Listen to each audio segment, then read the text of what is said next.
so many other people that Isaac has reached out to bring together the people that we know the best, that have the most experience to help you guys out with this crazy crisis situation we got going on.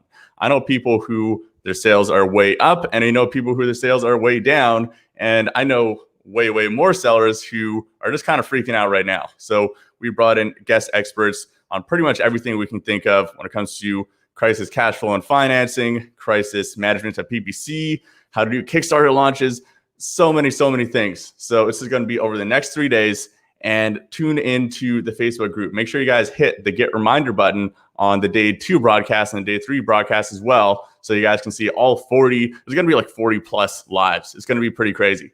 So without further ado, let's hand it over to our guest number 1 here.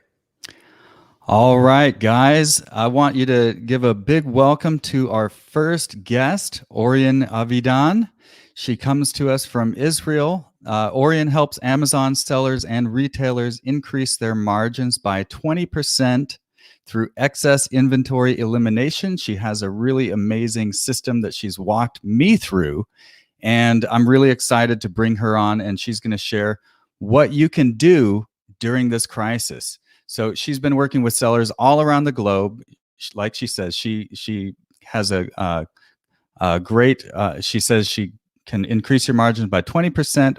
But now in this special situation, this crisis, she's going to talk about what you can do. So she's going to give her talk on the crisis model and your inventory. So please give a big thumbs up. Welcome to Orion Avidan. And before we get started, I want you guys, this is going to be interactive. So comment in the comments there, and we'll do a Q&A. She's going to talk for about 20 minutes. We'll do a Q&A after that, and she'll answer your questions. So put your name in the comments. Well, of course, we'll see your name. Tell us where you're from. Say hello, and welcome, Orion. Thank you, Isaac, and welcome everybody to this amazing event. I'm really excited to be here. So as you said, I'm going to talk about the crisis model and inventory. I am an inventory balancing expert. Inventory balance is the process of making inventory flow through your system, so you never stock out and you never have excess inventory, and in return that creates a flow of cash back into your bank account, which is lovely. But that is what we do on a day-to-day basis. And today I want to talk to you about what happens when crisis hits. And I'm going to use inventory more as an example than as the major thing. So I'm going to talk about inventory just as a way to present the ideas. You can take it to other parts of your business as well, and I highly recommend that. So Isaac, just give me a verbal cue that you see my next slide. Yes, we can see frosted or Yeah, a snowy so scene. this is us. We're in the middle of the blizzard. This is how it feels, just like a blizzard. We really don't know what's going on. Where is it gonna hit us next? And it's scary. It really is scary, just like a blizzard. But here's the thing. A blizzard is just what we get in winter, and it's part of the 4 seasons. It's part of the cycle. This will be over at some point, maybe sooner, maybe later, but it is going to come to end. It's not the end of the world. And this is the model of crisis that I want to talk to you about. We have survival mode when we are in the middle of the crisis. Then we go into revival mode, like spring, and growth, which is equivalent to summer, planning, which is like autumn, preparing us for the next cycle. There is one big difference between the crisis model we're talking about right now and the 4 seasons. Whereas the 4 seasons are very predictable, we know wherever we live how long winter is, how long summer is, etc. The crisis model is very personal, and it changes from crisis to crisis. Some situation can last a long time. Sometimes the hush between cycle to cycle is very long. So don't take this as a practical, you have to have a crisis once a year kind of thing. No, it's just an idea. Think about it to get perspective. So right now, before I dive in, I have an agenda. This is the agenda. We're going to talk mostly about the current situation, what to do in the middle of the blizzard, in the midst of winter. But we're going to talk a bit about how to revive, how to get out of it, and very quickly go through what happens once it's over and we get into our summer and autumn of growth and preparing for the next cycle. Well, survival. Right now, in the middle of this storm, which is extremely scary, I admit, we need to survive. And what do you do in the middle of winter?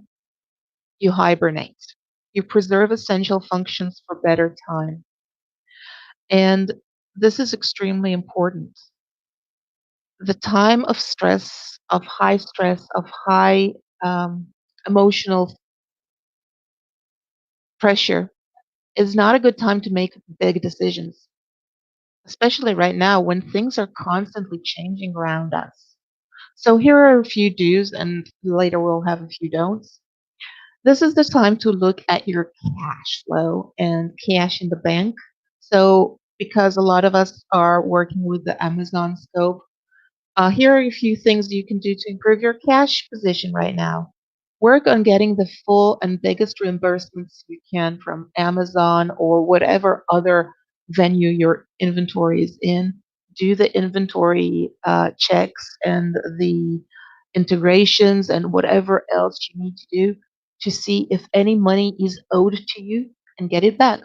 Talk to your maybe talk to your accountants or whomever does your billings or taxes and see maybe you can get tax refunds from the government.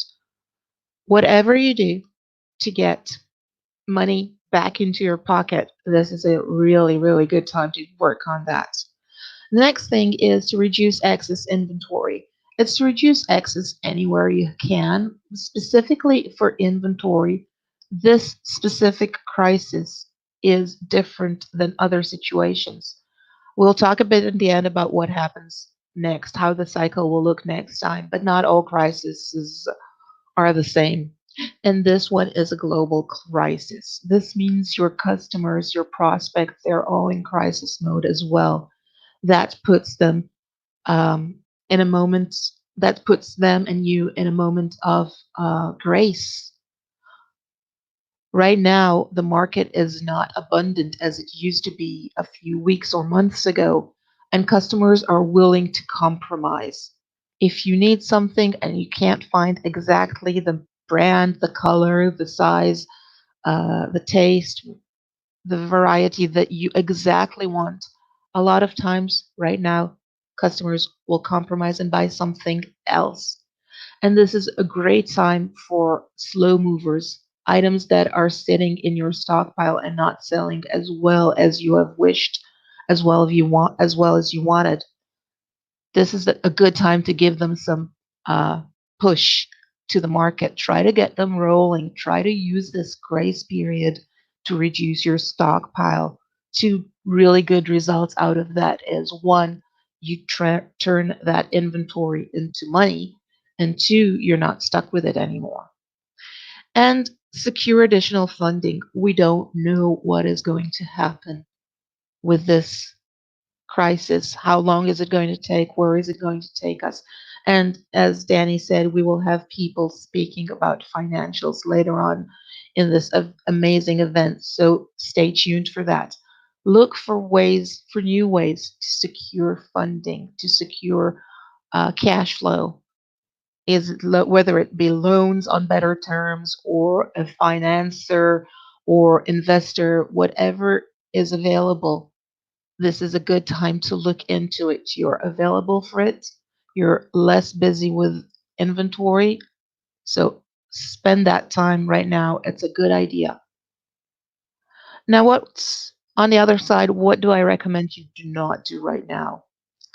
The first thing is do not spend money on low return on investment promotions. And I'm talking from inventory point of view, but whatever you do, don't spend money where it just reduces your profits. What do I mean by low ROI promotions? For example, promoting your fast runners. Right now, when inventory is limited and you have a problem securing more inventory, giving your fast runner additional promotions and exposure will only deplete them faster. You are going to sell them out, so you might as well sell them out at the best price you can instead of spending more and more money just to send them out the door faster. There will be a time for that. Right now, keep your promotion money away from the fast runners, be it in inventory or anywhere else in your business. Now, don't rush into new sourcing adventures or any other new adventure that is just to cover uh, the current situation. I've heard of ideas and people rushing to source elsewhere, and maybe it was a good idea at some point, but things are changing so fast. For example, Amazon has changed their rules and now they're not accepting, new inventory. Think about that. If you source something now and then when it comes in, Amazon is not willing to accept it, just when you have to pay for it, you're even deeper in trouble. The problems are going to be just bigger. This is not a time to rush into new adventures. Which leads me to the last point. Don't focus on the short term. Don't change all your marketing to be corona or COVID adjusted. Don't think that this is it. Everybody's never going to look at your products again because they're not about corona, they're about summer fun. This just as it came very, very surprisingly or rapidly, it's going to go away quite rapidly and life will come back to normal. Think about everything else in our lives where we had drama and big crisis moments. Life goes back to normal. So don't focus too much on the short term. Manage it so that you survive and get to the next phase. Don't let it take over. Next phase is, of course, revival, spring. And to get to this beautiful spring picture where everything is in full bloom, we have to start here with sprouting, with new beginnings. And this is a phase where you need to give new ideas and processes a chance to grow. Just like winter shakes the trees and all the leaves fall down and all the branches fall down and the tree then revives and reblooms and grows. This crisis is shaking us and making us rethink different patterns.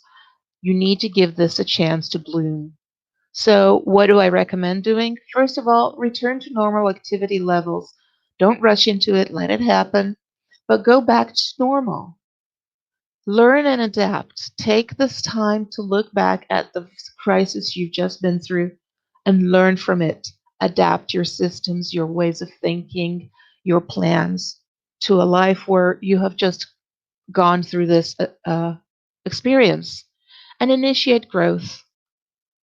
Start to look at ways to grow your business bigger and stronger through this adventure. Don't let inertia take over. Don't go back to where you were to your old habits, saying, okay, the storm is over. Let's do everything the same. Let's get back exactly to where we were, to the world as it were. You have changed. You have learned new things. Make use of them. Embrace them.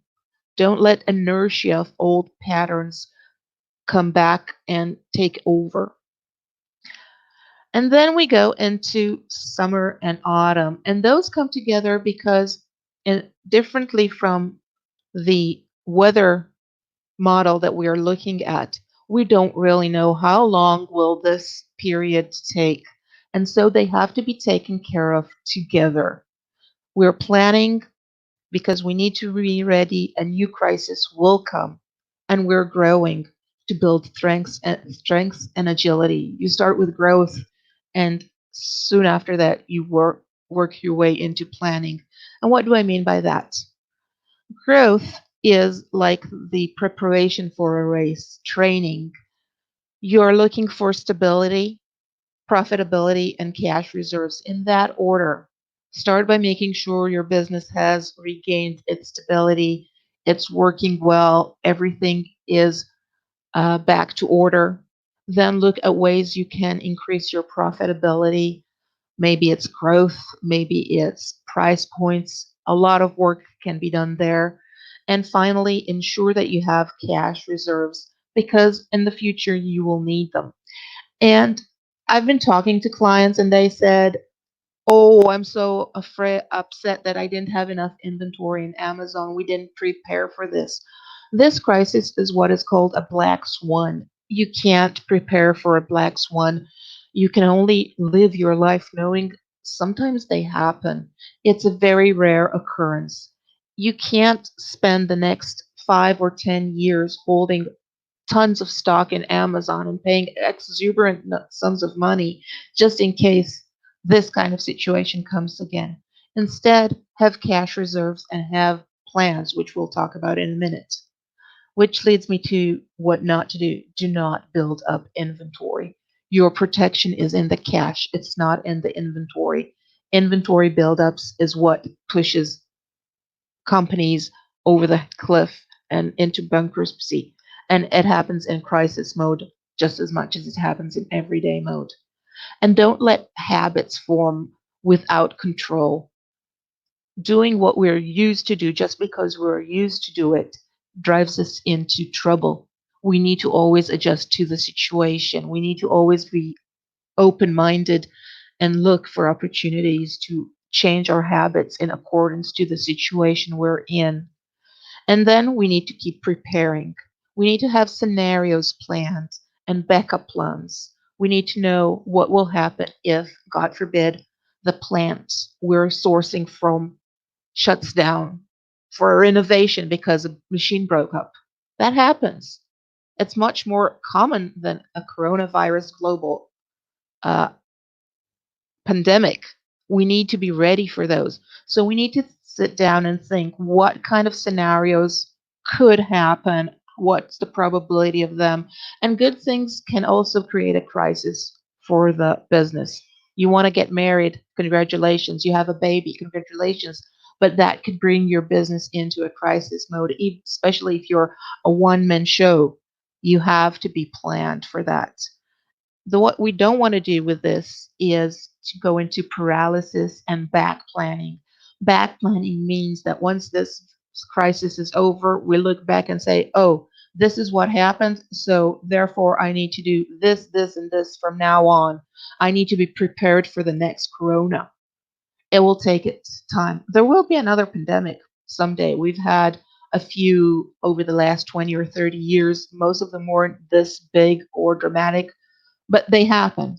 And who knows what will happen the next time? It can be a low key problem or a very big global effect like this one. You can't back plan. You can't say, "This is what happened, therefore I must be ready for it all at all times."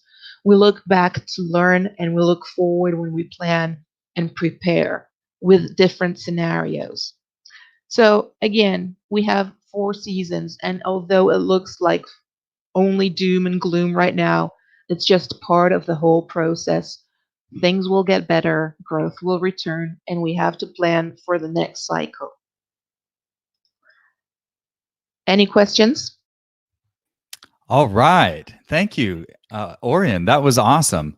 One thing that I really appreciated was your focus on don't panic. You know, everybody's panicking in this situation. Here, there we go. Now we can focus on the two of us here. Yeah, Everybody's kind of panicking and they're reacting emotionally. And that's natural. I get it. But that's not going to serve you well. We have a bunch of speakers who are coming up who are going to talk about planning or decision making based on your data rather than your emotions and how to actually think about making your plans. But that's critical. right. And then also, I really liked how you're taking us. So we are going to make it through this. Here's some tips to get you through there on your inventory.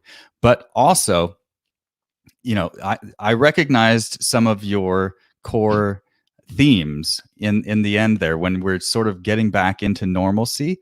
If you take the appropriate steps, you don't just rush into getting a ton of inventory or whatever. You're going back to fundamentals and you're building from there. So I Right. appreciate that. All right. Questions, comments from the audience. Go ahead and just type your questions in there. I'm going to look down here at the comment feed. If you have any questions, now's the time.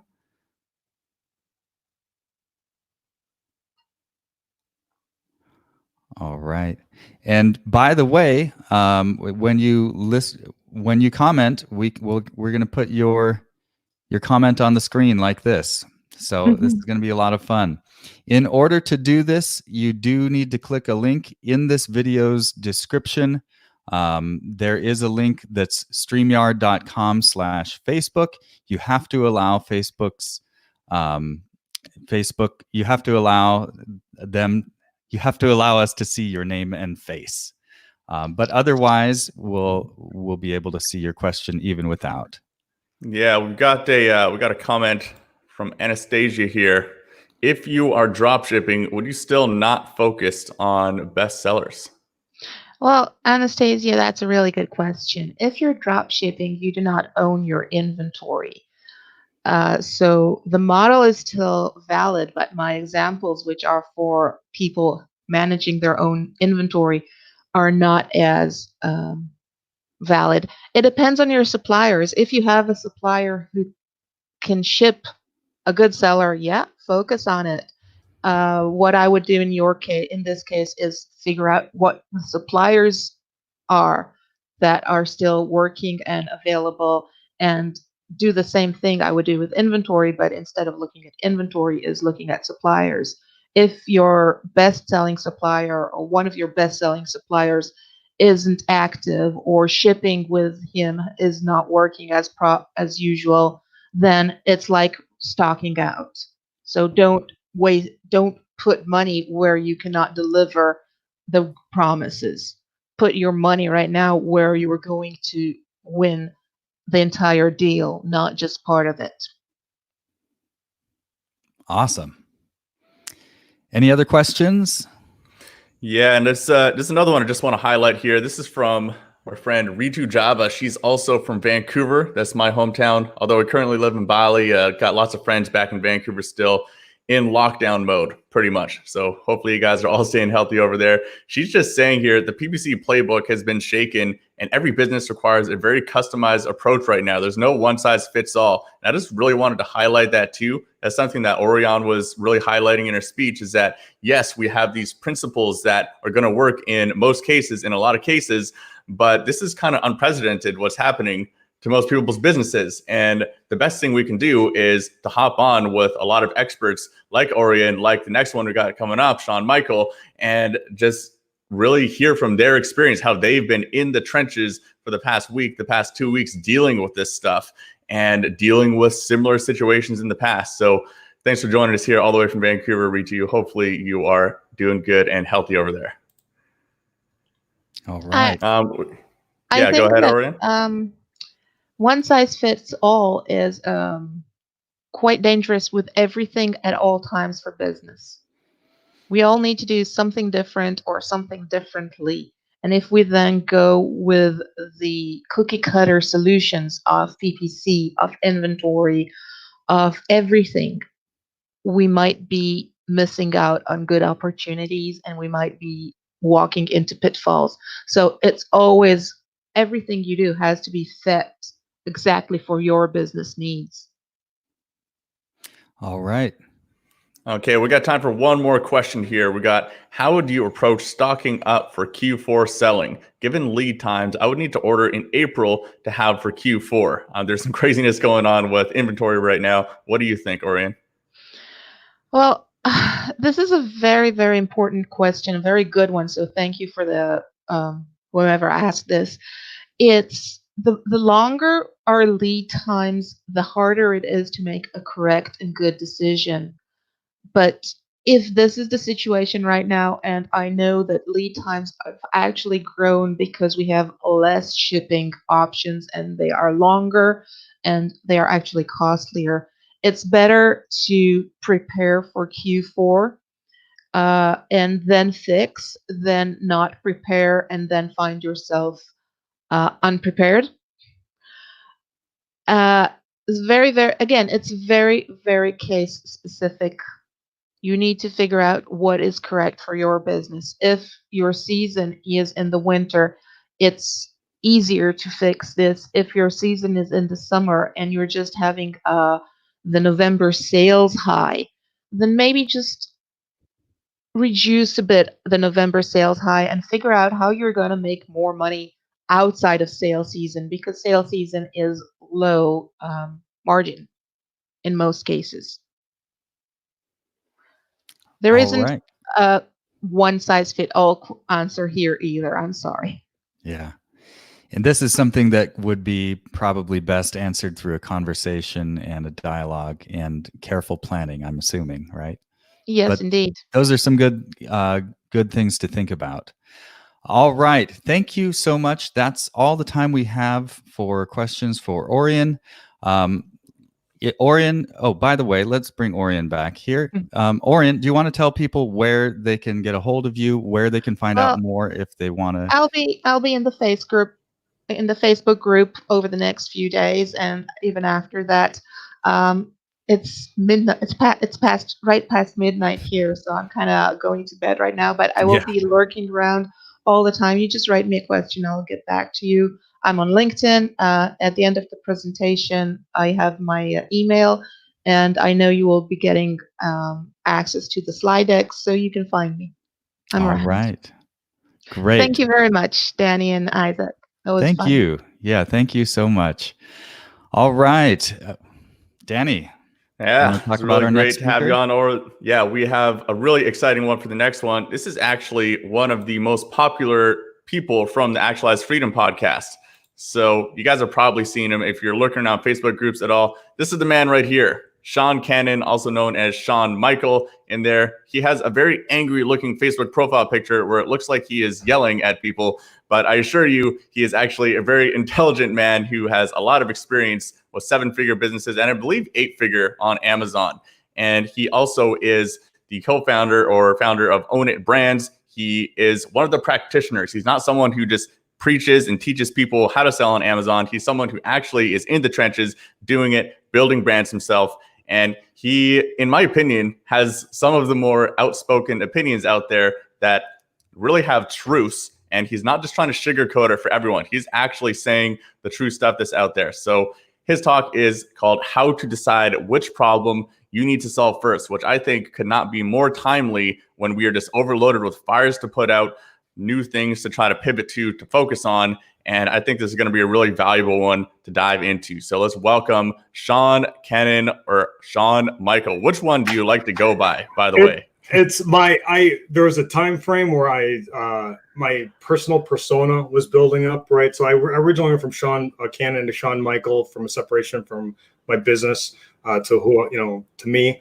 And it doesn't matter. I don't care. People know me as Sean Michael. People know me as Sean Cannon. Sean Michael is my Facebook professional page. Sean Cannon is my personal page. It's all me. My name is Sean Michael Cannon. So there you go. Go figure. Sean Michael the Cannon. That works. I like it. All right. So awesome, man. So what do you got for us? This is going to be really good. I don't like doing slides. Usually when I do slides, I find that I don't know. So I'm going to talk. I'm just going to talk. I know what I'm talking about and all that other good stuff. So we'll keep it interactive if you want, or just me just talk. It doesn't really matter. I'm going to leave it up for you guys. What I will ask everybody that's watching is, as I'm talking and you start thinking about your questions that you want to ask, you start jotting them down. So then that way, when we do get to the Q&A, there isn't like this lull of any questions, you guys already have them, or you can already start asking them. And I promise you, I'll do my best to be able to catch up to every single one of them along the way. So you guys can just write those directly in the comment box. And then by the time that we're done the presentation, we can just pull the best ones from the comment box. So right when you think of it, go ahead and start writing that in the comment box, guys. All right. So you ready? You ready to get this thing going? All right. So when you're looking at solving problems, one, you have to recognize that there's always going to be a problem to solve, no matter what. And I think a lot of times, most sellers get into this habit of trying to avoid problems, right? Or how to get around something and whatnot. And you really need to be able to embrace it. So really, overall, you need to start looking at just deciding for yourself what type of methodology you're going to adopt to be able to solve the problems that are ahead of you. Now, the problem with problems is that people always try to look immediate for a solution to their problem. And I know that sounds really logical, but that's not always the case, because a lot of times when you're starting to look for a solution, you tend to look at what other people have done. And everybody's businesses, while we're all in the same space, what's good for one person might not be good for another. So anytime you're encountering a problem, especially now, you don't want to just say, what are you doing? What are you doing? What are you doing? If anything, you want to be asking, why are they doing what they're doing? You want to get in front of their mindset. But what it is you need to be looking at the root cause of the problem to begin with. Right. And so when we're analyzing what's happening right now, with this whole thing that's going on, a lot of it is driven by fear. Like the mass majority of everything is driven by fear. And I am not exempt of that fear either. However, I am oddly able to compartmentalize my business decisions from my personal feelings on things. I'm going to give you a really good example. I've been in this house for like the last 12 days. I sequestered myself before anybody else did and all that other stuff, because I have a personal fear of this whole thing, a personal fear. But I also know the data analytics that I'm not going to actually die. I'm not going to likely even get this thing, but I have an asthmatic epileptic child that I don't even want to risk it, that if I were to get it, to be able to contract it to her, right? So on a personal level, I'm taking it very seriously, right? But I also understand the data behind it from a business perspective, which is what we're talking about. When we're thinking of all the different problems that we need to solve, some of the biggest problems right now are how do we get inventory? RAO, how can we even begin sourcing? What is the outcome of my business? What statistics and stats should I be looking at and reading? What information is it that I need to be getting to, right? So if the goal is to survive this whole thing, right, you need to start thinking about where you're getting your knowledge from. And a lot of people are diving into the news, into the media and social media, myself included. Again, from a personal perspective, myself included on that. But they're making these decisions about the fear that they're having. And when you're making a decision to solve a problem for your business, it has to be in line with a goal, right? And if you want to think about it, you want to be thinking about, you have short-term goals, mid-range goals, long-term goals, right? And a lot of times people are always thinking about that 25-meter target. They're always just trying to solve the biggest fire that's in front of them, put that out, but they don't always think in the long run. Like right now, there's a lot of people that are drastically pivoting their businesses, molding their businesses to suit this period in time, because they've looked at all the news media and all that other stuff. And, this could go on for 8, 9 months, 10 months, all this other given stuff. But what's happening is that long term, that might not be a good fit for their business. When you're making the decisions that you have to be making now, right, you have to be thinking, what am I doing now? And how is it going to affect my long-term perspective, right? So for us personally, I just tell you, that's the obvious thing. Well, what are we doing? But I'm going to tell you what we're doing based on the methodology of what we're doing. What we're doing doesn't necessarily need to be what you're doing, but on a short-term perspective, okay, we are, we're heavy in grocery. We do health and personal care, beauty. We have, toys, and we have a wide variety of different things. So for the things that we can send in, we're going to still continue to send in. We're still going to send it in based on the forecast that we're currently projecting. We know that forecast is going to be off, right? Because what's coming in, who knows what's going to happen in the future? But what's the standard deviation? Meaning, if this is like a singular point, how off are we going to be, either shorthanded or longhanded, right? And we're okay with that, because no matter what that is, long term, we're going to be able to figure that out. We're going to be able to calculate and make that determination on what we need to be able to handle at that particular point, right? So for Q4, we're still planning Q4 as is, because we need to be starting to make these purchases now. We have some stuff going into manufacturing here coming in June, and that all has to go, because odds are, even though our fear and looking at statistics of 10 million people dying worldwide, if that really was going to happen and our government was going to collapse and economies are going to all go to shit and aliens are going to come and all that other good stuff, then I don't know what I'm planning for anyways. I might as well just chill out at home and just wait out for the rest of the world. But we know that there's going to come a time when this ends. It's just our fear is irrational. So you have to recognize that when you try to logically assert your fear, it's almost always going to come from an irrational standpoint, when especially in a business decision, right? And so what you want to be able to do is you want to start quantifying those decisions that you're making, right? So for us, we know on the short term that we're going to need X, Y, and Z amount of cash to make sure that our staff gets paid for, that everything is all said and done, that we don't have to financially struggle during this time. So when Amazon payments or other incomes that we have coming in, we're not putting back in on the short term for that stuff. We're hoarding the amount of cash that we need to make sure that just on the surface level, up and beyond emergency fund, but that's a whole different conversation, that our business is going to be able to ride out the short term, knowing that at some point we're going to have to bite it later. Because when the economy is structured like this, you're going to have to eat it somewhere. But I want to be able to control that. And the more cash that I have now, I know then that way, hey, when the market gets back going and doing what it's doing, I have all the cash that I need to be able to purchase all the inventory, buy back into stocks, whatever it is that we're doing from the business perspective, right? So that's on the short term, right? So you got to be thinking about your goals. So if you don't know what your goals are, start determining that now. So then that way you can make the right decision specific towards that goal. So I do want to make a correction. I am not an eight-figure seller. We're progressively, we've been seven-figure sellers, progressing upwards along the way. At some point, I'm sure I'll be an eight-figure seller. We're not there yet, but that's I just wanted to make a correction so there's no. Everybody knows where I'm at, right? But so for us, that is a goal, right? Like hitting 8-figure in sales, and that's something that we want to do this year. In fact, right? We want to be able to hit that 8-figure sales, and that was a goal that we set last year to be able to do that for this year. Now, when this all popped up, yeah, this is very detrimental to the planning that we've had. But all that's going to do for us is be able to assert where our numbers at, what's happening, and making the decisions based on that. So, and we have made the decision, again, short-term cash, long-term continue on the plan, and then we're good to go, right? Now when you're experiencing the fear of these things, and this is really important, when you're experiencing the emotions, you have to recognize that that's your biological body telling you that something's wrong, right? You're a lot of times people tie their emotions into their decision making, as if that, like, I'm going to pick on my ex-wife because she's my ex-wife, right? And she's a great woman, no issues with her, but she has a tendency of worrying and confusing that for proper care of her child, right? So a lot of times people, they think that they have to worry about something to be able to make sure it's right, but that's just really not the case. What you really should be doing is recognizing, hey, I'm feeling this emotion. That's the first problem that you need to solve.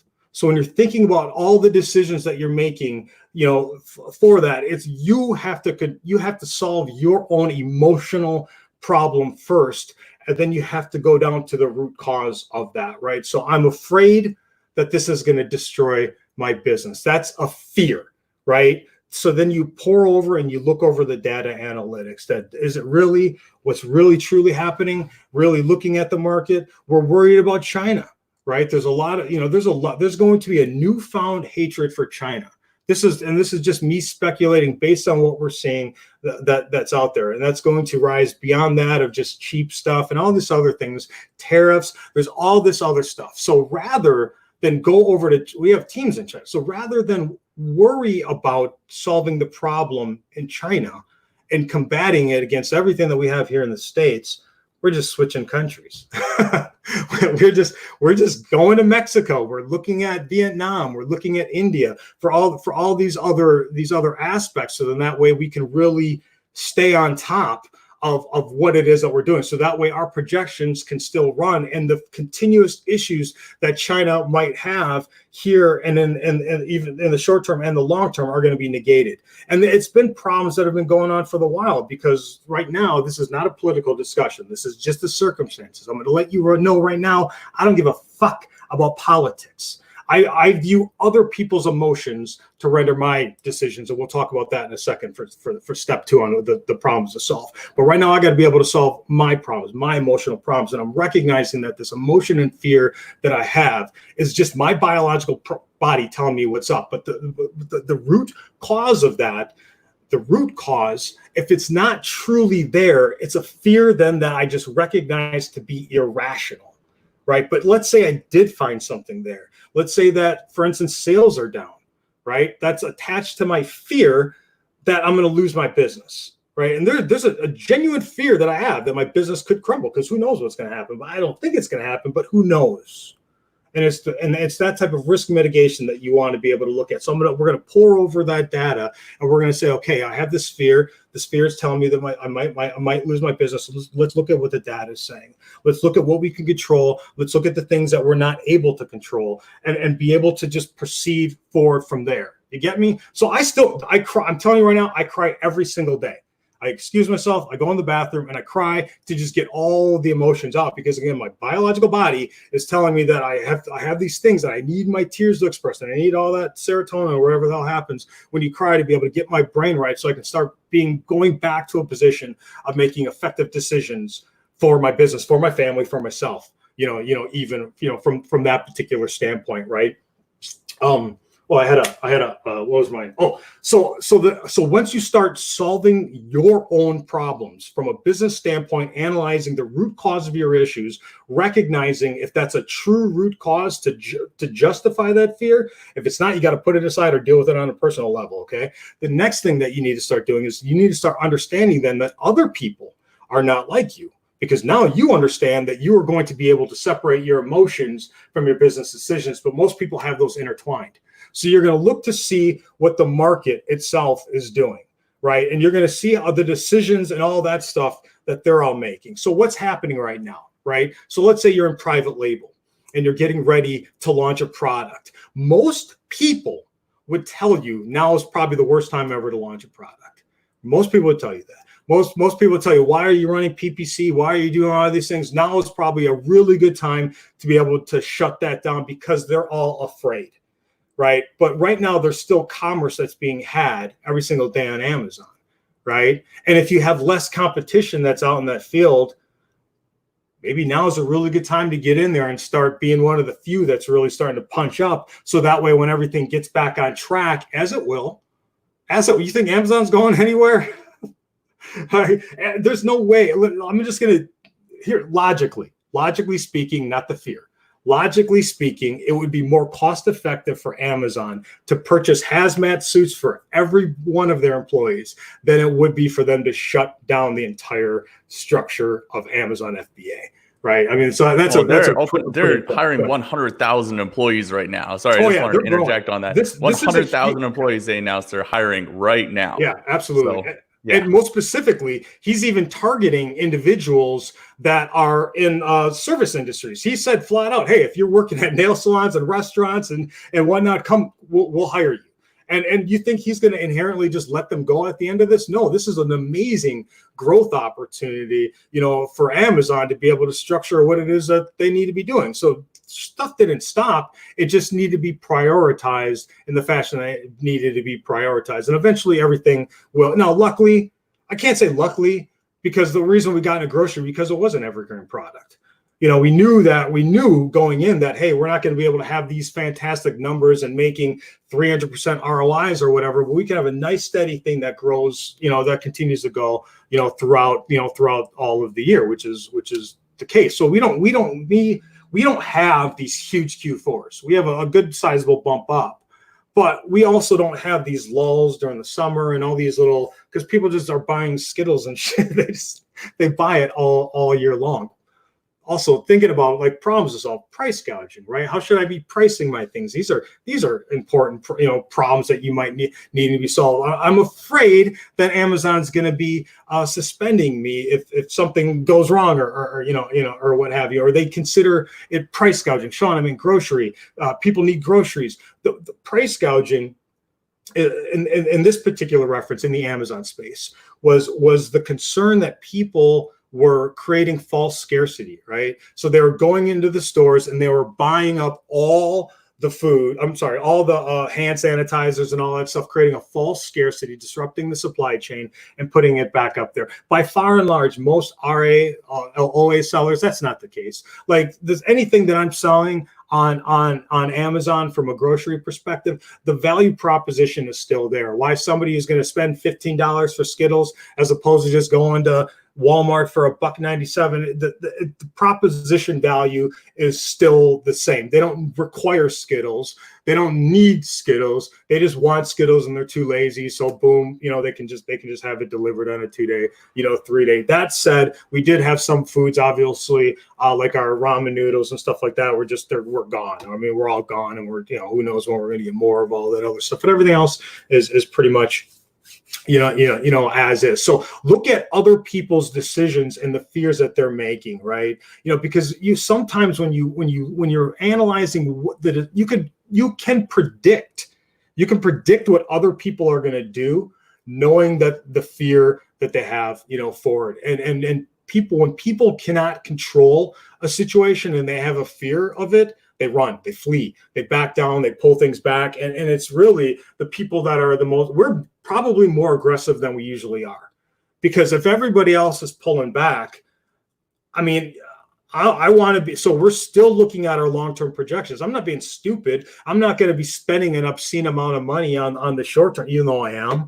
I got to, we're in the midst of we have a huge advertising budget this month for a game that we're launching May 3rd on Kickstarter. So I still have to spend that $1,000 to $5,000 a day, but that has already all been budgeted. I'm talking about all new monies that are coming in. We can start the Q&A early if you want, because I just talk, Danny. So I just keep going. So if there are questions, feel free to go. But I love your rants, man. You got the best rants. And it's it. It's a rant. I just on that. Turn the camera on, give me a mic, and I just start going with it, And it's all about the same type of stuff.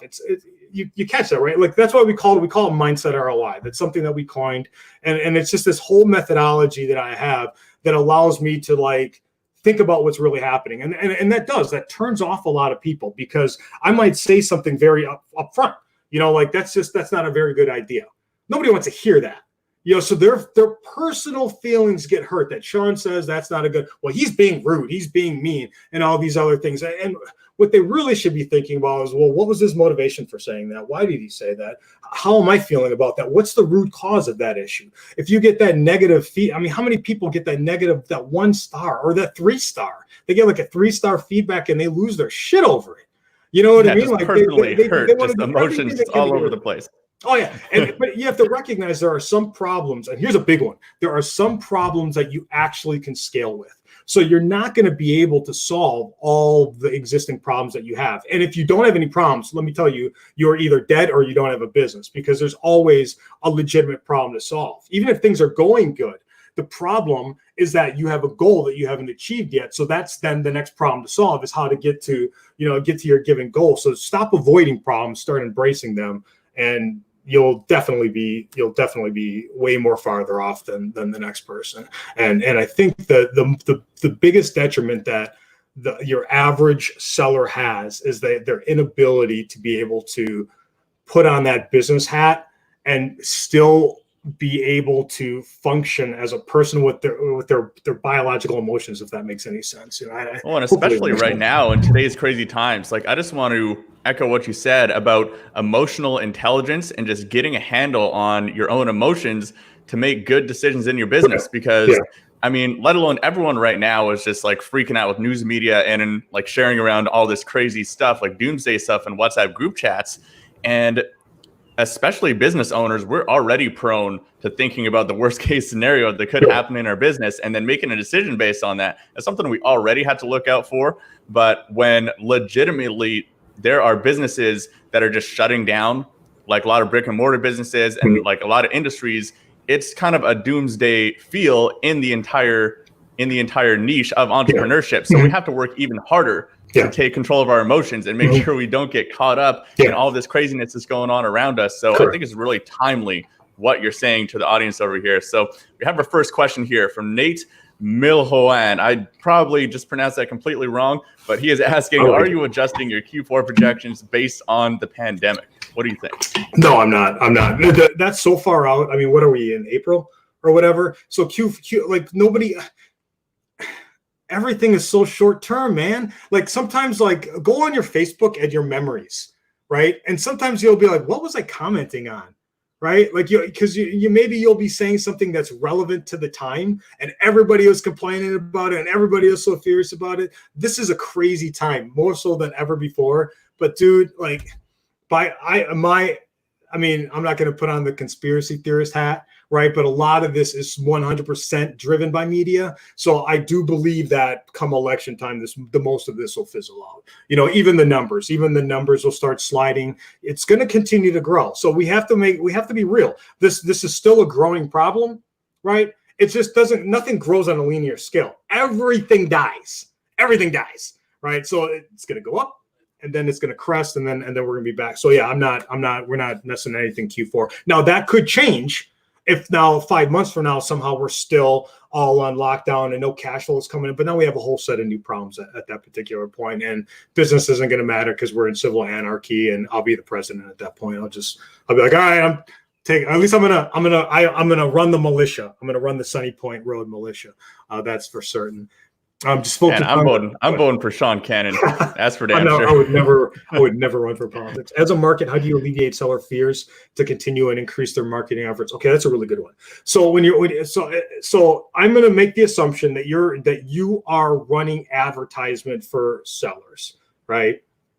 You want to be thinking about the problems that you want to solve. So if somebody is afraid, you as a marketer or as an agent, or like I coach with people. So when I coach with individuals, I don't tell them what to do. I give them the thought process and we work through that issue together that's specifically unique to them. So as a marketer, when you're working with sellers, you have to just go through the process. You have to take them through that process. Hey, what are you really concerned about?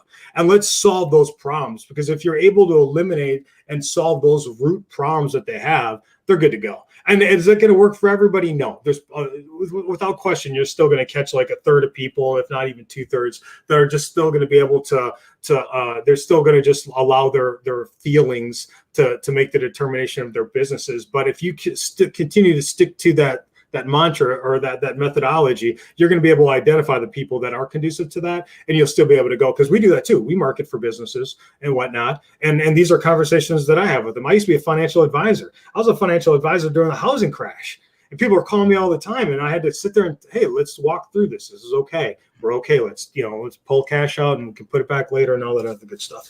What if the economic crisis? Yeah, I just want to echo something on that too, as like if you are an agency or a marketer or something like that, people are really starving for just truth and honesty. You know, if you take a look at their business and legitimately like they just need to be axing costs as hard as possible, that's the case for a lot of businesses right now. And they'll respect you way more if you are fully honest with them and be like, hey, right now is not the time for you to hire me for my services.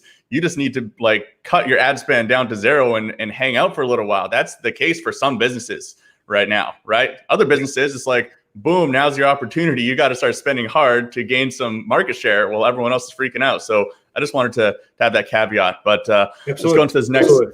So yeah, we got another question, right? So and I can, and let me know when I'm running out of my time. But this is a good one, right? Because right now, what's happening isn't because of the virus. And people hate when I say this, but the flu has actually killed more people this year, right? And it's outpacing the coronavirus by like, I think a metric of like 5 to 1 or something like that. So we cannot say that it's the coronavirus that's causing all this. It's the fear and the hysteria of individuals, justified or not, that's creating this. And that's social media, That's, because when you look at H1N1, 10,000 people died in 1 year, 65 million Americans were infected. I don't remember H1. I just remember it being, we didn't have social media today like we did then. We didn't even have this shit that we did then. So I don't, in terms of a corporate debt crisis, I'm not going to say that there isn't a corporate debt crisis, and I'm not going to say that there isn't pending bubbles that are yet to happen, like the education bubble and all that other stuff. What I will say is that the engine that brought the market to the highest it's ever been, all of those, that engine still exists.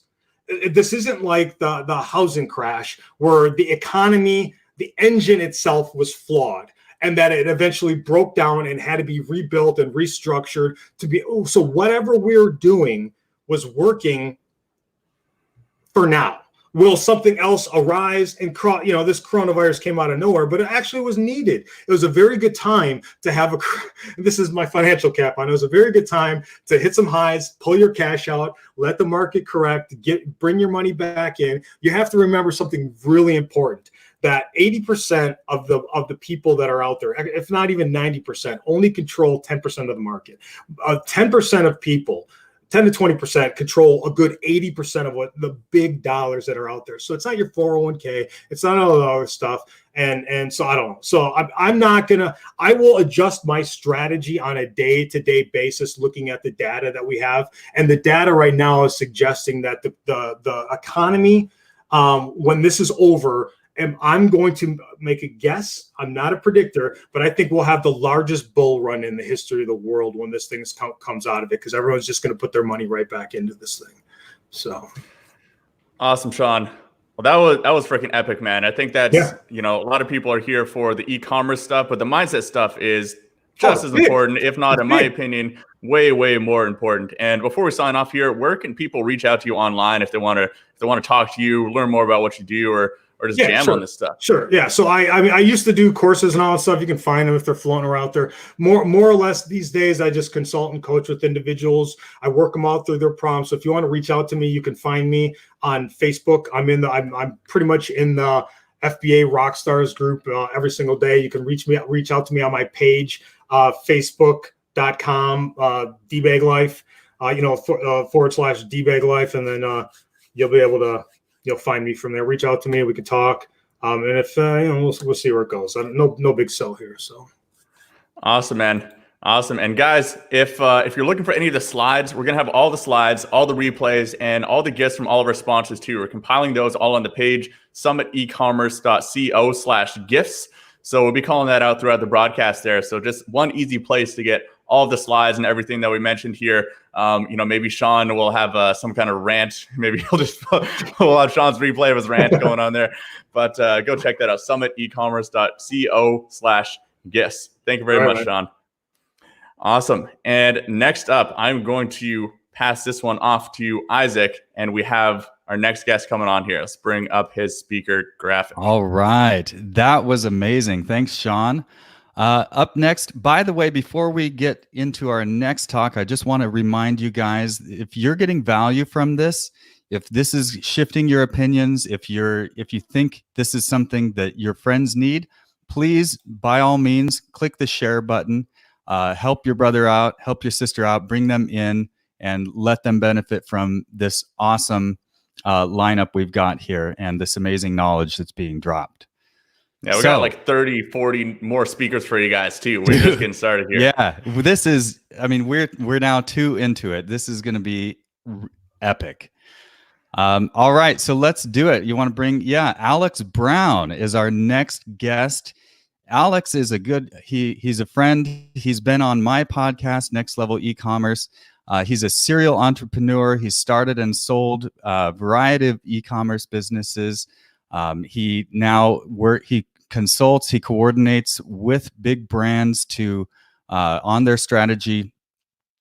He's a co-founder of the Dollar Beard Club, also known as the Beard Club. That's why I slipped up there. But yeah, that's a subscription-based company that went from 0 to 10 million in its first year. Boom.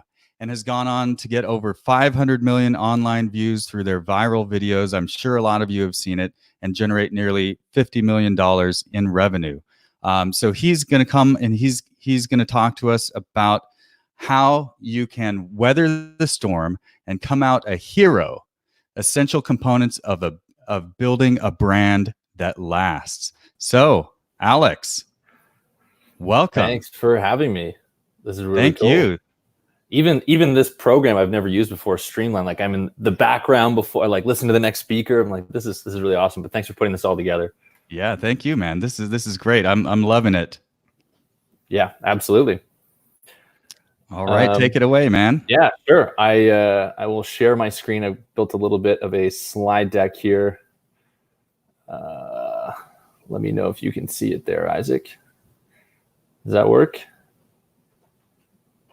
I'm going to hopefully take that as a yes if he's already bounced out.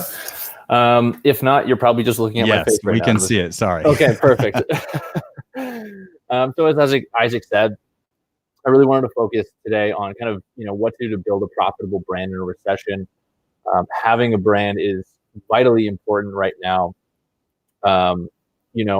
There's no one really knows what this is going to carry, what this is going to bring. I'm not quite as confident as the previous speaker on like the recovery of the market. I think that we're in for a little bit rockier of a storm. But hey, if you prepare for a really, really bad time and it isn't, it's going to be a victory no matter what. You prepare for a bad time and you go through one, at least you're prepared, right? So I'm a big advocate of preparing for the worst, not worrying about it, stressing about it. It's really important, but preparing for the worst so you can be positioned the best. So really quickly, I don't want to talk too much about myself, but this was kind of before Beard Club. I'd had several projects of varying levels of success. Most of them dauntingly failed. But Beard Club really took off, and that was because we built a really amazing brand with it. And I'm going to talk about some of those components and deconstruct some of that success and how that's particularly relevant now. Really, we didn't have affiliate marketing. We were barely running traffic, no email marketing. We just built an amazing brand fueled by viral videos that people shared, that people had this affinity for. And since then has led to a lot of opportunities, been featured and talked about in all of these cool publications. I'm just trying to edify myself and make myself seem important here.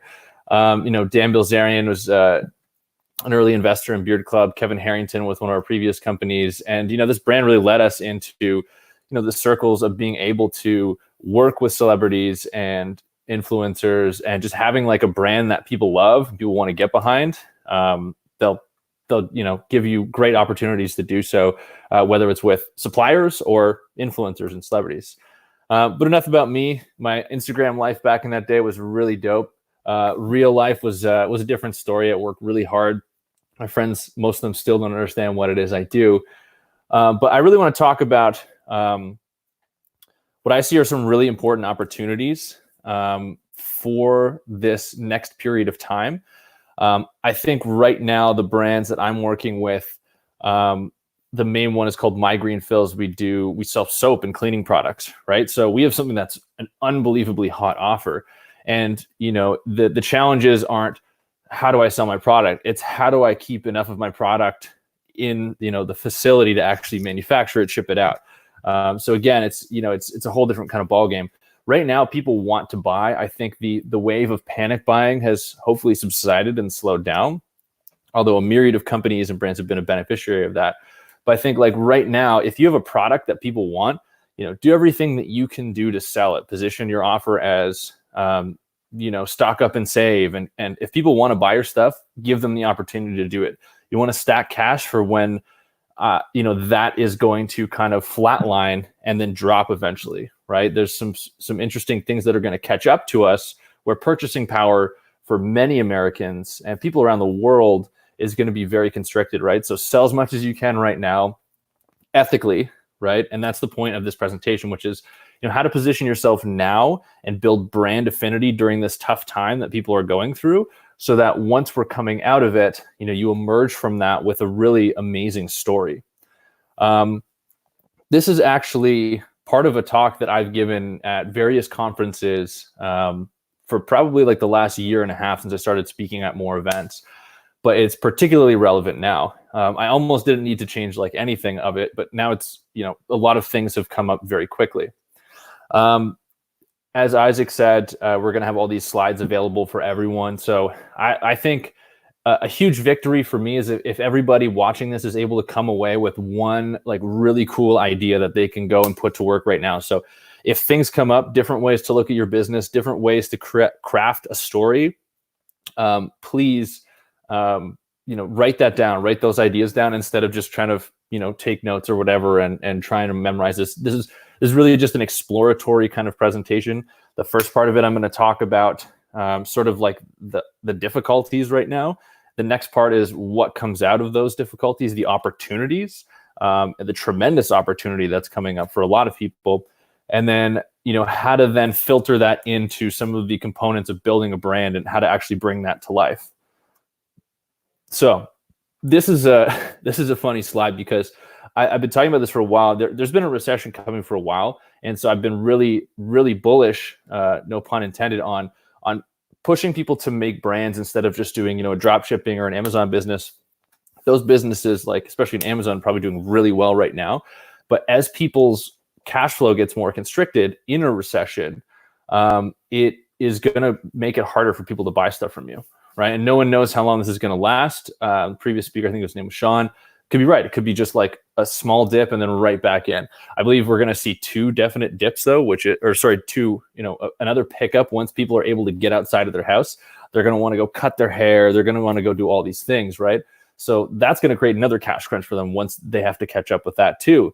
But what I specifically, I obviously didn't see the global pandemic coming, but really what I've been thinking about is artificial intelligence. Like, I think it's going to be accelerated now because robots don't get sick. The way that the world works is definitely changing and shifting. You see it at every store you go to. There's an increasing amount of automation. I'm not going to say whether that's a good thing or a bad, or, we shouldn't let robots do jobs. I don't even think we should work at all unless we really want to. That could be a future point where we get to where it's not as necessary to do these menial jobs that most people don't want to do. And I hope I'm not offending anybody. Got to be careful what you say these days.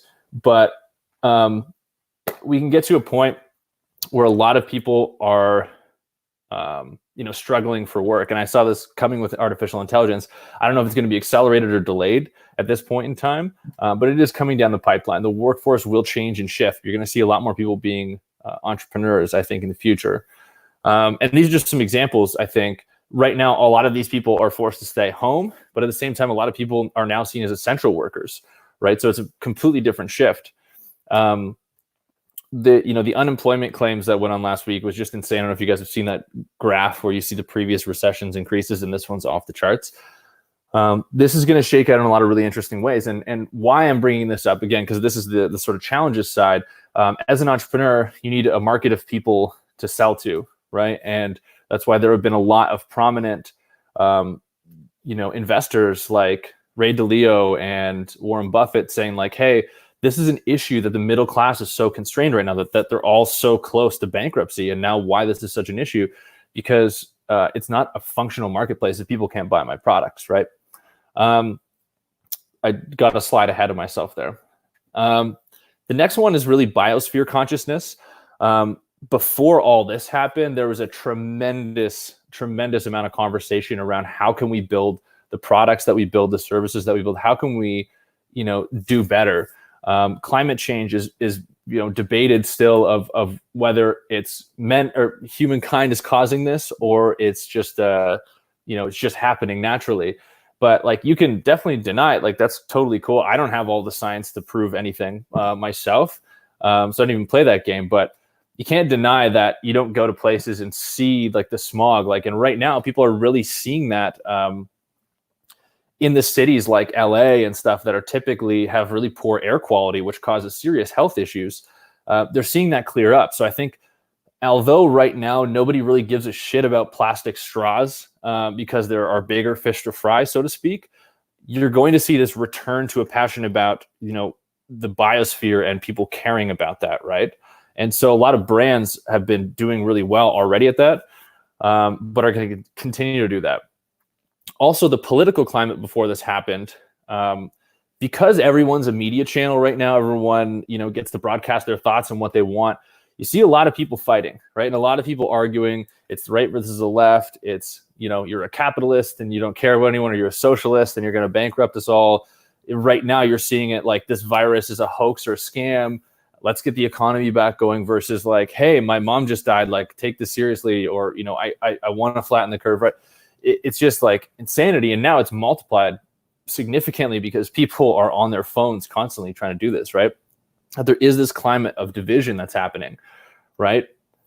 So these are the three big shifts that are occurring that really affect the way you can build an amazing brand. Because now I'm going to talk about how you take those issues and turn them into your brand story, right? I believe that this is an exciting time for entrepreneurs. Although it's going to be volatile, a lot of the people watching this are probably going to have to shut down business or change the way they do business entirely. And that's okay.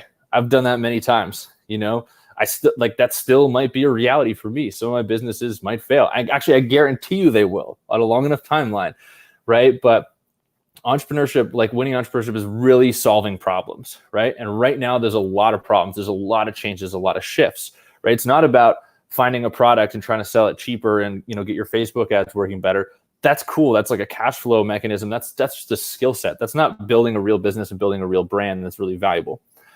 When it comes to the sort of social consciousness evolution, like I was saying, a lot of people are fighting right now. A lot of people are divided, but at the same time, we're like the network generation. Everyone is now more networked than ever before. And I personally, because I've traveled so much, see myself way more as a citizen of the world rather than of the nation of Canada, which is where I'm from and currently riding this out. But I've lived in the US for 6 years, right? I've lived all over the world and worked remotely all over the world, right? And I think, as soon as global travel resumes again, that's still going to be a reality. I think why this is really important, people still care about people, right? And because this climate exists of people like being divided and the election, all this like bullshit that's really like weighing down on people, if you're selling social cohesion, especially while people are quarantined, what I mean by social cohesion is bringing people together to accomplish common goals.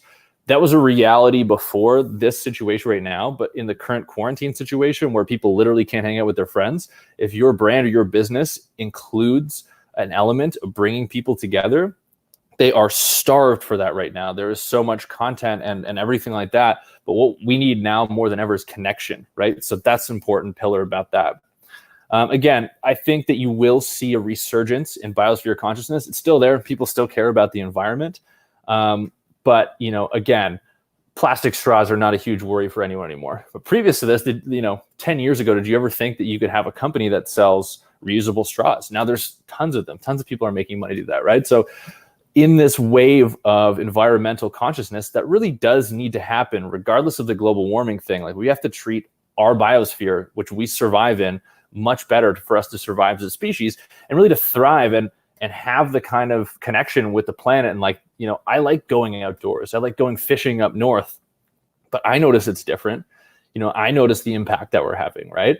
So people are going to care more and more and more about this, especially if it is coming to, an existential crisis point, which most scientists believe that this is the case, right? So that will be our next big challenge. After this one, hopefully we learn and develop and prepare and understand how to work together to tackle that one, right? So still talking to this desire that people have to want to be better is really important. And I think one important point that this is done, and company that I'm working with, like I said, My Green Fill, is when we're selling, soap and laundry detergents, and they're all incredible, non-toxic, super concentrated, environmentally friendly products. We can't get our hands on packaging enough, right? Like, we found it, we almost ran out, but we had to shop around with every packaging distributor in the US to get enough stock to get us through to when our next shipment could come through. And we typically don't source anything at all from China. We buy from American distributors, but all of them just keep a massive inventory, and they actually buy from, China and various places overseas, right? So I do think that this massive supply chain break, or shutdown just kind of shows people the risks that are involved with that. So I do believe that, it is kind of ridiculous to buy something like a toothbrush that gets shipped from literally the other side of the planet. That's not sustainable, right? So localizing your production is something that will come out of this, I believe, more so than ever. I think there will be more manufacturing brought back to the US. Doesn't necessarily mean more jobs, as we talked about in the robot point, but it will happen, I believe. If not, it will be a huge surge for Mexico as well in terms of the supply chain. Again, some of these opportunities that we're going to see along the economic restructuring point is if people are out of work, whether it's from being automated out of their job or it's from being forced to stay at home during global pandemic. If you are an essential business right now and you have people that you are giving a job to, that is a story that you want to tell, right? This in this particular period, people who create jobs are going to be kept sacred, right? And I think now more than ever, brands are going to start leaning into that. And by the way, you don't necessarily have to just create jobs at your business, right? Like the way that you create your products, and going back to the supply chain from the previous slide, the way you create your products can have a story, right? Maybe it's, coffee, right? And where does that coffee come from? And what's the connection with the farmers? And how do you create jobs for them, right? It's not just about at your facility, it's about the entire supply chain, right? So you want to tell that story. We're fortunate to have hired 25 people in Northern Michigan in our facility with this business. And we're literally putting food on the table for people. And it's a tremendous honor that we have the ability to do that. And our products are in high demand, right? So that's something that is an opportunity for you in creating your brand story. And just a note on this, sometimes people think that conscious capitalism and giving a shit about the environment and, job creation in the economy and, wanting to do more than just make money in business isn't just like hippy dippy shit, right? Conscious companies outperform the S&P on average by 1,400%. There's a great book called Evolved Enterprise by Yannick Silver, and he discusses all the models for where your business can actually do more with just the business than make money, right? Like different models like buy one, give one, like Tom's, et cetera, et cetera. But again, I believe that a brand, like the simplest definition I have of a brand is a story, right? It's a story that you tell to your customers. And most importantly, it's the story that they tell to themselves about you and they tell to other people about you, right? And having a story that really resonates with people and tugs on their heartstrings and goes, oh, wow, I'm not just buying from X blank corporation this product because it costs, 5 cents less.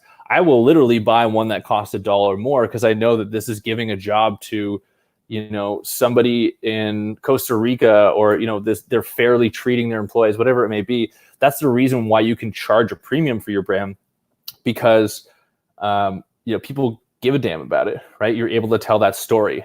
And it doesn't matter what stage or industry you're in. It's really important to understand that, where you are right now doesn't reflect where you can be. You don't have to just all of a sudden become this really conscious company that donates money and does all these things. You can do this over time. You can just start to incorporate different things, but understand it's going to be hugely advantageous to you if you frame it in the right way.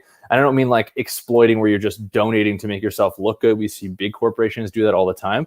But if you actually care about it, it's going to make you care more about your business and building your brand. And that's going to come through in your messaging, and it's going to come through in your passion. You're actually going to like going to work. And if you have to work 14 or 15-hour days to get a product launch going, because we all have those times and those periods of time, but it'll get you through that, right? And a lot of people don't have a passion for their business anymore, or they've lost it or faltered. So if you start to actually do more than just make money with your business, you'll make more money and you'll actually care more about it, which helps you make more money and care more, and so on and so on. I've already mentioned this. I probably should have put this slide earlier. This is really a super easy definition of a brand as I look at it. There's a lot that goes into that. We're going to I guess I got 12 minutes left, so I'm going to hurry up a little bit. It's a really simple process for me, revolving around 3 simple questions, like why, what, and who. I will dive into some of that nuance right now. So again, why does your brand exist? Pulling in some of those more conscious elements. Some companies are exist to, the most successful brands exist to solve a problem, right? And that's their ethos and their mantra, right? And allows them to start pulling in some of these social consciousness and environmental consciousness elements because it really is aligned with their why. And hey, you know, I'm sorry, I'm going to jump in here Yeah. real quick just to let you know, guys, if you've got some questions, we've got Q&A coming up quickly. I'm going to let Alex go, but put your questions in now, so we'll be ready to take them. Okay. I'm gonna go through this at light speed, and just to try and get it. I didn't realize the time. Sorry, buddy. Are sick of my voice. No, dude, you're totally good. cool. You're good. This is epic. So thanks. For sure, man. Yeah, I think why is a question that stumps people too, because they're like, oh, well, my business exists because I want to make money. Well, that's fine. I've started many of my businesses for that purpose, all of them actually, to be exact. But I grew a greater connection with it, right? And the best way to do that and to build that connection is to speak to your customers. This guy got a beard club tattoo. His name's Reese. And it just blew us away. We're like, dude, we made a brand, and now we have a guy who's like getting us tattooed on him. Like, how do we do this? And so I talked to him, and he's like, you know, I watch your videos, and I just feel like I'm a part of something, and like it's hard for me to meet people. I'm like a shy guy. I don't have a lot of friends, but now I feel like it's really easy for me to walk in, see a dude with a beard, and be like, have you seen the beard club videos? They're awesome, right? So we're like, wow, we're selling so much more than just beard oil. We're selling this connection, and we gave him a morning routine where he was putting products on his face, and he said he didn't have a lot of confidence. And all of a sudden we gave him this routine where he was acknowledging he's worth taking care of, right? So we like completely connected with that ethos, and we're like, wow, that's why we exist. That's what we're really selling, right? And that disconnected this whole like, hey, you know, how do we make more money? Making more money was a result of understanding that. Also recommend buying this book, Vivid Vision, especially at this time, like creating a really solid vision of where you are, most importantly, where you want to be with your brand. You'll be able to get better prices from suppliers. And when you have somebody that has a really crystallized vision, I'm gravitated to those people. I don't want to hear someone talk about their CPA and their ROAS and all this stuff. Someone's like, dude, I want to change the world. I want to do this. I'm like, cool. I'll help this guy out. I'll connect him, this gal out. I'll connect them with anyone that I know to help them with their vision. The next one is who. By the way, who, what, and why. There's no more important question. There's no order. You actually keep asking them in different ways at various times to get clear on what your brand is. But this is quite obvious. Like, who is this for? What do they really care about? How do you want them to see themselves, right? And like, what do they like? What do they aspire to be like? And really being empathetic right now with a lot of people being in a time of complete uncertainty and worry and anxiety. Empathy is really important. And you have to understand who it is that you're targeting and who it is that you want to work with really well, and be empathetic as much as you possibly can. A great book by Seth Godin, This is Marketing, just sort of talks about, narrowing in on a more minimal viable audience, right? And not going for everyone, just being really, really focused.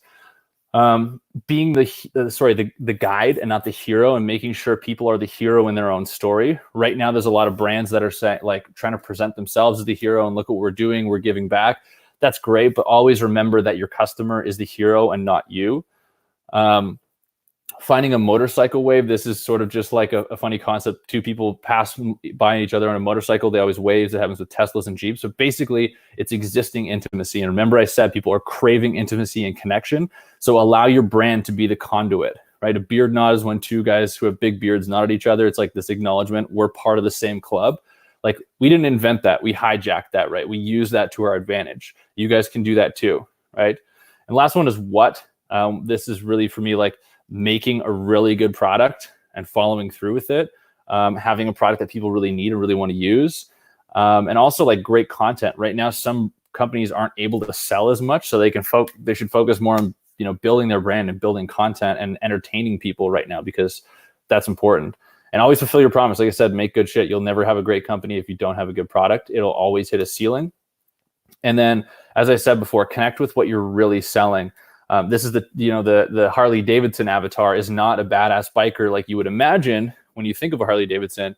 It's a guy having a midlife crisis who wants to be the badass for the first time in his life because he's worked in an office his whole life, right? So what is it that you're really selling and connecting with people? And again, be very empathetic with what they want to buy, and don't just sell them a bunch of crap that they don't really need right now.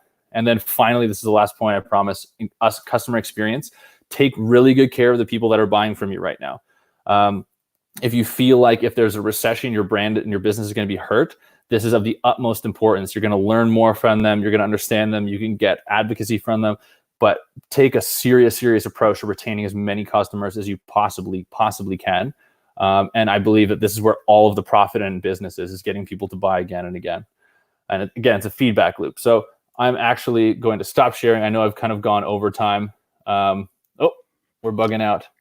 Into the vortex, the endless vortex. How do I stop love sharing? the vortex. Oh, there we go. Alex, that was awesome. I was just listening and enthralled. Like, yes. Community, connecting with that audience, building that story through that brand through the story. I love it. We've got a comment. Speaking of community here, we got one from Randy Green. Building a brand through servicing your community doesn't necessarily need to be a product. I think what he's asking is like, can you build the community in other ways than just building a product around that community? Absolutely. I mean, they're inherently connected, but I think what you're going to see too, and my advice to people that have products that just aren't selling for one reason or another, maybe it's like the plastic straw people that can't seem to get attention right now, that have sort of reusable straws. If you have like the community, then you can survive by selling other products until you figure out what you're going to pivot to, or until the market changes and you're able to sell that product again, right? So if you have the attention, trust, and loyalty of people, that's worth a ton, right? Because you can make a pivot, you can change, you can have a different product, you can sell somebody else's, but that attention, trust, and loyalty is extremely valuable. And we got a real quick one. Isaac just mentioned he's getting a Beard Club tattoo. Yeah. So, hey guys, if you're friends with Isaac, then take a picture of it and send it to me when you see it. I feel really bad, actually. The guys who have the Beard Club tattoos, we ended up changing our logo, so they've got the old school one, but it's still pretty cool. And Allie Dixon is going to cry. So, I mean, that's some pretty good feedback. Definitely in a good way. And we got one from Asmar Gary here. So using the subscription model with Beard Club, how strong were your loyalty and retention efforts? What percentage of customers were repeat customers? Really important in a business like that, I'd imagine. Extremely important, because at a certain point you'll hit a plateau, right? And then you're not in the, you're not growing, you're just kind of churning as many people as you're coming in. We were really bad in the beginning. We had a really bad customer experience. Our delivery times weren't the best. Our website was breaking. So we struggled a lot. Fortunately, we were acquiring a ton of customers, but that also blinded us to the fact that so many people were walking out the back door. The team that's running the business now is doing a phenomenal job, and they've increased retention significantly. But like to any subscription business, I would kind of go back to I think it was the last thing I shared about, really prioritizing retention. Never lose Never Lose a Customer Again was the book I showed by Joey Coleman.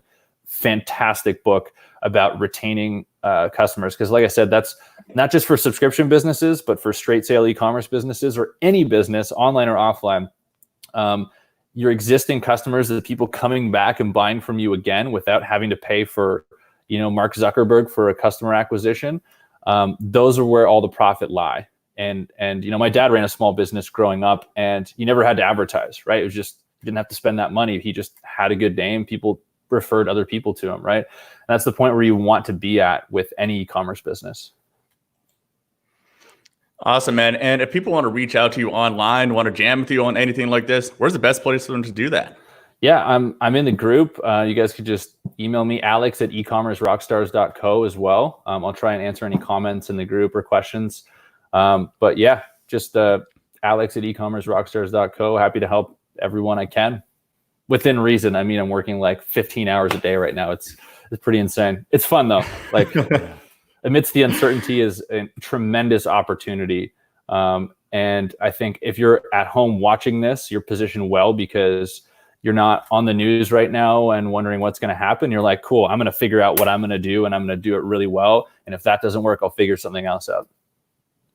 Awesome, Alex. Really good to have you on here. I just want to call out, if you guys see that banner that's on there, that is our gifts and resources page. Just summitecommerce.co/gifts. We're going to have Alex's slides on there. We're going to have everyone's slides on there, all of the replays. We're going to have all the gifts and discounts from our sponsors. They're offering a whole bunch of different stuff. So we're compiling it all into that one resource there that you guys can download really easily. That's summitecommerce.co/gifts. And I'll drop that in the comments as well. So thank you very much, Alex. Thank you very much, gentlemen. Take care. A couple of comments here. Great talk. Thumbs up. Awesome. Thank you very much, everybody, for your time. Thank you, Alex. Crushing it. Awesome. And we have a very interesting one next. So this guy he's one of only 3 people who has been a repeat guest on the Actualize Freedom podcast. Some of the most popular episodes that have gone out, this man, Troy Johnson. In my opinion, he is one of the leading voices in the Amazon FBA space that actually is innovating on a lot of things. His company, Seller.Tools, is constantly creating really innovative software solutions, like one's built around rebates for ManyChat. And there's a couple Actualized Freedom podcast interviews. You guys can listen to him talking about that. We're going to go into that a little bit today. So Troy Johnson is a guy who, again, is a practitioner. He is an 8-figure Amazon seller and then used that experience to get into the software side, where he now has access to even more data. And so he took that winning experience from 8-figure business and then turned it into a software company. And now I think he's one of the powerhouses in the space. So let's welcome to the show, Mr. Troy Johnson from Seller.Tools. How's it going, man? Hey, Danny. Doing great, man. How are you? Excellent. I mean, it's bright and early. It's 6:30 a.m. in Bali. What time is it over there? 6:30 p.m. So, oh, other side of the world, all the way over there. So, man, I will hand it over to you. I know you got a really awesome presentation for us here. So let's dive right into it, man. Awesome. Let's do it. All right. Let me just bring this over. And awesome. Cool. Thank you, everybody, for joining me. I just caught some of Alex's presentation. What an awesome talk he was able to give. I'm definitely going to be checking out some of the replays and taking a look at everything. But this is going to be an awesome event. And I'm really excited to be taking part. And Danny was so nice to give me a very warm welcome. So I really appreciate that. And if you haven't heard or seen of me before, just a quick primer so you know who the heck is giving this information and who's talking about rebate automation during these uncertain times. So as Danny mentioned, my Amazon seller, myself started selling in 2014, 7-figure Amazon earner. I consulted for 8 and 9-figure brands after selling one of my flagship brands. And now I am a co-founder at Seller.Tools. So of course, now we help sellers with automations, features, functionality, a lot of exclusive features to really drive disproportionate value for our users as they really try to cut through in the Amazon ecosystem, and notably through FBA. And then again, I just really want to stress a thank you. You guys could be spending time with family right now. Obviously, you're committing time to your business, to learning more. So I really appreciate that. You know, we could be spending time watching more Tiger King or Ozark. I know many, even really smart entrepreneurs I know are spending time doing that. So I really appreciate you taking time and joining me as part of this event and my presentation for you guys as well. So what I'll be covering is rebate automation, this advanced ranking strategy, and some of the nuances with this really proven strategy during some of these uncertain times. This is without question what I view to be the most effective way to rank your products and capture reviews on Amazon, essentially focusing on the highest value activities and on the largest commerce platform to ever exist. So I can't understate how impactful I really view not only the strategy, but also tactically what it allows us to do, and what I'll touch on in terms of things like A9, how Amazon views this activity that you'll be rewarded by with greater visibility and more revenue on Amazon. So this time, of course, brings with it a lot of uncertainty. Sellers are kind of unsure of what's going on right now with Amazon fulfillment, receipt of products, delivery of products, that timing changing, the economic landscape, the political landscape, the geopolitical landscape. There's just a lot of uncertainty at the macro and micro level. And so what's really important for us as business owners, as Amazon FBA brand owners, is really striving to capture as much control as possible, to really impose our will during a lot of that volatility and a lot of that uncertainty. And with a strategy like this, it's no different. And we're going to cover exactly why I view it to be the most important lever to pull, at the very least having it as a tool in your toolkit, because it's genuinely been proven. I'm going to cover some of the areas that that really highlight why it's so effective, what objectives it allows us to complete. But it has now this long track record of being able to weather any volatility, any Amazon changes, and in the midst of some other options out there. It's truly, again, what I view to be one of the most effective and proven methods on Amazon. So I want to share with you some other mechanisms, some other strategies that you could very well have previously deployed or be considering now to adapt, to kind of pivot based on some of these changes. And external traffic is one that's touted often because the view is Amazon will reward, usually to greater effect, external traffic. You're sending traffic to Amazon, you're converting that traffic, and they'll view that more highly than you just converting on Amazon within the ecosystem. But there are a few challenges with that, especially with the uncertainty and with our desire to impose more control.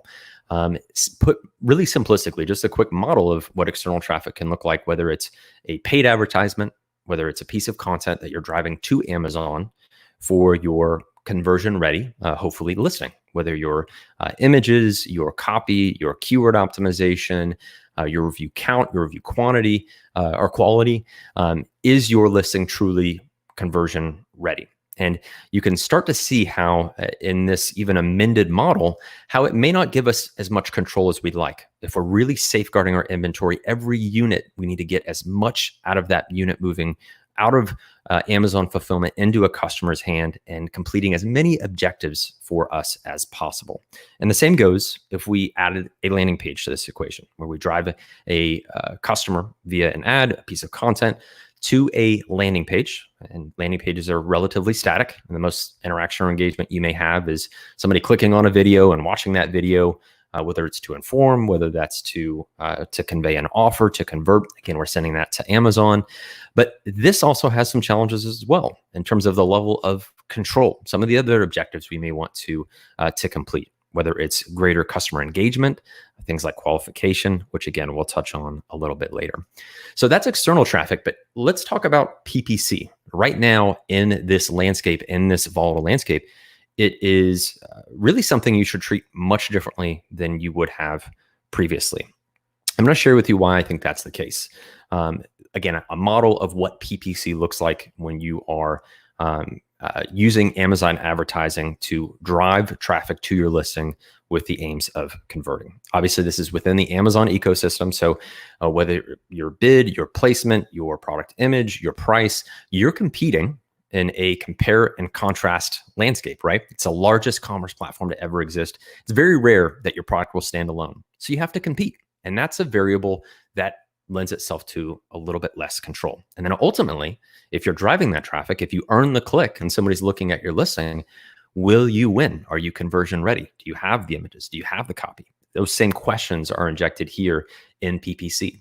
Now, a very controversial opinion and something that has come to light is in conversations with many high volume, high revenue sellers, they've actually turned off their PPC altogether. It's a prime example of zigging when everybody's zagging, right? It sounds counterintuitive, but as we'll touch on with things that have greater control, where our time, energy, and financial investment may be greater felt during this time, that may be a prudent move and something that is providing a greater ROI. And this is where ManyChat comes into the equation. If you haven't heard about rebate automation before, or even the use of something like ManyChat as a messenger platform, I'm going to drill down exactly why, as an Amazon seller, it's an absolute crucial tool in your toolkit. It gives us so much that we're able to do in a reality where everybody is on Facebook, everybody's interacting with brands, interacting with friends and family on Facebook. A messenger platform like ManyChat allows us to create a exceptional buying customer engagement experience. And rebates are just a way of us getting some Amazon specific value out of that interaction. And that's a key and crucial part of the equation. It gives us the high engagement. This is a customer that's interacting with us, our brand, depending on the offer, how they've come into the door. It's a high engagement process. That's in stark contrast to a static landing page. Somebody is clicking buttons, making decisions, and deciding to engage with us further as a brand.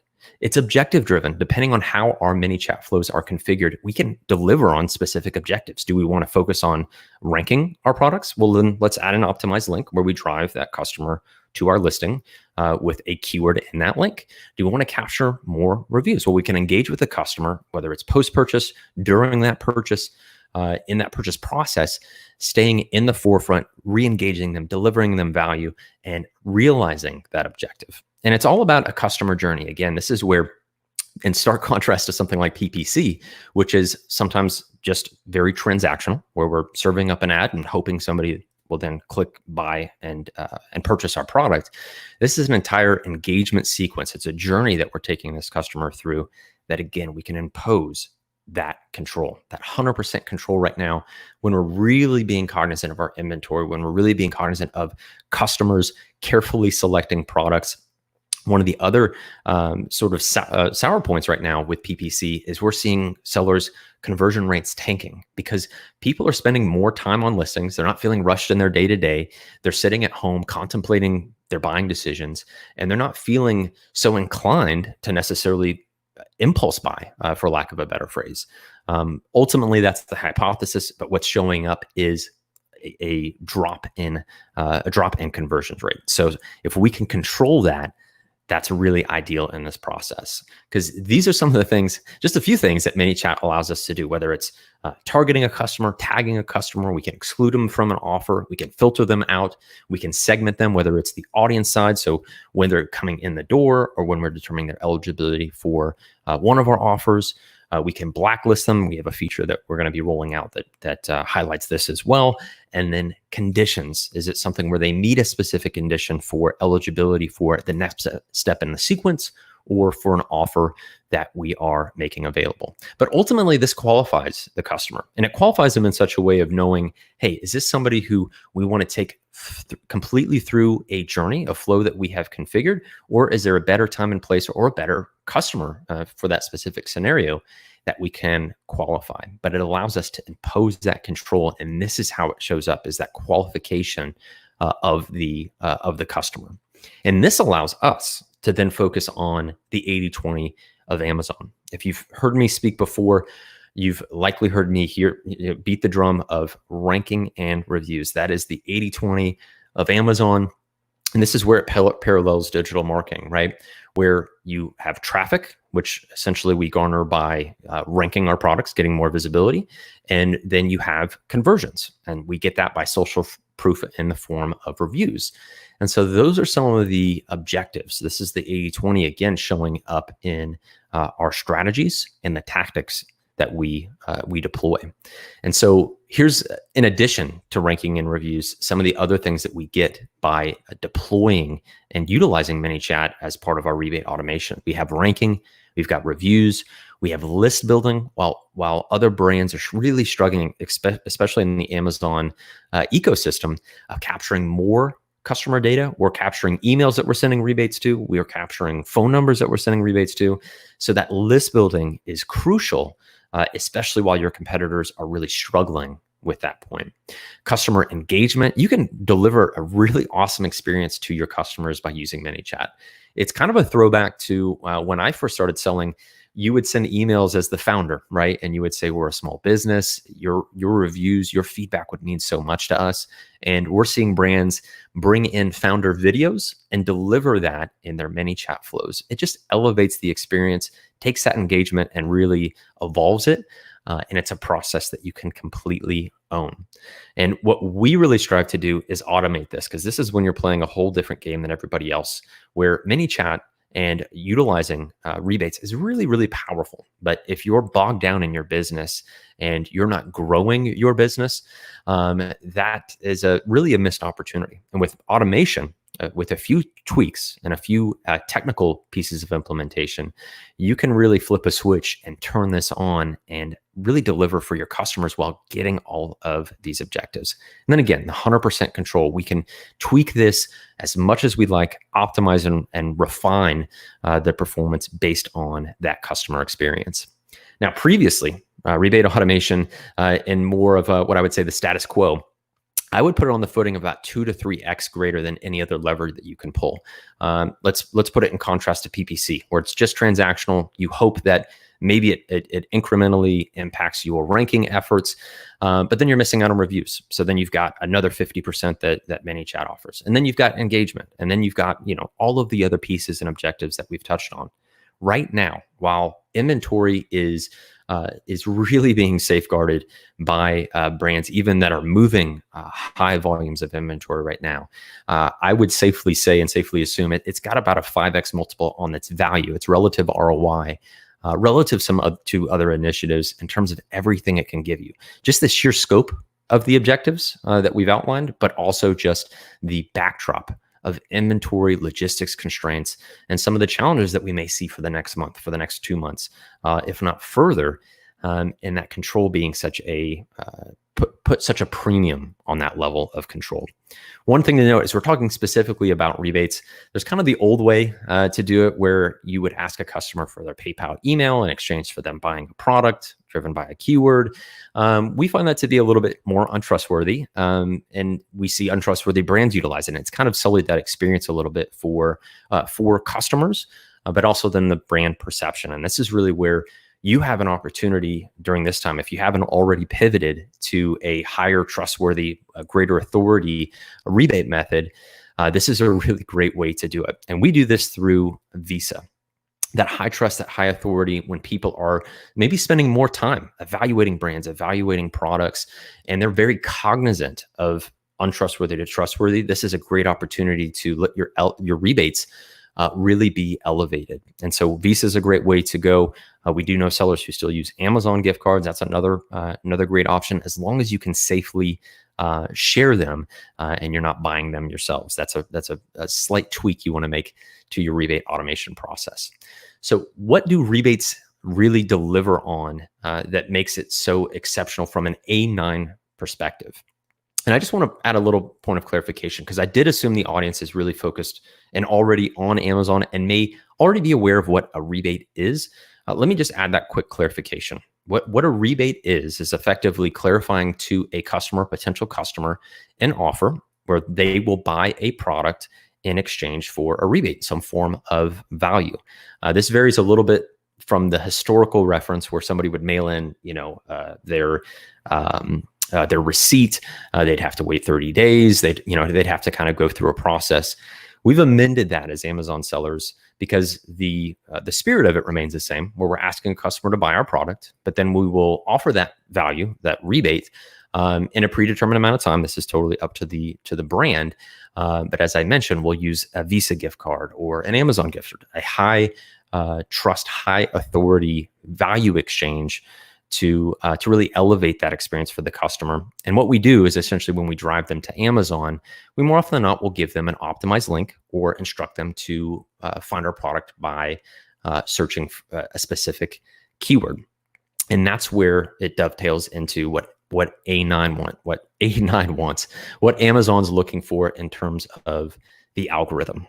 Because first and foremost, it helps to recreate a organic buying experience. SFB, or search, find, buy, is that search experience that we replicate for that customer. Again, organic, where we give them a keyword, we ask them to search it on Amazon, they find our product, they buy our product, and that's something that Amazon views positively in terms of our ranking efforts. It's a full purchase, a full price purchase.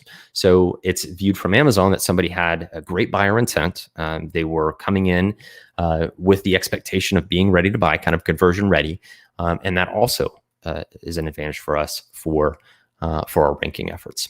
External traffic. So again, this is us driving outside the Amazon ecosystem into Amazon to our product detail page and converting that traffic. So we have the external traffic, which again is advantageous from an A9 perspective, and then page interactions. Now this is a little bit more advanced, but what A9 likes to have, and it's close to 200 and just under 230 factors, is page interactions. Now I mentioned that this is more advanced because these are things where Amazon likes to see customers spending more time on a page, whether they're taking the time to read reviews, take a look at the images, watch videos, even printing a product detail page. positively impacts ranking.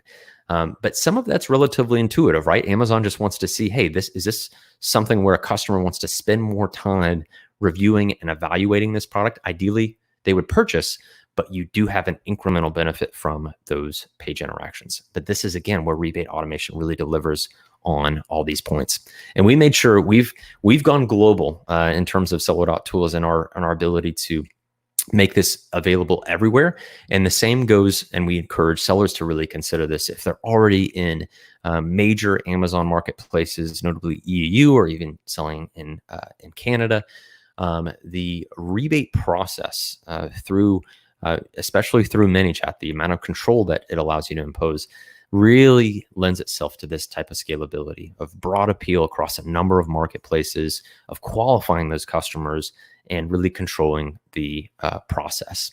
And ultimately, what we're doing through some of our tools, and the way that you can think of this is that we strive to automate value. If we're sharing something like a Visa gift card in that rebate process, we've been thinking of creative executions of that in the midst of a lot of this uncertainty. We've been looking at ways of can we give value, Amazon gift card, a short-term promotion for having somebody sign up to Subscribe and Save for a $10 Visa gift card.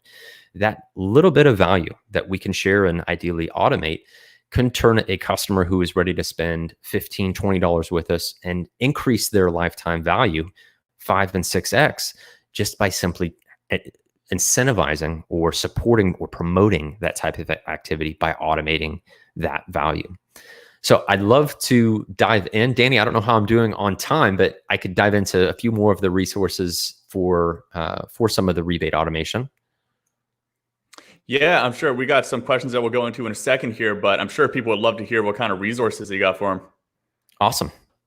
Cool. So let's dive in. So we have a dedicated page for this. And one thing I'll just add a preface, no matter how you achieve this, don't feel like you're beholden to using Seller.tools. What I would really champion is that you do use ManyChat. It is really a powerful resource. And they're the canary in the coal mine. There's a lot of messenger changes that ManyChat has been able to pivot and evolve with, whether it's rolling out email, rolling out SMS, really pivoting with one-time notifications. That may sound foreign to some of you, but others, it really resonates. But ManyChat has been able to stay ahead of the pack and allow us to deploy a lot of these more advanced features. So we have really a dedicated resource page in regards to automating rebate distribution utilizing ManyChat. And what I would highlight for you, and again, this is going to look intimidating for some, and others, this is going to be very much something they're accustomed to if they're already utilizing ManyChat. I just want to high level highlight for you what our ManyChat flows look like that utilize rebate automation. So don't mind my scrolling. And I'm just going to do a high level because I know I tried to get this done in 20 minutes. It was going to be a tall task. But what I want to share with you is what this journey looks like, how we achieve some of those objectives, and how we automate this process completely. So if we're getting a customer into our ManyChat flows, now we can do that through a ref URL. Encourage you to take a look at that.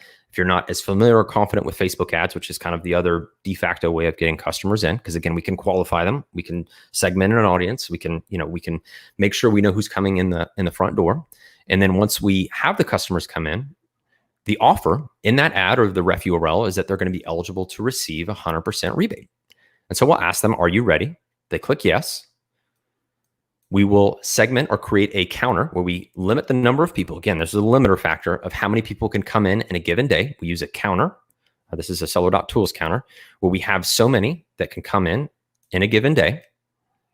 And then we let them know and clarify the offer that, again, they'll get 100% rebate of the purchase price of our product. They're eligible to only receive one.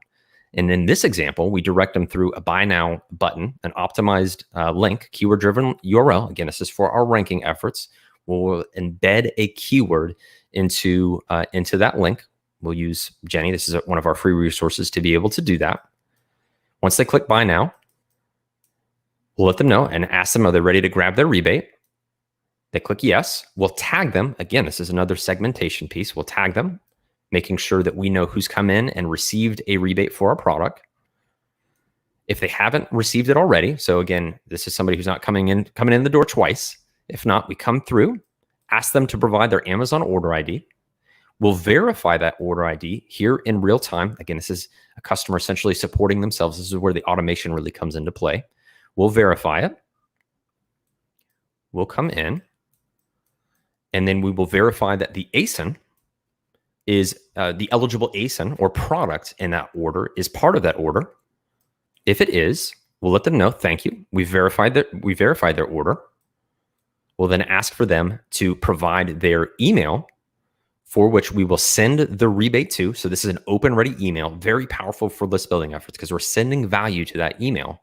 So we capture their email. Once they click yes, we'll have them double confirm. Again, we want to make sure that it's accurate, sending it to the right place, and we're capturing that valuable email.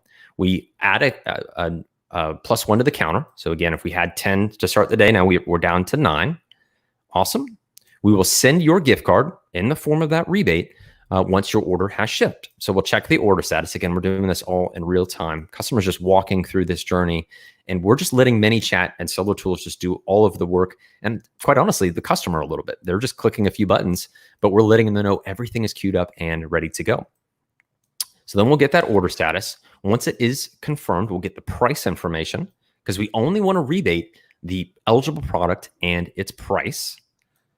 And that's essentially what's happening here. Again, it looks like it's a lot, but all it's doing is just capturing the price information for the eligible ASIN. The order has shipped, so we're ready to grab their gift card. We check the wallet balance, and this is a Seller.tools feature. I probably don't have time to go over that, but you'll want to take a look at this because the wallet allows you to add funds and then automatically send those Visa gift cards, send those Amazon gift cards. It'll check the wallet balance and make sure that our balance is topped up to our preferred amount. Then we can get the gift card. This sends it to the open ready email automatically for us. And then it comes in here. We'll have the make sure that the gift card has value. We'll tag the customer. If they have any issues at all, they can click and let us know that they never received it to that open ready email, and we'll send them a redemption link. There's stored value in this link for them to take advantage of that rebate, and essentially in 2 clicks, that customer is able to get that value themselves. It's really cool how this is able to automate everything. And again, I know I'm going a little long on time, but just to highlight this last piece, what we do is we add in a review request step to that open ready email. Just highlight where this next step, it just comes right down here. We wait a predetermined amount of days. You actually configure this yourself. So whenever a customer is going to get a lot of value or utility out of your product, let's say that's 14 days, you can say wait 14 days. And then we send an email to the same open ready email, the way that the customer is receiving our rebate, that form of value, which you can bet they're going to give us one that they're going to open.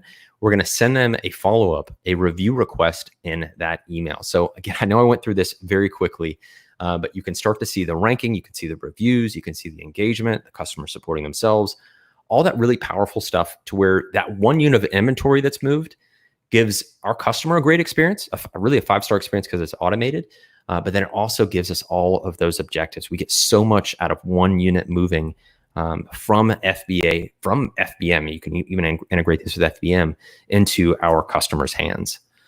So, yeah, guys, I know that was probably a fire hose of information for you guys, but that's the reason why we got the replays and the slides too. I'll share the link in the comments of where we're going to have the replays and the slides because that looked amazing. But I mean, it's hard for people to grasp in a short half-an-hour presentation, right? So where can people go to get that flow that you're just mentioning here?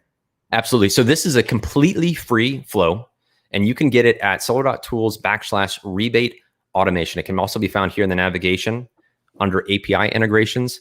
And this is totally free.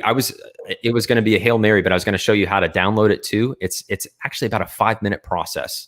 And because this is free, I would just encourage everybody to dive in. But I wanted to cover the rationale first. This gets tactical. But once you realize all of the ROI and the upside, I think this will really, I'm hoping will really give you a sense of, man, this is a worthwhile investment. You've got the ability to really play. I like to say, play a different game than everybody else. If you're doing this, and a lot of people are figuring out PPC or other external traffic, or a lot of different adaptation and pivoting strategies, this is just one that has withstood the trial by fire, really. Awesome. And we got time for one quick question here. Is it better to launch cheaper products since rebates and thus reviews will be much cheaper? And how do you determine your main keyword for a rebate campaign, especially if you don't have brand analytics yet in the UK? So simply choosing the highest search volume might be too expensive to rank for example. What do you think, Troy? Yeah, so in terms of the lower price product, I wouldn't necessarily go that route. Obviously, you need to understand what level of capital you'll have to be able to deploy both in the outset when you're sourcing a product, but then factoring in and budgeting your ranking and rebate efforts. That's really the best first step.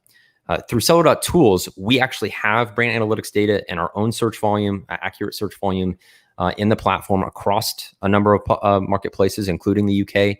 And so what we would encourage is really going after keywords you can win. And what I mean by that is that you can confidently rank for those keywords based on the number of units you have to move and your budget, right? Your capital, effectively. And so typically where that lands, we have a metric in Seller.tools called TSI Plus. That's typically going to be keywords in the 5 to 7 TSI Plus range. And for brand analytics, that can look like somewhere in between like 5,000 and 50,000 search frequency rank. Typically, I'm giving really rough ranges without knowing some of the specifics. But what's working right now, I'll share this, is that dripping rebates or dripping sales against a specific keyword over a prolonged window of time is proven to be the most effective, which is great because right now, with the amount of control that you can impose and you really safeguarding your inventory, that's actually really positive that's what's working right now for ranking, because it's far more manageable. Instead of 100 units you've got to move in a 2 or 3 day window, you may only need to move 4 or 5 units against a keyword for 30 days. Awesome. Well, that was an incredibly valuable presentation, Troy. Thank you so much for coming on. And I want to give a quick shout out as well. Troy's company is also a sponsor of this broadcast here. Let me get this comment taken off there. So Seller.tools, they are also a sponsor. They're helping us promote. So he mentioned you guys can go get one of those free ManyChat flows there. And this is one of the companies that honestly, I think puts out the best content. Definitely go check out their blog at the very least, because Troy is constantly putting out good content like this, videos in his Facebook group, FBA Kings. And guys, if you haven't already, go check out summitecommerce.co/gifts, and you can find this replay, all of Troy's slides, and any of the resources you mentioned. It's all going to be there for you guys, so you guys can go find that very easily. So thank you so much for coming on, Troy. Thanks, Danny. Sorry I had to sprint through it. No worries. Awesome. So our next guest here she is a unique one in the fact that she is probably, and when it comes to women, so she is someone who is a 7-figure Amazon seller who is now turned to be the main voice of women in Amazon. And she now has a podcast called exactly that, Women on Amazon. And her name is Regina Peterbergsky. Today is going to be on, let me get this banner out of the way. I'm juggling 10 million things. How the seller community is coming together to support each other. Unity amongst fear and chaos. It's a very important topic to stay focused and keep your mind right so you can make your business right. So I'd like to welcome to the live stream, Regina Peterbergsky. How is it going? Hey, how are you, Danny, Isaac?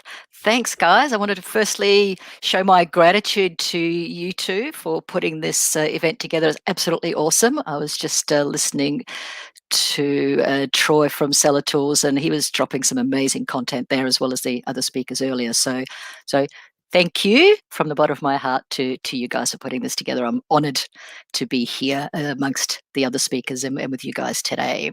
And hello from Melbourne, Australia, where it's 10 o'clock in the morning on Monday. So hello from the future. It's a beautiful day. Yeah, I'm over here in Bali on the same side of the world as you. So Oh, okay. It's good. It's nice and warm over here. But Yeah. everyone else, it's getting late and they're getting tired. Yeah, well, that's okay. That's all right. So today I was going to talk a little bit more softer stuff rather than, there's some really hard-hitting information that's coming through from a lot of speakers.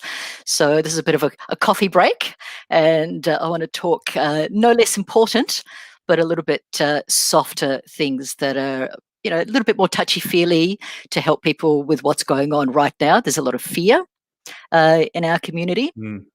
And I think it's really important that we do certain things to overcome that and make sure that we're in a position to move forward.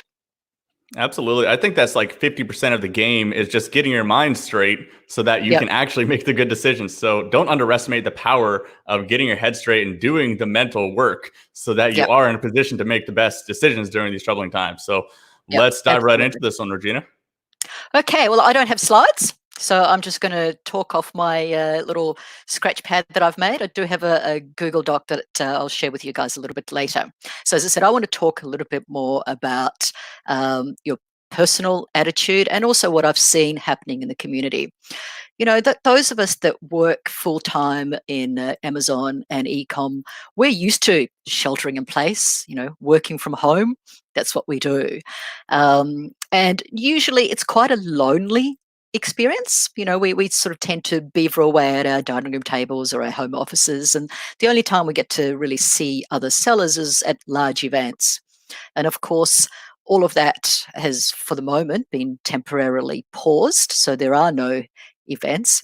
And it's what's been amazing to see in the last week, 10 days, 2 weeks, is how the community is coming together.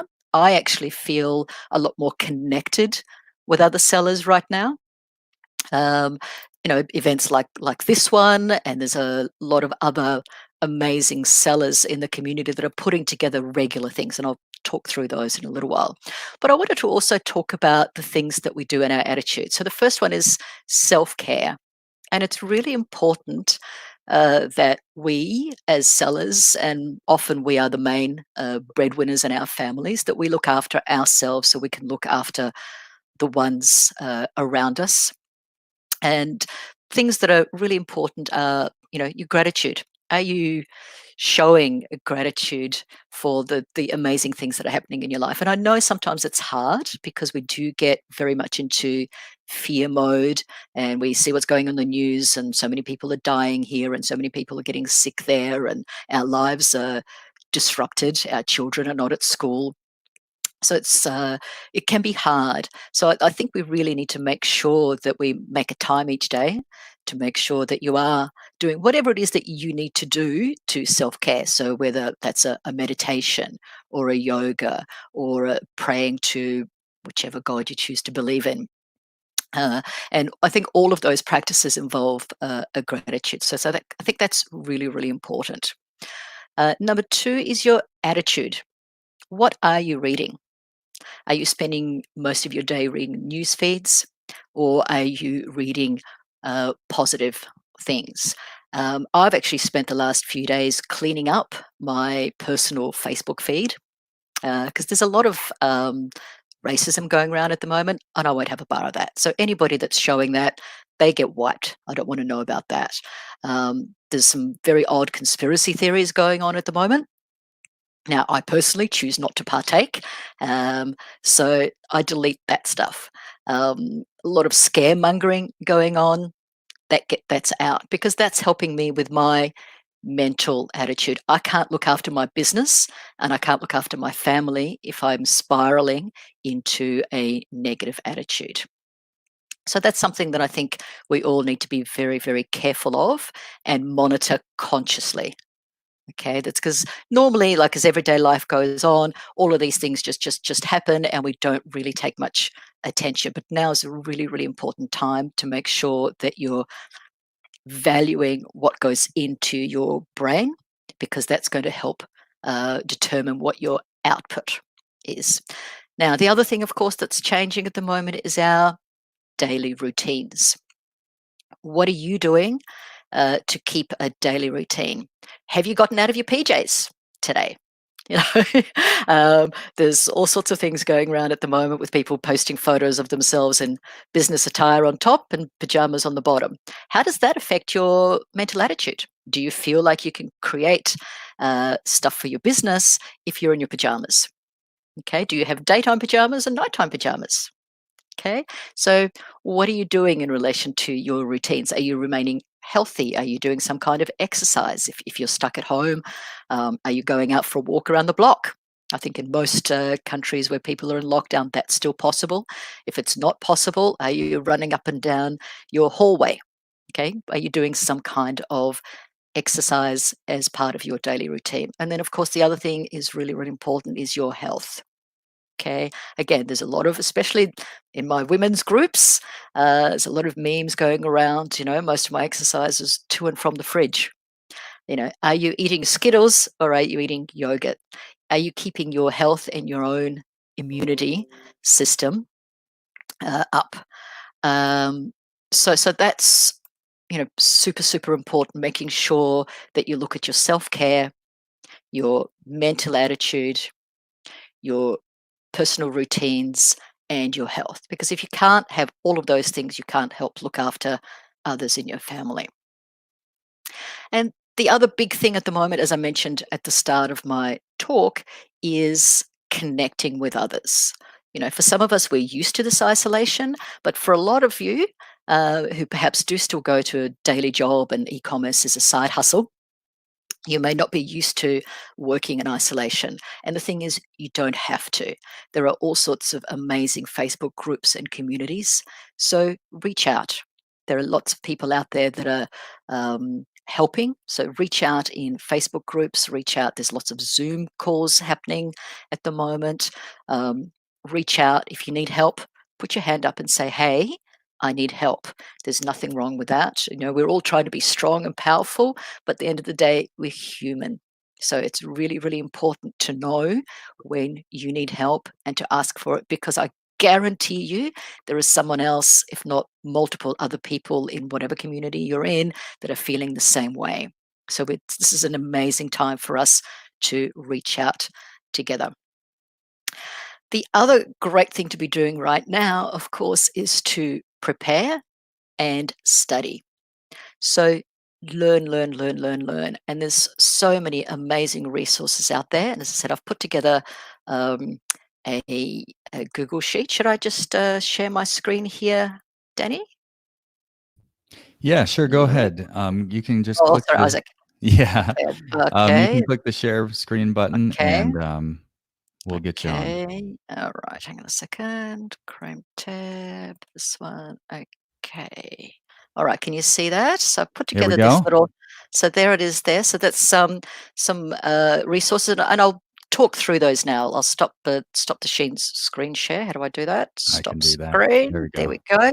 So I'll just talk through them, but of course this will be available for everybody. So in our community, there are a lot of amazing people who are now offering their services for free or almost free that you would normally be paying thousands of dollars for. So if you don't know of these people, these are the people that I personally follow and recommend who are adding the most amazing value. And now is a great time to reach out and connect with these people. So the first one is Danny McMillan from Seller Sessions. He's a UK based seller, and he also has services that he provides, but at the moment he's really focusing on bringing our community together. He has, I think, a twice daily catch up. He does a morning catch up and an afternoon UK time full on training, and those are available either through Facebook or YouTube. So that's sellersessions.com. So I highly, highly recommend you do that. As I said, daily amazing knowledge bombs, plus also motivation, inspiration from Danny. If you're not familiar with Steve Simonson, Steve is a multi-million dollar seller, but also one of the most humble people I've personally ever met. He has a podcast called Awesomers.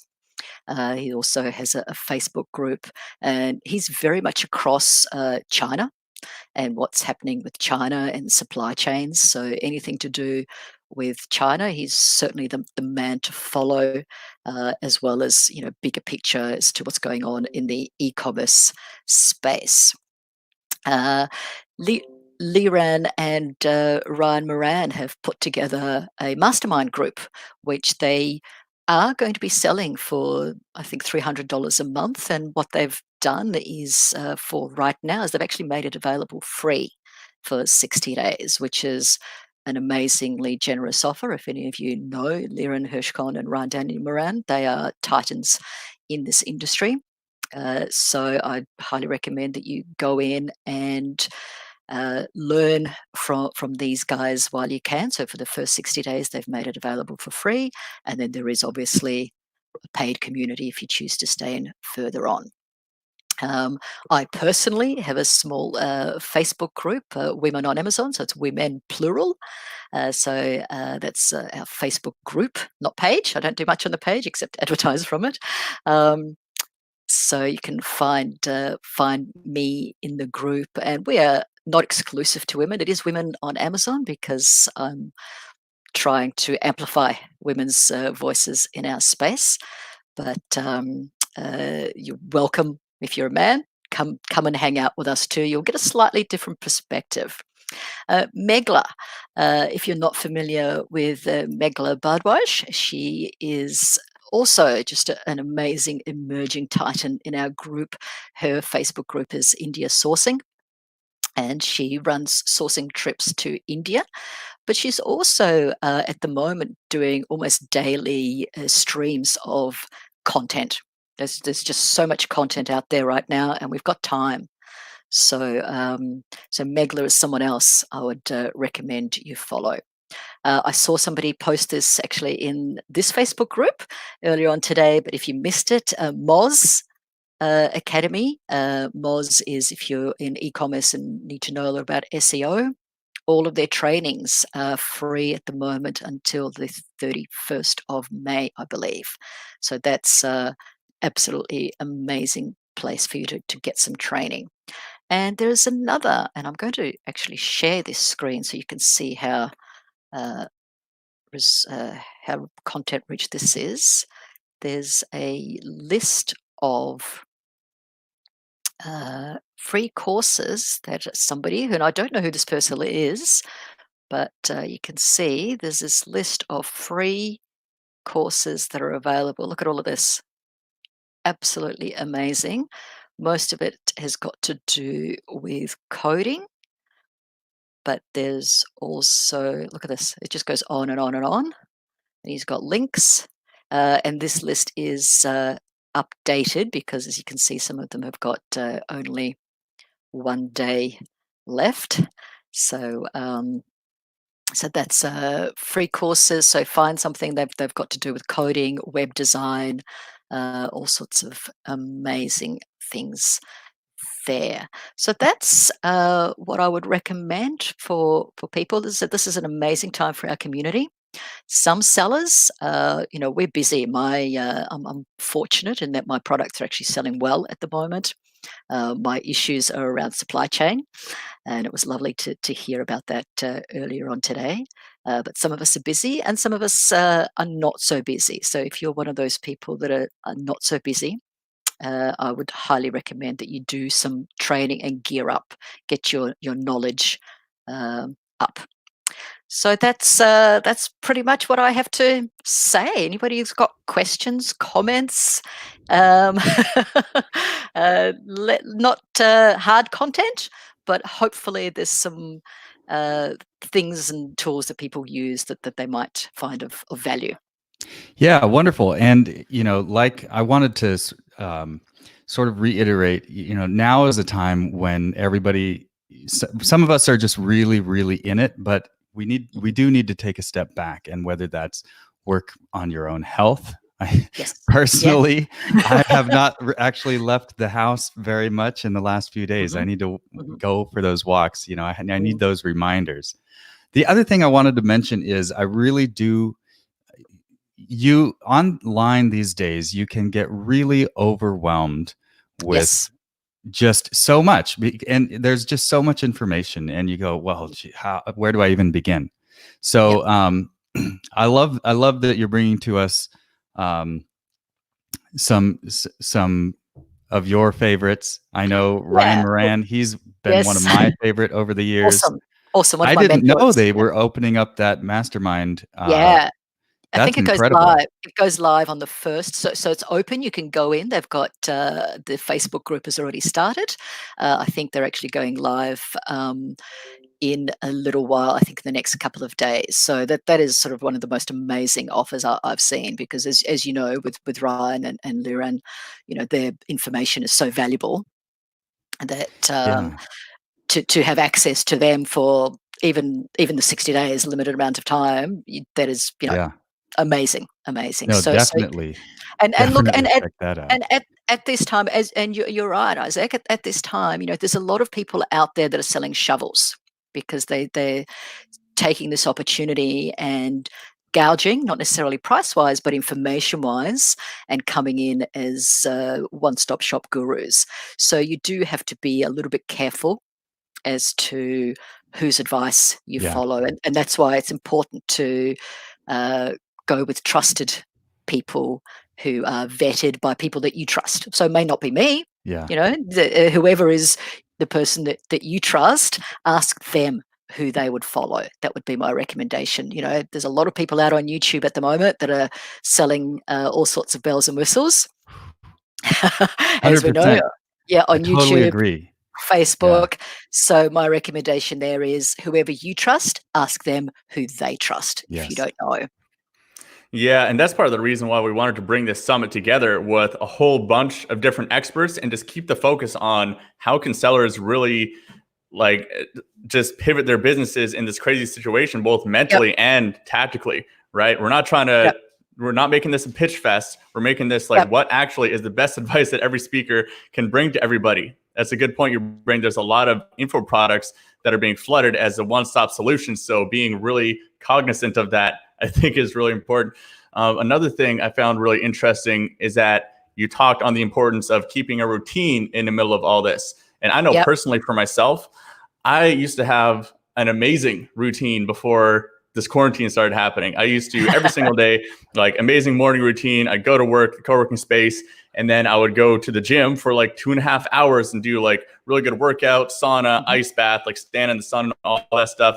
And now that I haven't been doing that for the past couple of weeks, it's kind of knocked me off my game. And I was actually talking with my girlfriend about this. Whoa, I gotta actually knock myself back into some really solid routine to get my headspace straight, because it was getting a little bit foggy and scattered.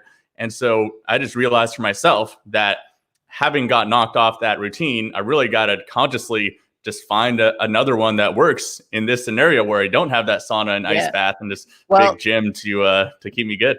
That's it. Some of my friends who are selling home gym equipment cleaning up on Amazon at the moment, so it's a great niche to be in right now if that's what you sell. You don't get into it if you're not selling it now, but if you're already in it, great opportunity.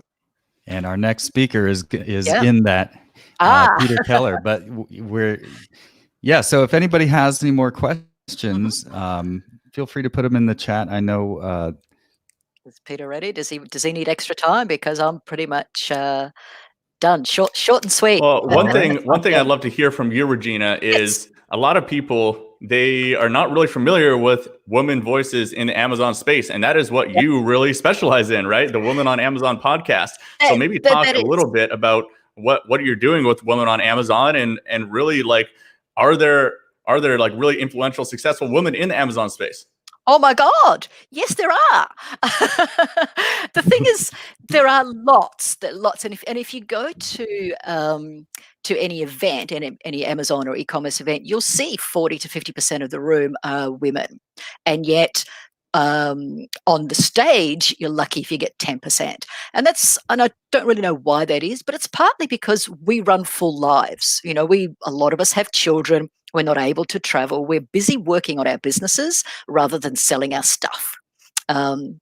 So I started my podcast about a year ago, in fact, almost exactly a year ago, with the idea of amplifying those women's voices so that other people, both men and women, can hear from us, because there are, my latest interview, which is about to go live later on this afternoon on the pod, is Kirsty Verity. She's sort of like one of the titans in our industry. She doesn't really talk much. You don't hear much from her. But she's got I think she's telling me over $18 million in sales. There's Amy Weiss is an amazing seller who's doing some great stuff. So there's a lot of women sellers out there, but again, you don't hear from us very much, and that's what I've been working on is to amplify women's voices in the space and talk about their stories.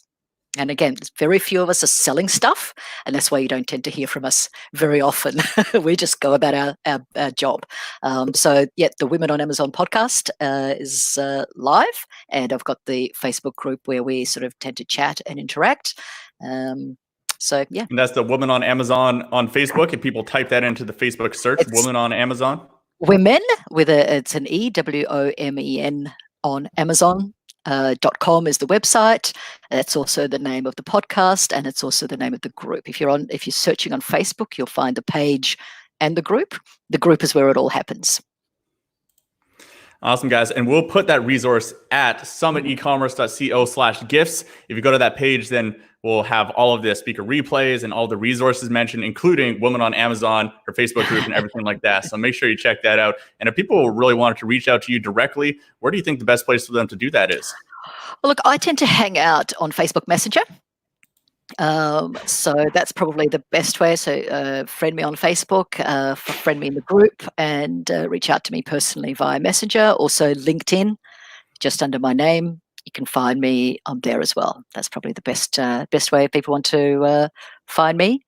Yeah, that's where I hang. Awesome. Thank you so much, Regina. And we'll chat soon. We'll go see you in the comments after. And so I want to take this moment to do a quick shout out to the Summit sponsors here. So we got lots of amazing sponsors, and more sponsors are coming in as we do this too. If you want to be a sponsor, reach out to myself or Isaac on Facebook. There's a big collaboration going on between all these companies. Summit Ecommerce, that's Isaac's company there. Kenji ROI, that's my company.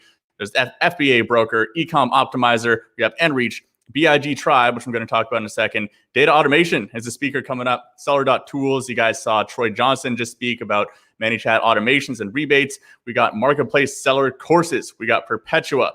We got ZonGuru. He is the CEO. John Tilley is speaking, I believe, on the third day here. And then Empire Flippers, TFG. We got Team FG, not to be confused with TFG.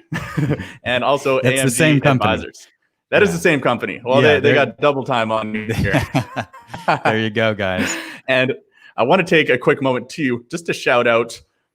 This is BIG Tribe. So this is a friend of mine here in Bali. He has a group. It is pretty much the only real recurring entrepreneurial group in Bali. There's a lot of different events that go on, but he actually puts on monthly events here in Bali of entrepreneurs, and especially like digital entrepreneurs that are basing themselves in different countries. Bali is a big hotspot for that. I currently live in Bali. His name is Sasha Wynn, and he puts on these great events called BIG Tribe and a community here in Bali.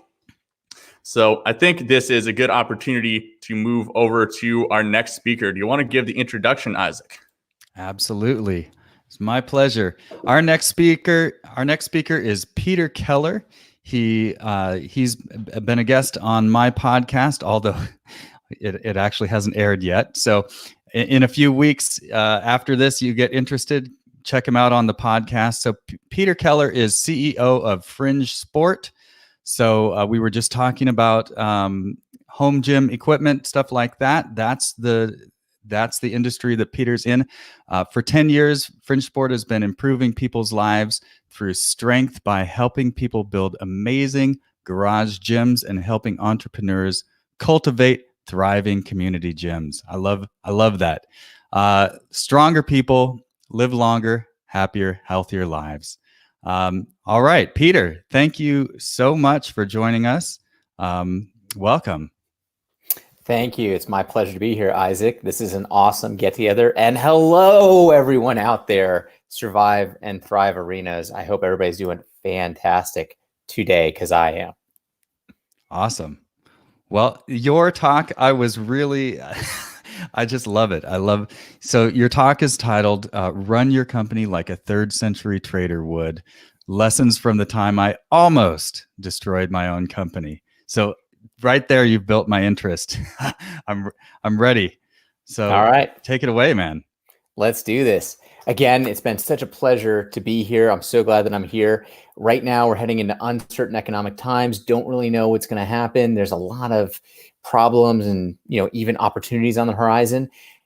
One of the things that it reminded me of was the time that I created my own economic recession by being so stupid that I almost destroyed my own company. So let me tell you a little bit about that, a little bit of what I learned there. So I'm going to start by, there's a great intro already, but I'm going to let you know. My name is Peter Keller. I'm the CEO of Fringe Sport, where we help people improve lives through strength by building amazing garage gyms and helping entrepreneurs build thriving community gyms. Now, before, let's go back in time. Doodly-doo, doodly-doo, doodly-doo. Back to 15 years ago, I was in business school. I was getting my MBA. I was learning about all the different aspects, the exciting, the boring, everything in between for business. And they would often bring in speakers. They bring in CEOs of different companies. And I remember one day they brought in a CEO of a software company. He was telling us what it's like to run a venture-backed software company. And of course, there were mostly highs, a few lows, that sort of thing. But at the end of his talk, and he had gone to University of Texas, same school I got my MBA from, and he said, "Hey, does anyone have any questions? I'll answer anything." So somebody raised their hand and he said, "Okay, yeah, what you got?" And he said, "Now you've just told us this, whole story. Thank you for sharing so much. What is one thing that you didn't learn in business school that's come in incredibly helpful for you?" And he's standing up there and he gets this like haunted look on his face. And he says, "I didn't learn this in business school, but one of my friends told me that when times get really tough at my company and I feel like I need to cry, I should go in my shower to cry so that my wife doesn't hear me cry." And he said this and everybody kind of tittered like, what's going on? But I just remember the look in his eyes. He was serious. And I thought, wow, that's hardcore. It's never going to be me. But you know what? It has been me. And I'm going to tell you a little bit about that time and what led me to cry in the shower or to go for a run so I could cry away from my family. It was rough. So I've been doing this for 10 years, been running Fringe Sport for 10 years, helping people improve lives through strength. I founded the company out of my garage. We've always been about garage gyms. Of course, everybody's about garage gyms now, but we always have been all about garage gyms. I had a garage gym that I dismantled to make space for our very first kettlebells for Fringe Sport. So I invited my brother into the business and we grew and we grew and we grew. We grew within 4 years to a little bit over 5 million in top line revenue. However, as we grew, and I never saw this coming, he and I started to grow apart. And this is my baby brother. I loved him then and I love him now with all of my heart. But we were getting in bitter arguments over stuff that didn't matter at all. And if you think that we were arguing hard about the stuff that didn't matter, the stuff that was really big, oh my God, we were like to kill each other over this thing. So I did one of the worst and most difficult things that I've ever done in my life. And I hostile bought him out of the business. He was essentially forced out. And I, at the time, thought it was the only thing that I could do to recover the business and possibly recover our friendship as a family. I'm not going to tell you that story. What I'm going to tell you the story about is after I bought him out, I had brought in an investor and he walked with 6 figures of cash.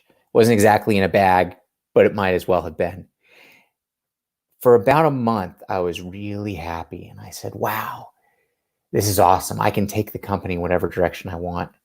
And then reality hit in when we got the financials back from that first month. The business in that first month lost about $50,000. So I had done all of this machination to try and get control back of the business. I had sent my business partner off with a ton of money, and the business we were making a lot of customers happy. And I see Randy down there. Thank you very much, Randy, in the comments. But from a business standpoint, it was a big pile of crap. So what I had done is I had done this very difficult thing to buy my brother out and send him off with a bag full of money, and I had been left with a bag full of crap. So I set about recovering the business, returning it to profitability. And that was some of the hardest 10 months of my life. It took 10 months to go from losing $50,000 a month to get back to profitability. And when I say profitability, I mean break even. Of course, things are doing a little bit better now. We're helping many, many, many people build amazing garage gyms. But the path back to profitability was not only difficult, but it was also extremely emotionally challenging for me, because I would look in the mirror and I had a hard time separating it out.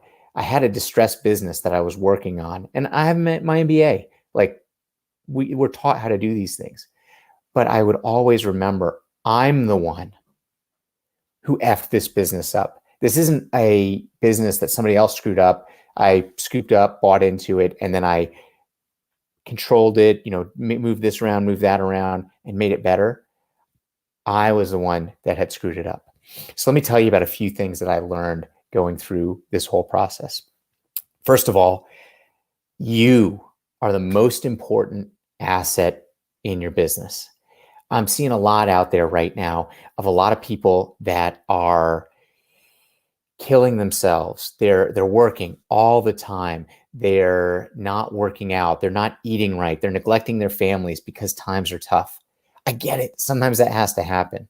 And to some extent, I'm working my butt off right now. I've been working for the last, 3 weeks because of what's going on out there in the economy, making sure I'm protecting the business and making sure that we're well positioned for whatever comes next. However, I'm making sure that I'm coming back home. I'm having conversations with the wife. I am spending quality time with the kids. For me, something that's really important in my life is what I call my barbell therapy. I mean, I own a strength and conditioning equipment company. I'm part of this community, and it's really important for me to get my hands on a barbell.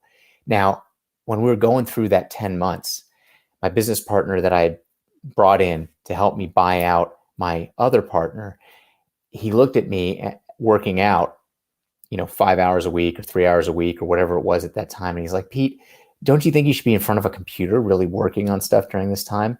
And what I told him is, I'm here for the marathon. I'm here for the long run. We are in a sprint right now, but up here, this is what needs to be taken care of to get over that next hump. The other thing that I was doing at that time, and something that's amazing to do at this time, is invest in yourself in terms of training. I used to try to hire people. Oh, we need Facebook ads. I'll go engage a consultancy to do Facebook ads. We need Amazon ads, same thing. We need to be on Amazon. Now, there are a lot of great Amazon consultants out there. I do want to mention that. But I would always engage all these people. And what that's doing is it's outsourcing things that you can learn and that you can understand. Because the chances are that whether it be employees or whether it be agencies or contractors, they're going to come and go. Even if you have a long-lived engagement with them, sooner or later, they're going to leave. And that knowledge, that experience, what we call tribal knowledge around my company, it's going to go with them. So to the extent that there's tribal knowledge, one of the things it taught me is that tribal knowledge needs to be here, because I'm not going to be leaving. I'm here with the company forever. Other people are going to come and go with my blessing, but I'm here. So I need to be investing in here. Another super key thing, when we were running the business previously, we were investing heavily. This was quite a while ago, and we were investing heavily in Google Ads. We're investing so heavily because the conventional wisdom is that e-commerce is a repeat business, and you can break even or even lose money on that first sale as long as you make it up on the next sale. And that's part of the thinking that we had when we were scaling the company higher and higher and higher.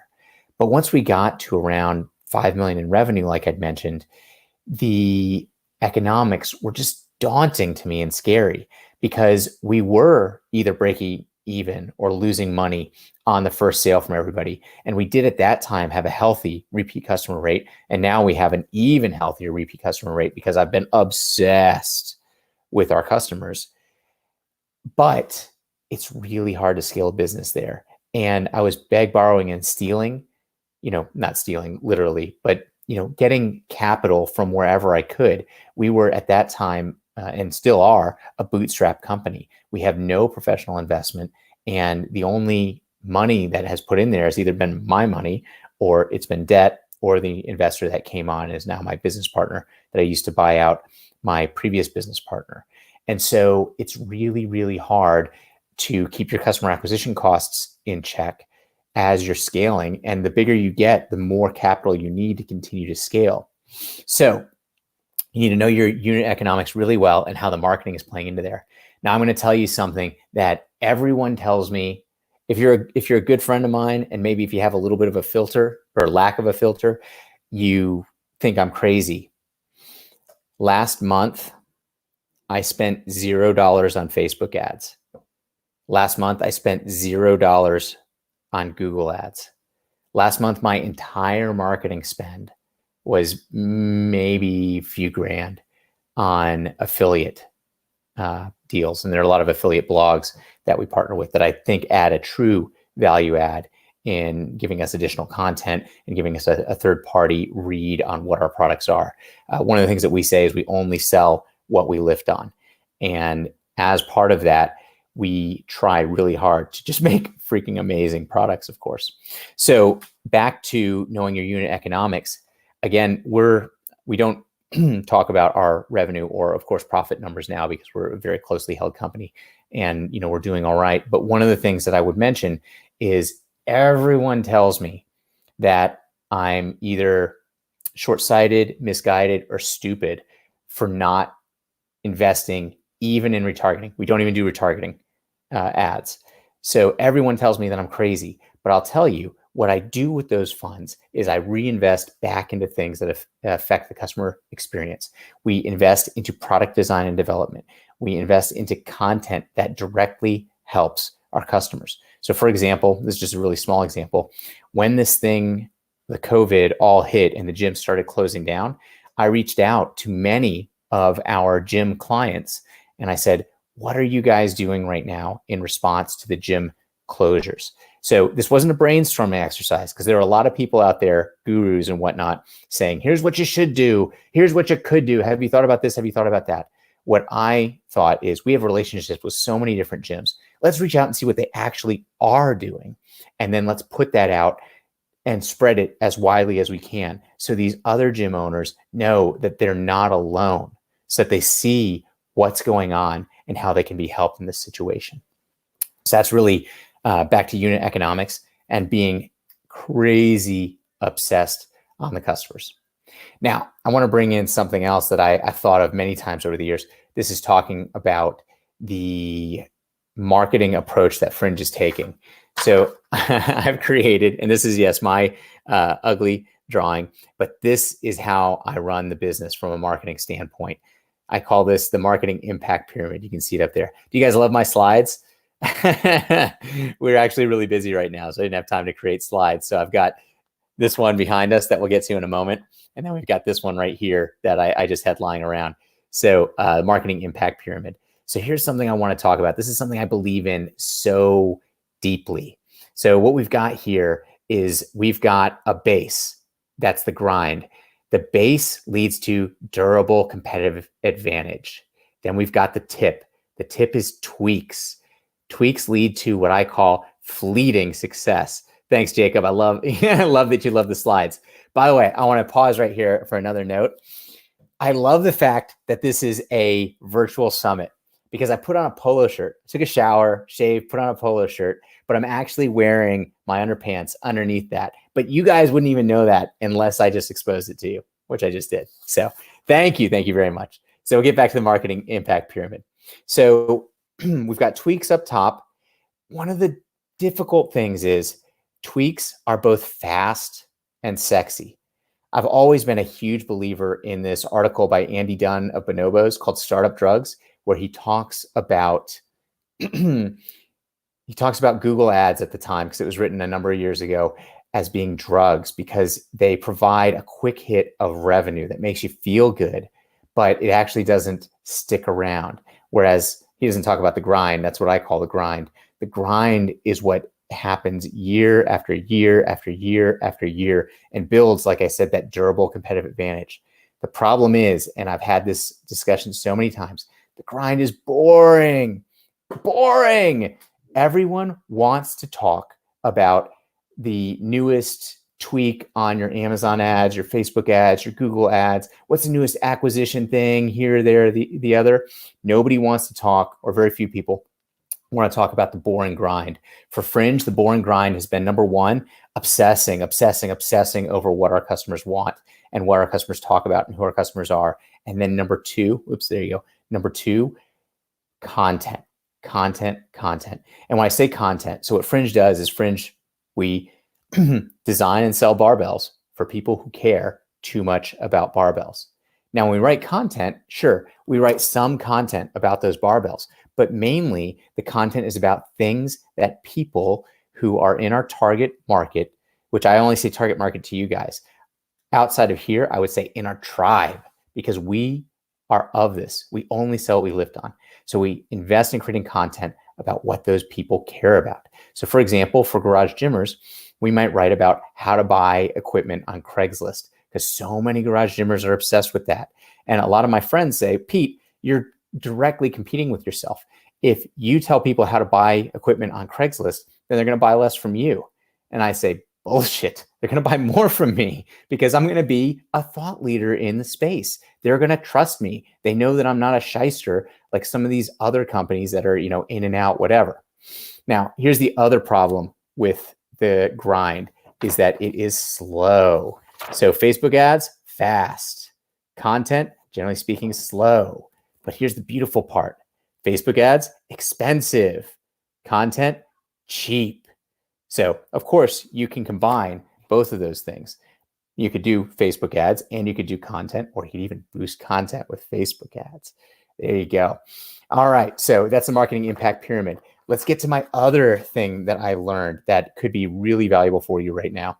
So when I started the company, and we're going to get to my other super professional slide here, I put up all the money, then I borrowed the rest of the money, and I personally guaranteed everything. So when we started Fringe, so this is time moving forward. This is profit up here above $0. This is loss here below it. So I actually started Fringe in the hole because I started it with some of my money. Now, if things had gone really well, we could go that direction. However, if things had gone really poorly, then Fringe could have gone that direction because I was personally guaranteeing everything. So if Fringe went poorly, it could have pushed me into bankruptcy. Now, when I brought in my investor, I changed this risk trumpet. And I changed this risk trumpet. I was basically starting at zero at that point, so didn't have to worry about even being in the hole to start with. And I stopped personally guaranteeing everything. Now, one of the things that I'll mention to you, and I'm a contrarian, landlords will tell you, oh, I have to have a personal guarantee. Banks will tell you, I have to have a personal guarantee. Everybody will tell you have to have a personal guarantee. Most of the people are lying because it's in their interests to have you personally guarantee something. And especially in this market that we're going into where landlords are going to be hurting, if you just flat out say, don't waffle, but if you just flat out say, no personal guarantee. You give me this lease without a PG or I walk, that's going to work. Maybe not all the time, but it's going to work sometimes. So what I did was my new risk trumpet was like this. So I did give up some of my upside because I brought in the investor, but I also said, I'm not going into the hole for this business ever again. No personal guarantees. So we're just going to zero out the bottom of our risk trumpet instead of having this sort of thing that could put me in the hole. No PG. Jacob, awesome. Liars. Jacob, you are on fire in there. So I want to leave you guys with one other massive, massive thing. I know I've been a little bit rambling here. I'm a member of an entrepreneurship group called EO. I'm the member of the Austin branch of EO, EO's Entrepreneurs Organization, EO Austin. It is global. One of the things that helped me get through this horrible, terrible situation that I was in. Terrible situation number one, I had to hostile buy out my brother, my baby brother, whose diapers I'd changed. The psychological aspect of that was devastating to me. And again, I loved him then and I love him now. but we're not business partners anymore. So they helped me get through that.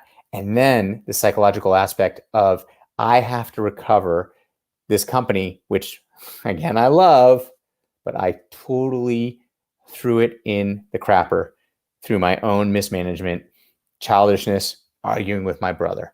And without a group of people that I could expose my heart to, that I could be vulnerable with, and I could share both my lowest lows and my highest highs, then I don't know where I'd be today, possibly an employee. So I hope that this has been helpful for you. I want to let you know that I have not cried in the shower, at least not for business reasons, but I've not cried in the shower for, let's say, 3 years or so. And I'm doubling down, knocking on wood, hoping that that never happens again. So I'm open to any and all questions. And I thank you very much for listening to me. Again, Peter, Fringe Sport, improve lives through strength. That was amazing. I got to tell you, I love the honesty, and I love, this is the kind of thing that we're going through. I've had my lows, and I know everybody listening has been there as well. So I want you to, now's the time. We've got several minutes here. Type in your questions. I know that you've got questions for Peter. We'll just go through some of these comments that we've had. Beautiful slides, Jacob. You're manning the comments. I love it.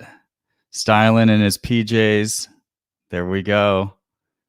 By the way, I know there is a delay. So when we say people need to comment, they don't even hear that for 20 seconds or so. So Tribe. So Randy said earlier, Randy Green, I'm a longtime customer of Fringe Sport. Peter is a fun and fearless dude. Awesome to see him here. All right. So I've got a question for you, Peter. I think it's going to be a really interesting time coming up for different niches if this quarantine goes on for too long. And I mean, sports is one of those ones where it's kind of really dependent on being outside for a lot of them, right? But certain sports are more conducive to social distancing than other ones. Like, for example, in Bali, there's a lot of people here who are surfers. And their surfers are still, they're allowed outside of their house and they can go social distance themselves out in the ocean. But my favorite sport to do is acro yoga and standing acrobatics, which is like direct touching of like you have to be in direct contact with your partner in order to do that. So it doesn't really work. That's been kind of shut down. What do you think about the future over the next months if quarantine continues when it comes to sports products in general? Yeah, great question. Thank you very much. And if you're surfing, I just hope the sharks know the rules of social distancing. So hopefully that'll help. Yeah, someone's got to update the sharks. Yeah. So I have some bad news here. I'm extremely pessimistic about what COVID is going to do to at least like the economic world over the next 12 to 18 months, something like that. I think it's going to be a economic tsunami. I think a lot of people can protect themselves and their businesses, but I think a lot is going to change. I remember when 9/11 happened, I was actually an undergrad at the University of Texas. I remember clearly that I had just gotten back from Brazil, and I remember that I never had an airport experience like going to or getting back from Brazil ever again, in that my father had seen me off to the gate and everybody was just walking around the terminal. There would be even people coming up to the terminal to go have a snack. I think that this is going to be economically, from a like social distance situation, I think it's going to be pretty similar.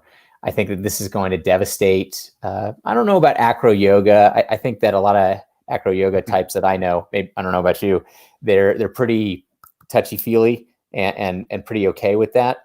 I think that gyms, it's going to devastate commercial gyms. That is to say, it's going to drive a lot of home gyms, which is obviously economically good for me. But it's sad for me to see or to think about what's going to happen to commercial gyms. And then I'm an avid soccer player. I think it's going to destroy that for a little while. But I think that people are going to come back, and in 3-5 years, we're going to remember what happened, but we're going to be back to our new normal. So I don't know if that was kind of a rambling answer, but I think that over the next 6 months to 12 months, it's going to be really rough for a lot of sport where people are in close proximity to each other. But eventually we'll get back as we see vaccines and more effective treatments, things like that. Well, I think your story has touched a lot of people here. So we have a comment. Your story is truly inspiring. I used to cry in the car leaving work at 3 a.m. I can relate. And I think a lot of entrepreneurs have been there, right? So I really appreciate you sharing your story very vulnerably like that, because it's reality for a lot of people who are putting themselves out there and trying to make something happen. No one can predict something like COVID just coming along and taking the rug out from under their feet, right? Yeah. We have another question too from Freddie Lansky. Do you feel the lows we've had that are much worse than this virus, such as having a hostile buyout of your brother, make it easier to get through this crisis that's small in comparison? And how do you utilize those experiences to get through Corona? Freddie, I love you, brother. So I look forward to seeing you again soon. I would say absolutely. I'm not a quote unquote Tony Robbins guy. There are people that you run into who are all about Tony Robbins, but I am a person who tries to steal from everywhere that I can for things that will benefit me or make me better. It's a great Bruce Lee quote that says, what does he say? Accept what is useful, reject what is useless, and add what is uniquely your own. So here's my Tony Robbins thing that I accepted. He says, life can either happen to you or for you. And I choose to believe that everything is happening for me. Life is bringing me lots of amazing puzzles to solve that are going to make me a better person in the end. And that's just how it is. Man. Yeah, absolutely. Yeah. I mean, there's two ways to look at this crisis right here, right? There is, you can look at it as, wow, everything's going to shit. And I'm completely just going to be like, my business is going down. I just need to just retract everything and curl up into a ball and hope my business doesn't die. Or you can literally look at the opposite and be like, wow, there is like all these cracks forming in the pavement. A massive earthquake just happened. And all of these little cracks in the pavement are perfect places to plant some seeds and grow the new opportunities, because both of these realities are completely true.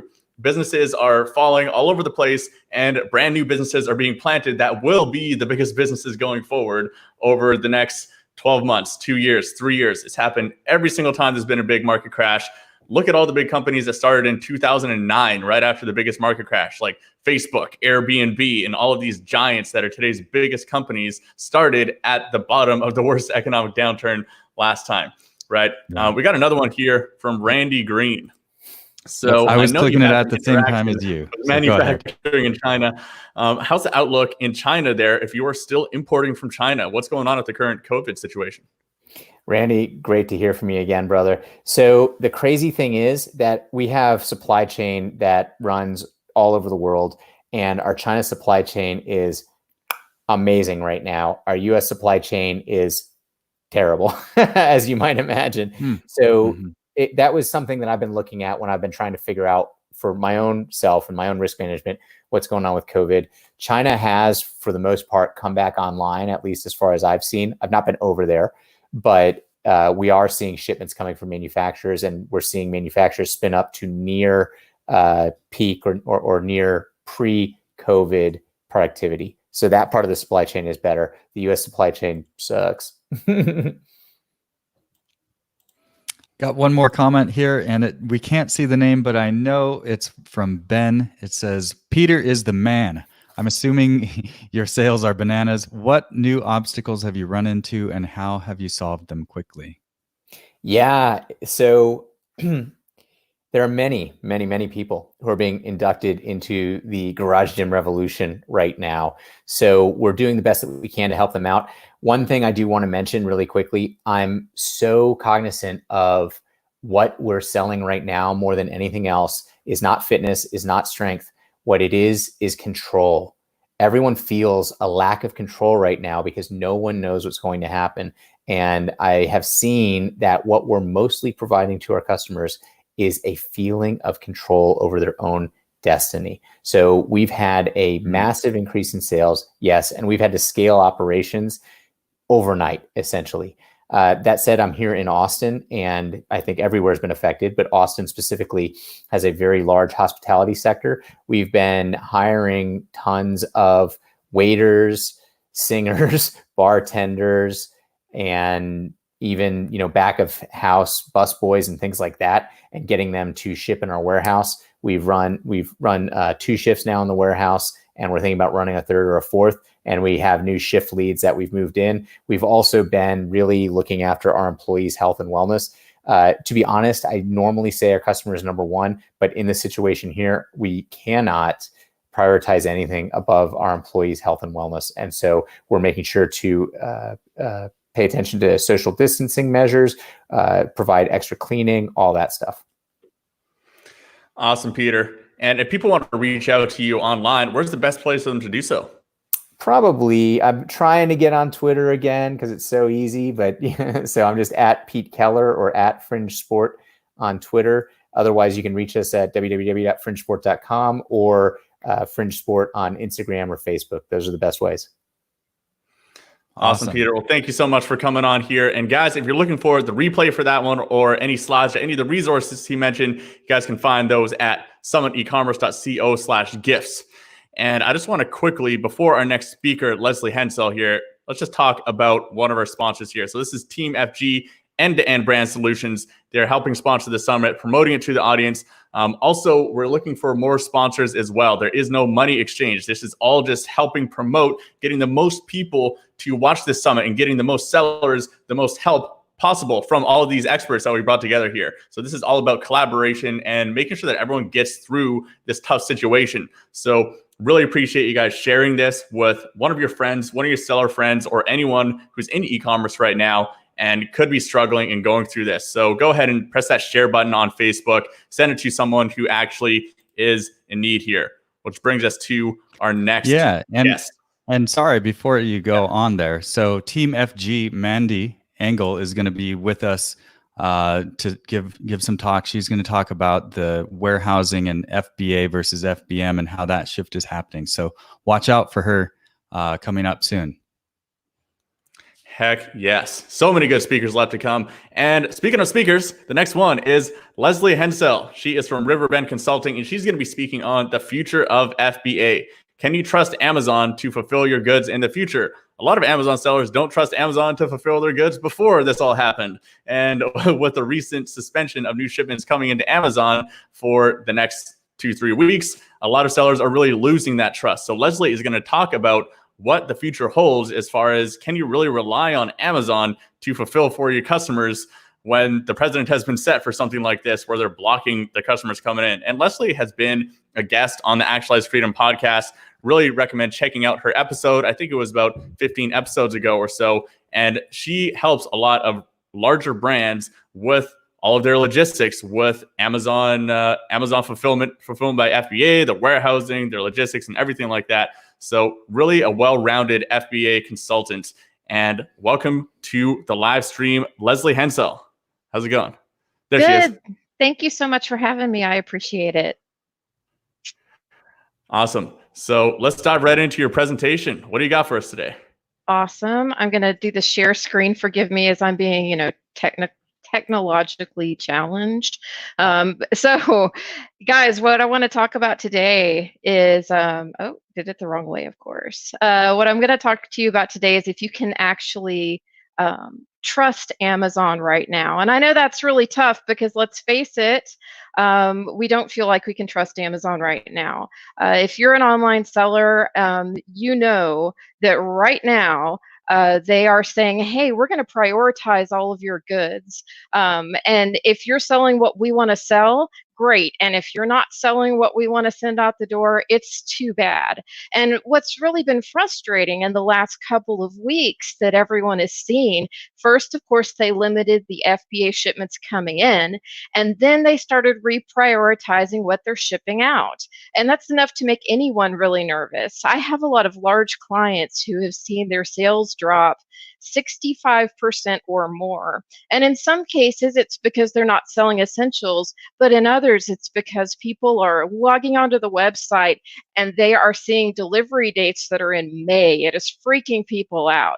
So let's talk a little bit about how you can make some decisions about how you prioritize your business, how you work with Amazon, the choices that you make. And to start out on that train of thought, let's talk about how Amazon sees third-party sellers. Now, I'm very fortunate in my business, Riverbend Consulting. We have several ex-Amazon employees, and they are from seller performance and they're from seller support. And those employees have given us a lot of insight into how Amazon is actually looking at your business. And when you understand the Amazon point of view, it helps you to make better decisions. So number one thing that we all already know is that Amazon has this mission of customer happiness. The most customer-centric company in the world is what they want to be. The second thing to remember is their original mission used to be that they were the everything store. Right now, today, with all of the limitations on when you can send in inventory and how they're going to fulfill your orders, your focus needs to be on point number 2, the everything store, because selection is the number one thing they care about with third-party sellers. Now, a lot of people think that they want to get all the third-party sellers off the platform. It's not really true. 55% of sales on Amazon come from third-party sellers. It would be nearly impossible for them to source and manage at this point in time. They cannot actually source every product that's out there. They cannot fulfill every product that's out there. And let's face it, Amazon cannot maximize peak on its own in the foreseeable future. They may be able to manage the quiet times of sales without third-party sellers, but peak is something different. Well, typically peak is late October until the beginning of the next year, right? Christmas season, holiday season. Now, peak looks like something completely different. They are actually operating with their SOPs as though they are in peak right now. So, knowing that, how can you convert that into something that will benefit you? So, quick story about selection and proof that selection actually matters more than just about anything else at Amazon. There is a third-party seller on Amazon that has the highest counterfeit score of all third-party sellers, but they still sell on Amazon. I'm actually shocked at the number of claims against them for counterfeit and inauthentic. Why are they still live on the platform when other folks who have 1 or 2 inauthentic or counterfeit claims have been kicked off? It's because they have unique selection of products that are in high demand that Amazon can't get anywhere else. It gives them juice. Having a loan from Amazon doesn't get you juice. Selling what everyone else sells doesn't get you juice. Unique selection does for FBA and for everything else. So, where should you sell if you can't trust FBA, or if you're not sure if you trust FBA? What do you do? How do you diversify inside of Amazon? So we all know that diversifying outside of Amazon is really smart. To sell on other platforms, to do other things, have additional streams of income. These are all things that third-party sellers should be doing. But how about diversification inside of Amazon? Because that is the way to solve the FBA puzzle. That is the way to take back some of the power instead of letting the powers that control everything at Amazon FBA rule over your life, essentially. So how can you ensure that you have cash flow and Amazon plays ball with you even when it changes up its FBA scheme in ways that you have no control over? So the first big play is unique selection. That is the first thing we'll talk about. Then we're going to talk about keeping your ASINs live, the best way to FBA, and then choices with MFN. So let's start out with the big play, unique selection. Unique selection gives you more power than anything else. So whether you are an FBA seller a 1P seller who's in the vendor program, merchant fulfilled seller, you have more opportunities for Amazon to work with you instead of against you if you have unique selection. But let me share something that I've seen in the last 2 weeks that I think really shakes up this entire concept. This is something completely new. Because up to now, most people who tell you you need unique selection, they're pushing you toward private label. And I love private label. Private label is an amazing solution. It is something wonderful to add to your portfolio, right? It's fantastic to do private label for so many reasons. But that is not the only play right now. There are a lot of wholesalers going out of business right now. More than I would have ever imagined would be going out of business so quickly. The ones that are not going out of business are scaling back their staffs by half or more. Now, it's not everything, but there are several categories where we've been talking to folks, business owners, the last couple of weeks, and they're saying the wholesalers aren't going to make it. I'll tell you why. There are a lot of retailers out there that canceled all of their orders for April and May. These were orders that were in process. It is really hurting the manufacturers, but actually who it's hurting even more are the wholesalers and the distributors. This is classic business shakeout. The strong are going to survive, and the people who can figure out how to take advantage of those opportunities, they are the ones who are going to be thriving in the next 6 to 18 months. So here's the big question. Who do you know? What manufacturer do you know? What manufacturer can you find? What wholesaler or distributor do you currently work with who's in trouble that you can start, frankly, working around them and going direct? How can you go grab a hold of some of these brands, get them to give you their brand registry capabilities so that you can manage them on the platform? I have clients who are small mom and pop all the way up to massive sellers who are top sellers on Amazon doing 9 figures a year. The 9-figure guys, how they got to 9 figures is they manage brands. They manage brands on Amazon. They go to big brands and convince them we should do all the work for you on Amazon. So small players can do this too. You can go find these brands, manage them directly on Amazon. It is going to be a tremendous opportunity. The folks who are still doing the wholesale model, they can find opportunities as well. But I think this is a chance for super, super growth. One last note on this to know, though, there's going to be space cleared up for people who can find unique selection. Amazon for years has been trying to clear out the warehouses because there are pallets upon pallets of cheaply made junk that there is no demand for. There's just no better way to say it. And I'm sure y'all have all seen how over time fees for storage and long-term storage have inched up and up and up and up. You know, lots of people will say it's because Amazon wants more fees, but in this particular case, it's actually really more about clearing out warehouse space for in-demand goods. And if ever Amazon has seen the error of its ways, it is today. You know that there is space in those warehouses that they are wishing they could just clear the product out and set it on fire because they need more room for toilet paper and hand sanitizer, right? So there is a lot of room for you to grow, and there's going to be even more if you can source goods with unique selection. Amazon is going to want that product in its warehouse, and they are going to prioritize it. So let's talk a few best practices for how to play ball with FBA.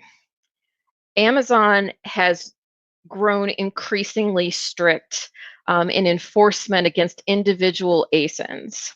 And this is actually the bread and butter of my business, is helping people with suspended accounts and suspended ASINs. The situation that we are in right now with COVID and with price gouging and with trying to figure out what to sell on the platform, it is just going to put screws to sellers more. It's going to make it harder and harder to stay compliant on the platform. they are really going to enforce first and ask questions later. Think of it like Christmas. We all know that they enforce more around Christmas time and holiday season. Well, until this outbreak stops and our life gets back to normal, which who knows when that is, it's going to be Christmas time enforcement all year long. So if you want Amazon to play ball, you need great invoices, you need letters of authorization, you need testing info, and have it all in a file, easy to access. You can send it when they ask for it. If Amazon asks you for a POA, send it as soon as you can, credibly put one together. And here's something super important. I know this isn't my topic, but I'm throwing it in for a reason. We're seeing lots and lots of price gouging suspensions. Usually, Amazon will send you something that says, hey, we're reviewing your account. And then if you look, you'll see you've got ASINs that were tagged for price gouging. You go appeal those ASINs successfully, it keeps your account live. So just wanted to throw that out there. You've really got to manage your performance notifications, or you're not going to have FBA as an option at all. So best practice number 2, FBA the best way. As Amazon is learning about its capacity issues the hard way in its warehouses, they are already clamping down more with those short-term suspensions, those itty-bitty suspensions for inbound FBA shipments, where they say acknowledge and correct. So if you have overweight boxes, you didn't sticker your stuff properly, your vendor didn't sticker properly, all of these things, Amazon, and we are being told this from the inside of Amazon as well, they aren't going to have time to deal with that anymore. You want to stay in the FBA program, your shipments are going to have to be perfect. So let's talk about just a few quick points. First, better inventory control is going to be critical. This is exactly what we talked about earlier, and Amazon almost wants just-in-time inventory. They do not have space for pallets and pallets. They're building warehouses as fast as they can. There have been predictions that this is a massive shift to online shopping that is moving us 5 to 10 years in the future. When you know that, you know it is unrealistic for Amazon to allow garbage to sit in the fulfillment center. So if you want them to move your product, you've got to control your inventory. Prep like you mean it. You cannot trust the FBA warehouse to do your work for you. Never be a problem child. Sticker your own stuff. Manage your returns. If you've got stuff being returned and you can run 2 SKUs, 2 FN SKUs. So when you get low on one FN SKU, then you clear the remainder out of the warehouse and switch to the other FN SKU. Do it, because that way when Amazon throws your good stuff into, your bad returns into fulfillable inventory, you're clearing those suckers out. They have so much pressure on them right now. You cannot trust them to handle your returns properly. And finally, you've got to get what you're owed. We've heard from several people inside and outside of Amazon that because of the current mess of inventory management, that they are doing a lot more of trucking inventory between the fulfillment centers. Every time that they move your stuff from one fulfillment center to another, it creates more opportunities for them to lose and damage your inventory. You need to manage that like never before. If you want to have good cash flow, you have got to do your own reimbursements, or you can hire someone to do your reimbursements. You cannot trust Amazon to reimburse you for lost and damaged inventory because they're just not going to do it. And best practice number 3, merchant fulfilled. So I think that this has opened a lot of people's eyes that merchant fulfilled is not a should I, but it's an how am I going to do it. You've got to get a merchant fulfilled strategy on board, and you've got to do it now. Amazon has actually in the last few days shifted the buy box away from FBA to merchant fulfilled, something you usually only see the week before Christmas. Pretty shocking, actually, and amazing. There are a lot of people who have both an FBA and a merchant fulfilled offer on board, and they're now merchant fulfilling and not getting any FBA traffic. So set up an MFN operation. It's not as hard as you think it might be. Go to Uline, get your boxes, zero movement policy, pack it up well, and get it done. The survivors right now are the ones who create cash. And if creating cash flow means that your kids are stuck at home, so you get them shipping packages and slinging boxes like my kids do for me, then it is time to get on board with it. If you have Seller Fulfilled Prime, I've got amazing news for you. They've just changed the standard. A lot of people quit using their SFP privileges. And the reason was because you have to have 97% on-time delivery. And Amazon would punish you and shut it off if you weren't at 97%, even if it was the carrier's fault. That has changed. If you use the buy shipping option inside of Seller Central or through your linked account, your linked shipping accounts, then 97% is no longer the standard. If your carrier screws up, it's not on you. So if you've got SFP, get on board with it today. You will start moving product. And finally, fulfillment houses want your business. Fulfillment houses have struggled because of FBA. This is their big chance. And if someone needs some referrals to a fulfillment house, give me a shout, because we have some good folks that we refer business to. So as I'm wrapping up here, just a few quick takeaways for you. If I had to pick some action items, the first one is figure out your strategy for the wholesaler shakeout. I'm telling you, if you are prepared and you're on the lookout, you are going to find some ways to move product, FBA or not FBA, but Amazon will want your stuff, whether it's 1P, FBA, or MFN. Remember that unique selection is the best defense you have against Amazon and FBA getting cut off at some given time in the future. Set up your invoice and testing databanks so that you are never in trouble and kicked out of the FBA program or Amazon altogether. And get your reimbursements and watch those FBA warehouses, because frankly, man, I'm just not trusting them at all right now. I trust them less than usual. So like you said, there are a lot of people who've never trusted Amazon. And I'm probably top of that list. Yeah, I mean, it's one of those things that it's something that everyone's been talking about ever since I got onto Amazon back in 2015. People are having the exact same conversation. This is just one more stimulus that people are having that exact same conversation. But that was incredibly valuable. So guys, if you haven't already, put your questions for Leslie in the comment box right now, and we're going to go into Q&A for the next few minutes here. So the first one that we have is from Jacob. Jacob the man, have you seen anyone using the Shopify fulfillment network to fulfill FBM Amazon sales? FBM stands for Fulfilled by Merchant. Yes, that is an excellent question. Thanks, Jacob. I appreciate it. Yes, I have seen several sellers who have used Shopify, and they've actually had pretty good experiences from what I've seen so far. Most of it has been on time. I would never use it for Seller Fulfilled Prime. My preference is always to keep Seller Fulfilled Prime totally in-house because the metrics are demanding. But I think Shopify is a great option. And then on that same note, if you're an eBay seller or a seller on another platform who uses Amazon to fulfill in those other channels, I would stop that right now and find a different alternative. Yeah, it's one of those situations where, everyone doesn't want to rely totally on Amazon, but at the moment, everyone is scrambling to find these fulfillment centers and which ones are reliable. How do you vet ones to know that they're actually credible? Some fulfillment centers are just completely taking on more work than they can handle, and they're not going to do a good job. So I think those are important things to consider. And we have another one here. How has a recent situation with Amazon warehouses prioritizing orders changed your trust level with Amazon as a seller?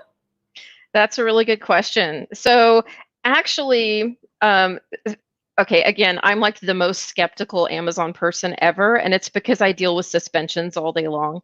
So if you deal with clients being suspended from Amazon all day long, you too will question everything they do. And yet, shockingly, I think that pretty much most of their major decisions that they've made over the last few weeks. I think they were great decisions for the long-term health of the platform. Short term, they're super painful for sellers and they're very unfair. Don't get me wrong. And I totally feel the pain of sellers who are getting destroyed with their cash flow right now. It's awful. Amazon, though, they have to save the business and make these literal business changing decisions right now. If you can make it right now, long term, oh my goodness, what are they opening up for us? Amazon is presenting itself as the national hero.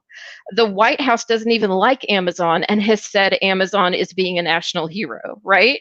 So when you've got that kind of great press and you've got them actually getting, I had orders come next day this week that were non-essential.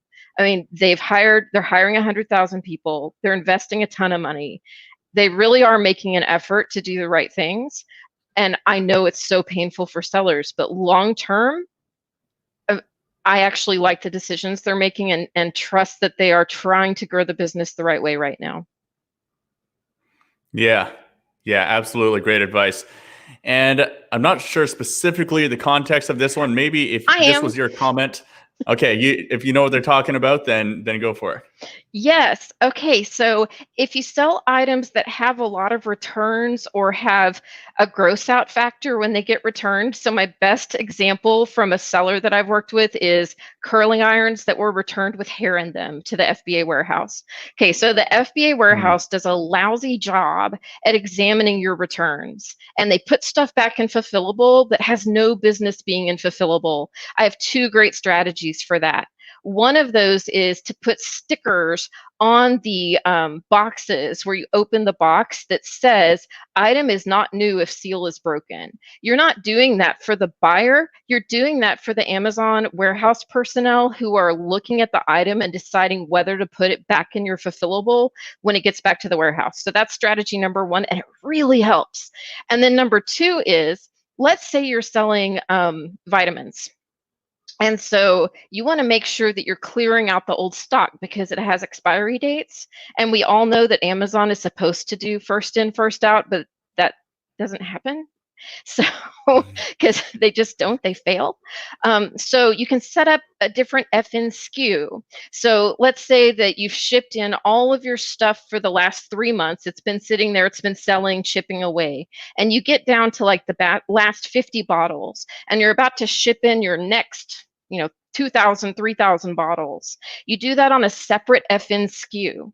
Then you turn off as soon as your new stuff gets to the warehouse, you turn off the first FN SKU and you place a removal order. You get all that stuff back. That way you're getting all of the old, wow, that was weird. That way you're getting all of the old stuff out of the warehouse. And that will include things that have been returned over and over and over again. You're getting all that garbage out and you're only selling fresh inventory. Yeah, I really like that tip, especially about getting the sticker on there. That's such a simple thing that I would assume costs a very small amount of money, but as an Amazon employee, like, you can't really just put that back in fulfillable inventory. You rip off that little sticker and it's probably going to take a little bit of the box with it. And then that would be a very clear mark to the customer that that's a used item, right? So that's a very simple strategy for that. Do you have is there like specific term for that people could ask their suppliers? Like, is it specifically, it's called like a seal sticker or some kind of terminology that suppliers would be familiar with? Right. So it's seals for the boxes, and you usually have to have them custom printed and put on there. But it is worth every penny, especially if you're selling either high-end items like the curling irons I was talking about, or $100 curling irons, right? If you're selling high-end items with a gross out factor, or anything that Amazon is not even supposed to put in fulfillable, food and supplements and things like that, but they do it anyway. Awesome. Well, this has been a super valuable broadcast. Where can people reach out to you if they want to learn more about what you do? So I would love it if folks would head over to our Facebook page, which is Riverbend Consulting. We love comments and questions there. We've been trying to push out a lot of content, especially with all the news that's coming out every single day. And then you can also go to our website, which is riverbendconsulting.com. Awesome. And we'll have the replay of this entire thing, as well as slides, any other kind of resources that are going to be provided by all of the speakers and all of the sponsors at this link here, summitecommerce.co/gifts. So definitely make sure you check that out. And thanks so much for coming on, Leslie. So I just want to take a quick moment to acknowledge, and this is a growing list too. These are our sponsors for the summit. We got 2 more days of the summit, guys. 30 plus Facebook Lives. We got to change that number actually to 40 plus now. And I think there's like 3 new sponsors on this list. Our graphics team is working overtime to get this updated, but we got Summit Ecommerce, Kenji ROI, the FBA Broker, Ecom Optimizer, Enreach, Big Tribe, Data Automation, Seller.tools, Marketplace Seller Courses, Perpetua, Zonguru, Empire Flippers, TFG, that stands for Team FG, and AMZ Advisors. A few more coming on here, like the India sourcing trip, and a couple others were getting added onto the list. And next up, we actually have got myself. So my self-introduction is kind of part of my slides, so I'll just dive into that one there. Let's get this one off the screen. And well, we're going into the whole crazy vortex here. But my presentation is going to be all about the triple optimized Amazon listing. So this is the 3 essential pieces that work together to maximize sales and ranking on Amazon. So essentially, it operates on the principle of exponential growth. So that's defined by the dictionary as growth whose rate becomes ever more rapid in proportion to the growing total number of size. You guys are probably familiar with this concept when it comes to investing, maybe not Amazon listings. So that red line there, right? That's a linear line. That's if you have 1 out of the 3 pieces of the triple optimized Amazon listing. If you have 2 of them, maybe you're the blue line, but ultimately we want to be that green line, right? That exponential curve that when you get all 3 pieces together, they all work together to create the most effective Amazon listing possible. So what is this methodology? It's a methodology created by myself and used by Kenji ROI. That is my agency for listing optimization to maximize click-through and conversion rates on Amazon product listings in a reliable and repeatable way. It's built from Kenji ROI's experience. We've done more than 1,200 Amazon listings for our clients' brands. So it's developed through that experience. They are the 3 most important pieces to success of the whole Amazon listing, and they're essential to understand. It's going to be very conceptual, but try to keep it tactical. And just a little bit about myself. That's me riding motorcycles. I live in Bali. I really love to ride that motorcycle. I got 2 different podcasts. You guys, a lot of you know me from the Actualized Freedom podcast. There's 80 plus episodes about Amazon FBA, and Danny Carlson podcast is my personal one where I have weird blue avatar faces and stuff like that.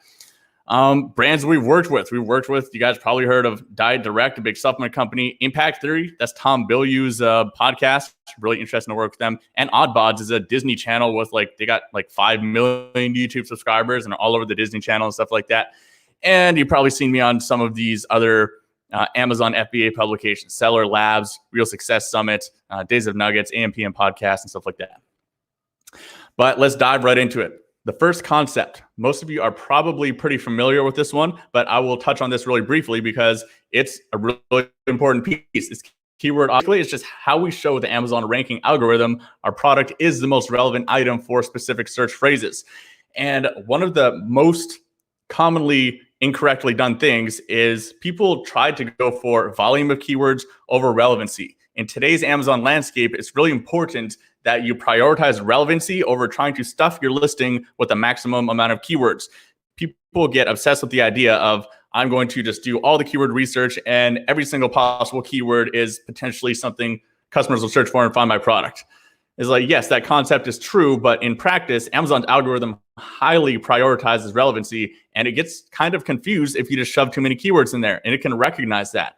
So any related keywords should probably be left out unless it can directly be tied back to your product and something you'll search for. Amazon's algorithm is pretty good at expanding upon that as long as you are highly relevant. And the title is the most important. So we want to have the top 3 phrases in the title. We're going to go over an exact structure that we use for the title. And use your subject matter fields for the top phrases in exact match. I'm going to show you guys exactly how to do that. A lot of sellers don't even fill out their subject matter fields, and that's one of the best places to get some keywords in there, some good keyword ranking juice. And then how to put the top 5 phrases in at least 3 different fields in exact match. This comes back to the relevancy, just really hammering home the relevancy for your top 5 keywords. So this is the title structure we always like to use. The first snippet should be the main search phrase in exact match. And for it to be the main search phrase, it has to be two things. It has to be high search volume based on your keyword research, and it has to exactly describe what your product is without any additional words. So for example, maybe the keyword kitchen utensil is the one with the most search volume. But if you're selling a spatula, a kitchen utensil is not specific enough to describe what your product is. So kitchen utensil is not your main search phrase. Probably spatula is probably your main search phrase, or that's just a single word, right? So you would want to add a couple words onto that. Maybe it is plastic spatula or BPA-free spatula. Whatever that is, that should be at the very start of your title in exact match. And then you want to follow it with the most important describing info. So this kind of ties into part 2 of the triple optimized listing methodology. Is you need to put the most important descriptive info about your product in the first little bit of your title, or else people will not click on your product. Your click-through rate will suffer greatly if they're not sure that your product is what they're looking for. So we're going to talk a little bit later about identifying the most important information to put in that second little bit. But then you can follow up with your second main phrase, followed by another main benefit with explaining more details about your product. And then at the very end, you can put the third main phrase. Notice how the 3 main phrases that are in the title are not all back to back, because that's keyword stuffy. And when people are reading 3 of the same kind of phrases all in a row that are all basically saying the same thing, their brain kind of shuts off and they're not receiving the most important information about the product to actually click on it from the search results page or a competitor's listing, right? So this is the subject matter fields I was talking about here. So when you're editing your listing in the keywords and description field, there's the subject matter field down there. It is called other things in certain categories too. Not all categories do have the subject matter, so just take this with a grain of salt, but most of them do. You're going to have to click that add more button 4 times until you have all 5 fields, and you can fill them out with 50 characters each. So really powerful place to put those. And really quick on the top 5 search phrases, putting them across 3 text fields. So this is a really simple, easy way to do this, is get your top 5 phrases and then write down in a Word document something like this: the title, bullets, description, subject matter. And we use our search terms field for something else, so we don't track that one. But this is an easy way. You just put this in the same document as your listing, the same Word document, and you can go Control or Command F to search the document and to see if that keyword shows up somewhere in there. And you can see, okay, yes, it shows up in the bullets. Yes, subject matter. So that means I need to add it into one more field, into the description, right? Really quick and easy way to make sure your listing is super relevant. And now, once you have number 1 out of the way, keyword optimization is number 1. Number 2 is key info communication. And this is probably the one that most sellers ignore the most or are not doing correctly.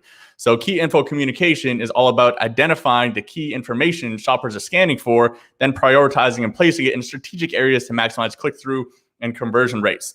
We touched on this a little bit when we're talking about the title, but most shoppers are looking for specific product traits. So examples of those, this is really going to depend on your product, but size. A lot of people are looking only for a large version of something. BPA free, right? A lot of food containers and food products, people will only buy one that's BPA free. So that needs to be super clear. If it's for iPhone X, obviously, if someone's shopping for an iPhone X case, they're not going to look at one that does not say iPhone X somewhere, right? They don't want to waste their time. Or a pack of 20. It's a clear way to indicate the value of the product compared to the price. And so the brains have to scan and process a massive amount of info on any given search results page. If you're scanning, you're probably looking at tons and tons of different products, like 20 on a single page, and you're spending less than a second just scanning at each one. So if that information, the super key information, is not easily identified, what it is, and then placed in that first little bit of the title, people are just going to click on someone else's listing. You got to remember that Amazon is a comparison shopping engine. So attention that isn't expertly gained and held is going to slip straight over to your competing product pages. So someone else who optimizes this information better is going to attract the eyes, is going to attract that click, and you're just going to have a lower conversion rate than your competitors, right? And it's all about speed and ease of communication of the right key product info. Super, super important. So where do you put this info? All of the stuff that's highlighted in red, those are basically the factors that are going to get a shopper to decide to click on your listing. So the main image is the only image they see on the search results page or on a competitor's listing somewhere. And the first little bit of the title, the brain is just scanning that first chunk of the title to make a decision. Is like, is this actually the product I'm looking for? And then obviously the reviews and the price have a huge factor in that as well. But those two things we don't have as much control over. You can to some extent, but typically we have much more control over the main image and the title. So we're going to focus there. And these are the other pieces that are the highest priority. So these are ranked in order of priority of where you want to put this information. Number one, for sure, is the first 3 images. So many shoppers make a buying decision based on the images alone. So the goal of every image set that we do with Kenji ROI is to make sure that if a customer scrolled through all of the images, they would have all of the information they need to make a buying decision. So identifying all of the most important information and making sure that that is in the images. And especially the first 3 images, because if someone scans the first 3 images and they're not getting the right information they need and the product doesn't look that good, there's no way they're going to see the rest of the images, right? So always think, what is the most important piece of information I need to put? You probably want to put that right in your second image slot, make it super clear with some graphics or just like a zoom in with a model using the product. However, it's best to show that one thing. Second most important place is that first little bit of the title. So we went over the reason for that in the last slide. That is what shows up on the search results page. People don't see the bullet points. They don't see the description. They see the title, right? So that's why it's super important to optimize the crap out of that first 100 characters. Make it exactly the main search term of the product that can describe the product exactly just by itself without any clarification, followed by the most important describing information. Number 3 most important place is the A+ content description, which is enhanced brand content, EBC, if you have brand registry. If not, then that's just the HTML formatted description. So if you don't have brand registry, you can still use some basic HTML formatting to make your description look a lot better, right? So you can use bolding, line breaks. A lot of people don't know you can actually use bullet point lists as well. That looks way better than actually copy and pasting the bullet point. So make sure you space everything out and make your information easy to consume. And then finally, the last most important place is the first 70 characters of the top 3 bullet points. You want to make these really scannable. So honestly, this seller has not done the best job of that extended wireless coverage. They could have made that a lot better by saying, it says right after that, up to 1,000 feet. It's like up to like wireless coverage up to 1,000 feet. Boom, someone has the most important information. Just they don't even have to read the rest of the bullet point. But now that they've seen that important information, they're more likely to read the rest of the bullet point. So it's a catch-22. And I just want to point out a fact here. On this example, there was 26 visible competitor products visible on this one product page. So once the customer has clicked to your product page, they're probably seeing potentially 26 other products they could click out onto. So all is not one the second that you get the click, right? Amazon is a comparison shopping engine, and they want the customer to buy the product that they're most likely to buy. They don't care who buys it, right? And on some listings, it's actually more than this. So 26 or more competitor listings on one single page. So that is why you got to optimize this stuff. So number 1 was keyword optimization. Number 2 was key info communication. Number 3 is persuasive desire optimization. So over there on the right, that is one of the best selling, and in my opinion, best books on this concept here. It's called Influence by Robert Cialdini. And it's basically the psychology of persuasion, the psychology of sales copywriting. And it's using sales psychology to portray your product as a bridge from your customer's undesirable current situation to an improved future situation. So one really quick example of how that might work. Here's a really powerful but simple framework that you can use in all of sales copywriting and persuasion. Is start off by aggravating the pain, just kind of illustrating what the customer is like with the pain of not having your product, right? What does your product solve? And then why would someone buy your product? They probably have some kind of annoyance or pain that they're trying to solve. Try to aggravate that pain a little bit, illustrate it for the customer using the words in the pictures, and then present your product as the solution. How does your product alleviate that pain in some way? And then you want to illustrate a happy future without that pain. What does the customer's life look like without that pain? After owning your product, they have alleviated that pain. And what does that look like? What does that feel like? So that's it from a really high conceptual level. You really want to create a powerful visual for shoppers where they can feel the pain and literally envision how their lives would be improved once they own your product. So one thing about sales copywriting is that it's a skill mostly based in psychology, not writing or English skills. I would consider myself a good copywriter. I'm a terrible writer in general. If you ask me to write like a short story or anything that would be graded by an English teacher, I did not very good in English class. Like I got like a C plus, I think, my last year in high school English. But I understand the psychology of sales copywriting and the structures and just digging inside the mind of the customer. That's what's really important here. So you want to enable shoppers to visualize how their lives will improve through owning your product. So some ways of doing that. These are some examples of some A+ content, enhanced brand content that we've done for some of our clients here. So you want to use lifestyle images with a model that matches the customer target demographic. If you're selling to, young females, then you want to use a young female as the model demographic, right? If you're selling to old people, or you're selling supplements that typically old people buy, then those are the people you want to be showing in the pictures. And you want all of your images together to tell a cohesive story. So you don't want to slap together a bunch of unrelated stock images that all have different lighting and different locations, different models. That all just kind of looks weird. Ideally, you want all of the photos to be cohesive, tell a story, ideally be using the same or similar models and a similar style across everything. And final thing about lifestyle images, they should be in the moment. Like in the moment, whatever you're trying to show, they should be showing that moment, that specific key benefit. And it should be about one very specific benefit. This comes back to key info optimization. If you do a good job of identifying what are the most key things that you want to show the customers that they need in order to make a purchasing decision, then you know exactly which things you need to highlight in the image, exactly your shot list of which images need to be showing what. And then you can think about what is the best way to show that in action, actually happening.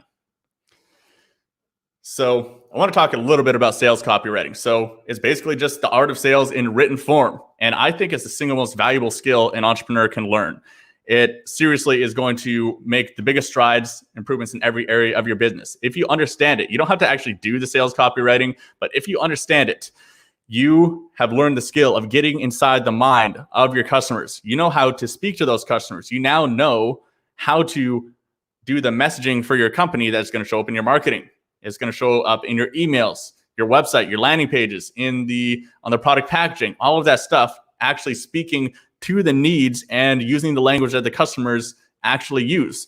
That is super important. That is going to have wide effects across the entire business. And the best books I can recommend on copywriting, number one, this is kind of considered the copywriting Bible. It's called Breakthrough Advertising by Eugene M. Schwartz. So this book, actually, funny story, it used to sell for hundreds of dollars on eBay and Amazon for a used copy because it went out of print years ago, but it's got a massive cult following now. So I believe the publisher picked it back up again and it started printing copies again. So you can now buy this book again just because there was such a massive demand for it on the black market there. That one's a pretty old book, but considered to be the Bible of copywriting, the number one resource. And the second one I mentioned, if you don't have as much time, this book can literally be consumed in about 15 minutes. It's called This Book Will Teach You How to Write Better by Neville Medora. And it's just like no fluff. This is a guy who has success across a lot of different industries and is a really good copywriter. And he has just created a no BS resource. I think it costs like $5 on Amazon Kindle or something like that. And literally it'll just go over a bunch of really powerful frameworks, why you should use them. And there's no like stories and fluff. So 15 minutes of your time probably could not be better spent.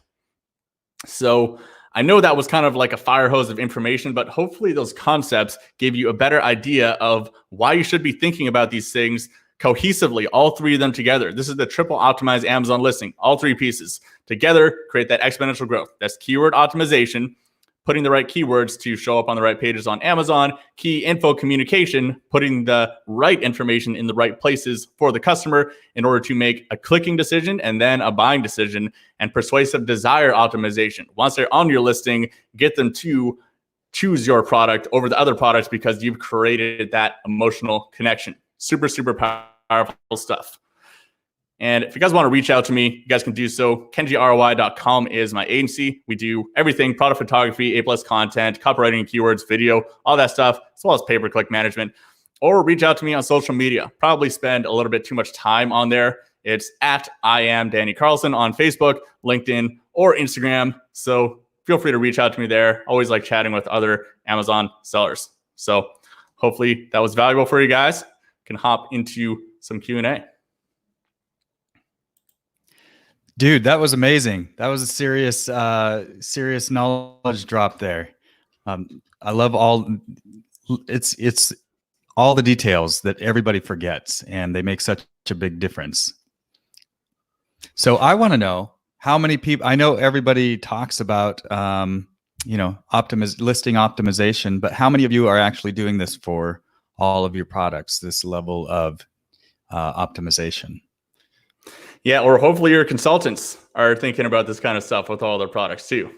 Right. It's like, it's maybe a thing to send the slides to your consultant that you're working with and be like, hey, can you integrate some of these principles into the images that you're creating for me, or into the A+ content that you're creating for me? So this kind of stuff, you don't have to be the expert on any of these speakers in order to know enough to pass it off to one of your team members or to someone else. Very important. And Sasha here is asking that he hopes to get the video later somehow. If you guys haven't already, the way to do that is to go to summitecommerce.co/gifts, and you just sign up there and you find all of the slides. All of the replays are going to be posted there as well. We'll guys let you know when those goes live, and all of the gifts from our sponsors, all of our speaker slides and all of the sponsor gifts, discounts, especially for you guys, are going to be over there. Absolutely. So yeah, any questions for Danny about listing optimization or copywriting? Go ahead and put them in now.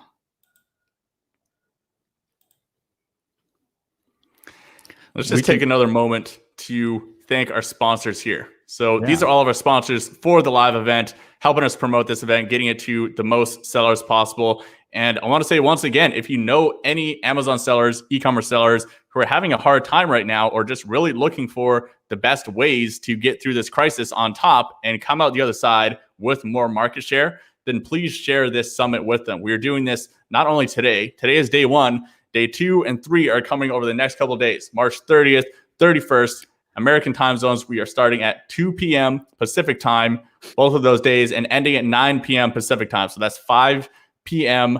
Eastern time, all the way to midnight Eastern time, for those of you who stay up all night working on your e-commerce businesses. So really appreciate you guys getting the word out and helping us share this to the e-commerce community. This has been really cool to see everyone come together here. That's right. And if you're getting value, if you're learning something here from all of these speakers, go ahead and hit that share button. Share this with your friend. You can invite people into the Facebook group just with the little invite button. You could also just comment tag your friends in the video comments. And we got a question from Nate Milan here. So does the Amazon search engine pick up keywords from the description if you're using enhanced brand content? So that's a complicated question. So Amazon does not pick up the keywords from your enhanced brand content itself, unless you're filling out the image keywords. So it is important to you, whenever you're uploading the images into the enhanced brand content description, that's A+ content. It's the same thing now, for those of you who are wondering. Then fill out the image keyword section to tell Amazon a little bit about what the image is about. And definitely putting your main keywords for the product in those images is a good idea. But it's an interesting thing going on with the description. So you can still input a regular description in Amazon's back end, and it seems to be random whether or not that description will actually show up on your listing. If you input it into there, some products, that description will not show up and you only see your enhanced brand content description. But for some listings, both of them show up. So you're going to see both of them on there. But I've seen in both cases that even if that regular description is not showing on the actual listing, it will quite often be indexing by Amazon. That being said, there's caveats. The regular listing, the regular description is not the best place to index keywords. You can't just go and like dump a bunch of keywords in there and just try to index for a bunch of random things. One, that's not a good idea for relevancy. And two, the description just is not going to index 100% of the description ever. So you should be putting in the description, but don't try to like keyword stuff it anywhere, especially if you're one of the people that your description actually ends up showing on your listing, and then customers are seeing like all this keyword stuffy garbage on your listing. Super important. And someone's asking, do you have LinkedIn promo piece I can share? We're not live streaming on LinkedIn right now, but we really appreciate if you want to share this on LinkedIn. I'll probably post something on my personal profile in the next little bit. We're not live streaming on LinkedIn itself, but if you can share with any of the sellers you know on LinkedIn personally, we'd really appreciate that. You can share the link to the Facebook group. It's the Survive and Thrive E-commerce Summit Facebook group. That's probably the best place. That's where all the live streams are going. We're also going live on the Kenji ROI YouTube channel and both of our personal profiles, Danny Carlson and Isaac Smith personal profiles. Awesome. Well, let's take a minute here to talk about Empire Flippers. So if you're ready, Danny, is it okay? Oh, here's another question. Here's another question. Here we go. 2 more questions. All right, let's do it. Okay. Is it okay to update your listing after it goes live? So yes, but you have to be careful. So I am a big fan of not really touching the title because we always prioritize the title with the most important keywords. And messing with any of the text in the listing in general can cause issues with the indexing. Now, that doesn't mean that you should not update your listing after it's created, but you have to be very careful with keyword indexing. If you make any major changes, especially changes to a field where you have some of your major keywords in there, you always want to immediately run a keyword indexing check to make sure that you didn't get de-indexed for that keyword. Sometimes Amazon's algorithm, they just kind of recrawl your listing, and for some reason you're not indexing for that main keyword, and then you don't notice that your sales are dropping really aggressively. So I would use a tool like Helium 10 has a keyword checker. Pretty much all of the Amazon softwares out there have some kind of keyword index checker. It's not reliable anymore just to type in the ASIN plus the keyword into Amazon. That's not a reliable way of checking it. You need to be using a tool that will be checking across multiple different areas from different states and things like that to really see your keyword indexing effectiveness. But I'm a big fan of creating the listing just really well and well optimized from the beginning so that you don't have to change anything as you go on, because it just the less changes you have to make, the less problems that could potentially go up. And the next question we have here is, what are some predictions you have about the future of Amazon listings and advertising in 2020? So, I mean, this is a big one. And like, I'll be completely transparent. I have no idea what's going to happen when it comes to the current COVID-19 situation. It could go either way. We could have this cleared up within a couple months. We could have this a big recession going on for the next 2 years, right? It's anyone's guess here.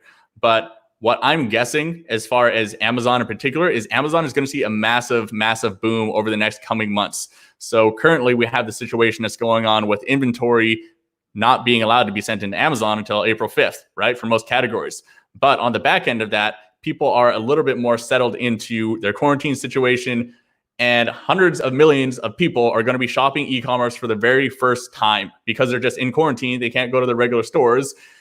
Well, where are they going to buy stuff? They're going to buy stuff on Amazon, right? They're going to buy stuff on e-commerce for the very first time. And you can guarantee that once this whole quarantine thing is done, those customers, a lot of them, probably the majority of them, are going to continue shopping on Amazon, even when they can go back to their other stores. And a lot of those other stores will have gone out of business by that point. So there's going to be a massive, massive boom. Maybe as soon as 2 months from now, and probably very likely towards the end of 2020, e-commerce is going to see probably the biggest spike it's seen in the last 5 years. That's my prediction. Advertising is probably going to go up in tandem. It's been going up lately. Right now, we're seeing a big drop in advertising where Facebook ads is the cheapest it's been in 6 years. Amazon ads, if your bids were really high before, you probably need to bring those down because there's much less ad auction demand going on out there. So short-term dip, but long-term massive boom. So I don't recommend doing any big land grab opportunities and spending hard. I recommend scaling it back for now, knowing that we're going to be preparing for probably the biggest e-commerce and Amazon boom that we've seen in the last 5 years. That's my prediction. Awesome. I think we have time for another question. Okay, how do you create the wording on your FNSKU labels if your title is keyword rich? My FNSKU's text don't make sense. So yeah, this is an interesting one. And like, honestly, I don't think this is something that deserves that much attention. It's not going to make that much of a difference, whatever kind of text shows up on your barcode, right? Some customers might see that or whatever, and some people like to really mess with the keywords. You can control the canonical URL on Amazon by doing something. You have exactly 5 words in the first section of your title, followed by a hyphen. And within those 5 words, words like and, in, or, those don't count as words. So it has to be 5 actual words followed by the hyphen. And that controls the canonical URL and also that text that'll show up in the FNSKU. If you have 4 words, doesn't work. If you have 2 words, doesn't work. It'll just take the first 2 words of your title, and then it'll choose random ones out of the rest of your title for it. And so it'll be all kind of jumbled. But the way to control that, if you do want to do that, is use exactly 5 words followed by the hyphen. But again, I don't really recommend that as a good use of anyone's time, to be honest. You got to choose what you're going to focus on. Absolutely. You want to take the intro for our next speaker here, Isaac? Yeah, absolutely. And I think it makes sense to talk about our sponsor, Empire Flippers. Our next speaker is Greg Elfrink, and he is with Empire Flippers. They're one of our sponsors. We appreciate them sponsoring. There we go.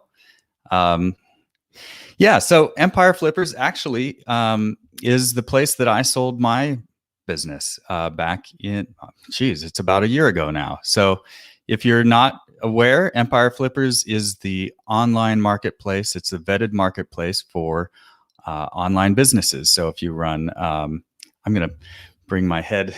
It's kind of funny. Yeah, it's a place to buy and sell online businesses. So they do e-commerce businesses, content sites, affiliate sites, all kinds of things. And I'm happy to talk about my experience if anybody wants to know.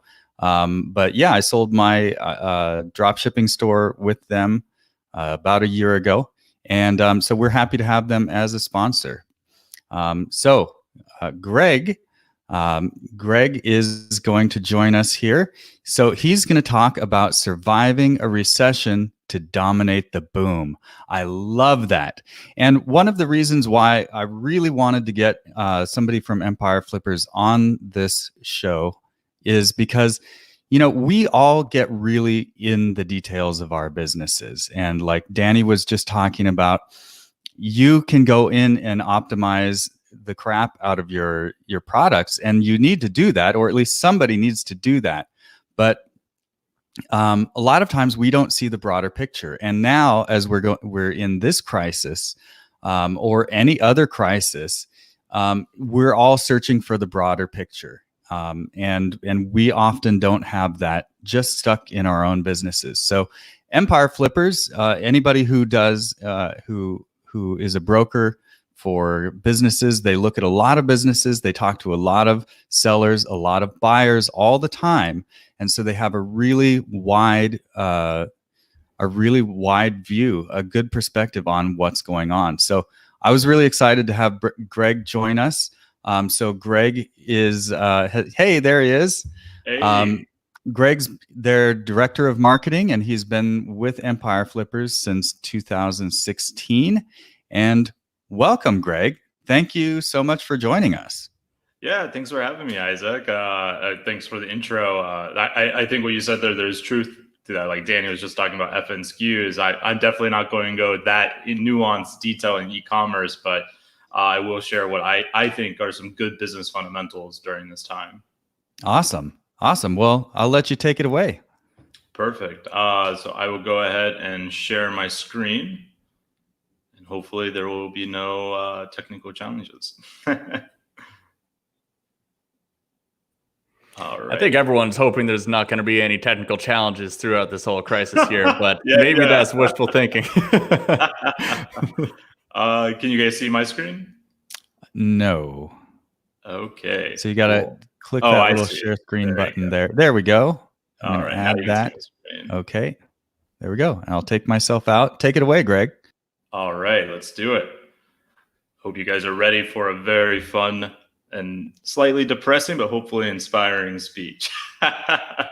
So, as Isaac said, my presentation is Surviving the Recession to Dominate the Boom. If you're not familiar with us, Isaac did a great job, so I won't spend too much time on this, but we help people buy and sell profitable online businesses every single day of the week. We've been on Inc. 5000 for fastest growing company for the last 4 years with over $100 million sold, making us effectively the largest curated marketplace in the world when it comes to online businesses. Who I am personally, I lead the marketing team. I help grow the brand, nurture traffic, generate inbound leads, and I enjoy educating the markets about the potential they have with buying and selling, and honestly, just general entrepreneurship and marketing practices. I really, really enjoy talking about that stuff. So here's what we're going to cover. And I'm a bit long-winded, so apologies. I will try to go fast so we can get to Q&A at the end. But I like to go over, a time for context, this principle called using your sawdust, the peak of what we're going to see, or what I believe we're going to see, as well as the opportunity on the other side of that peak. So this is the first thing I'd like to start off with. A lot of people right now are panicking. The stock market is in the dumps, or at least it was a few days ago, and everything feels a little bit uncertain. But I like to always pull back and ask ourselves, like, let's look at the big picture. And when we look at the big picture, this is nothing necessarily new. This is about every single recession and depression since I believe like the early 1900s.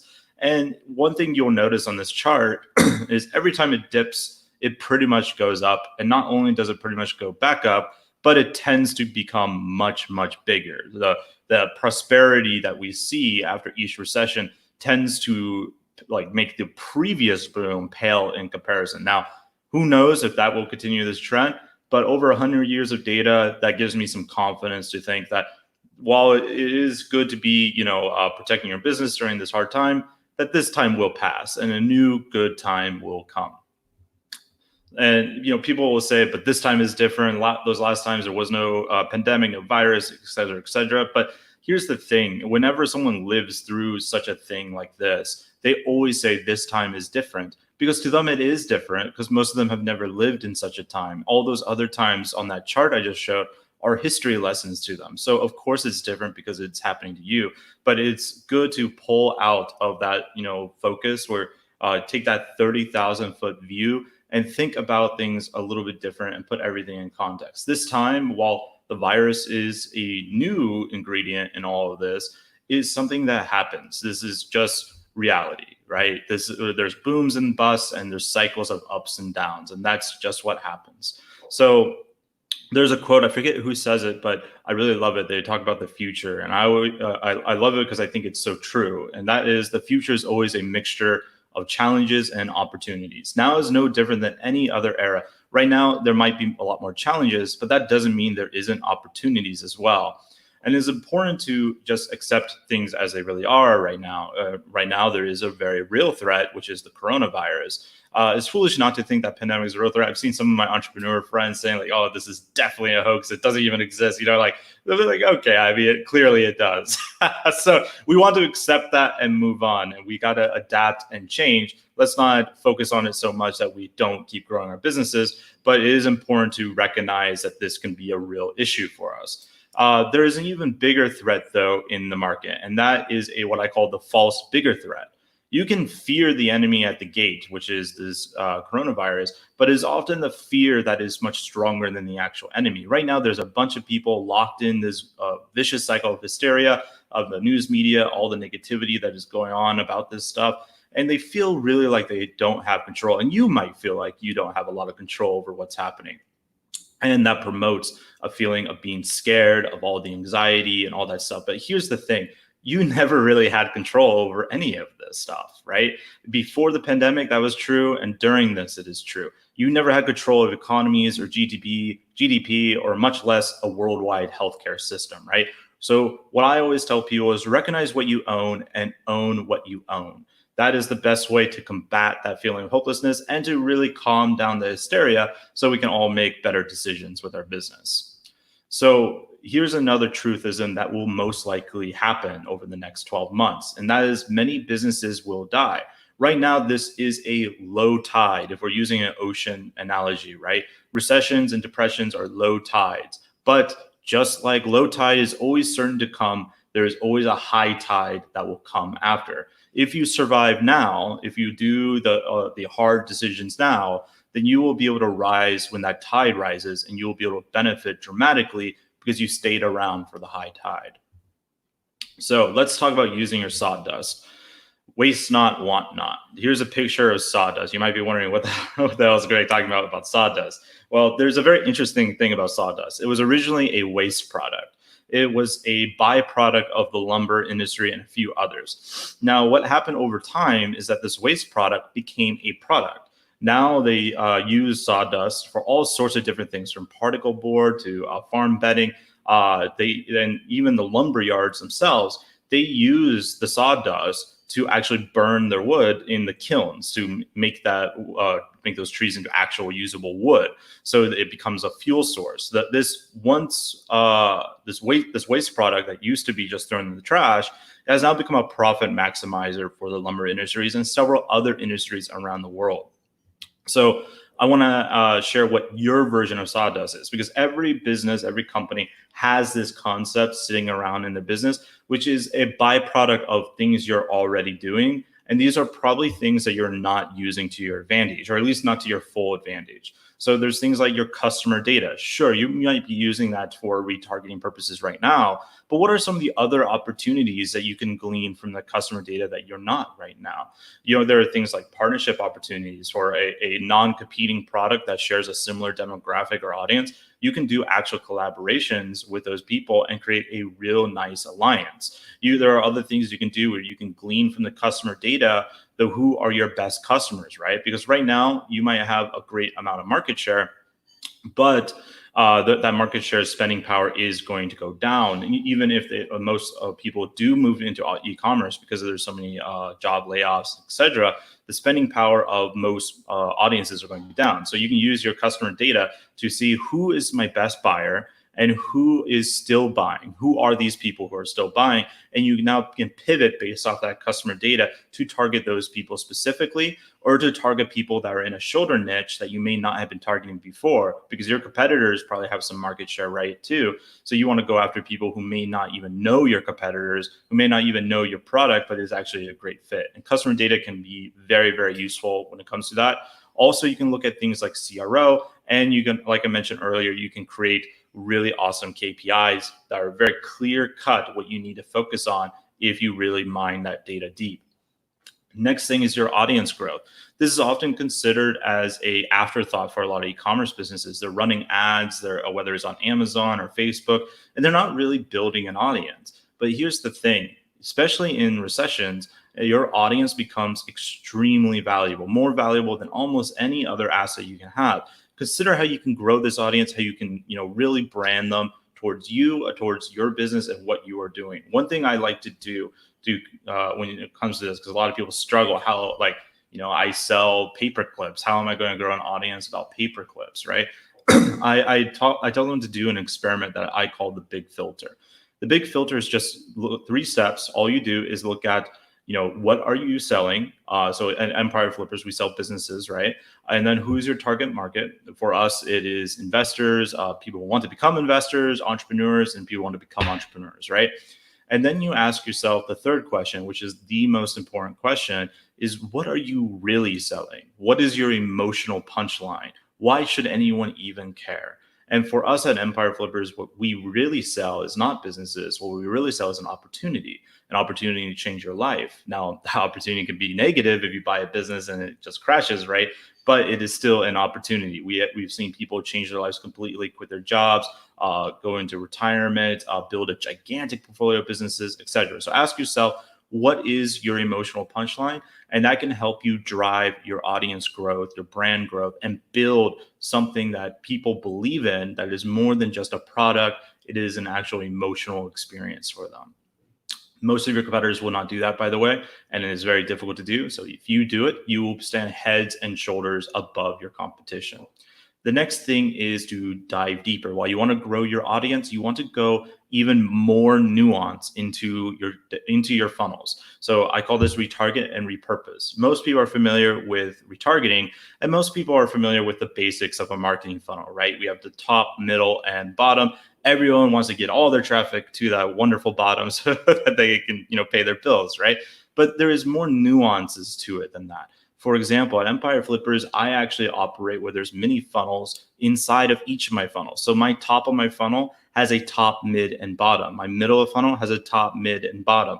And I retarget throughout all of those different areas in my funnel. I have different pixels and different audiences for different stages of my buyer's journey. Now, I have a very long sales cycle, and most of you probably do not have that. But your competitor is probably not doing this. And if you do it, you are going to, again, stand heads and shoulders above them. and your ad costs will probably actually go down because you're retargeting such a small audience that's hyper focused that you will see much bigger increases most likely, and you will be able to create that emotional bond I was telling you about if you're promoting good content, which leads to repurposing. You should be able to do more with less. If you are doing a podcast for your e-commerce store or any kind of content, say like videos, those are both great mediums for repurposing and really squeezing the juice out of your content.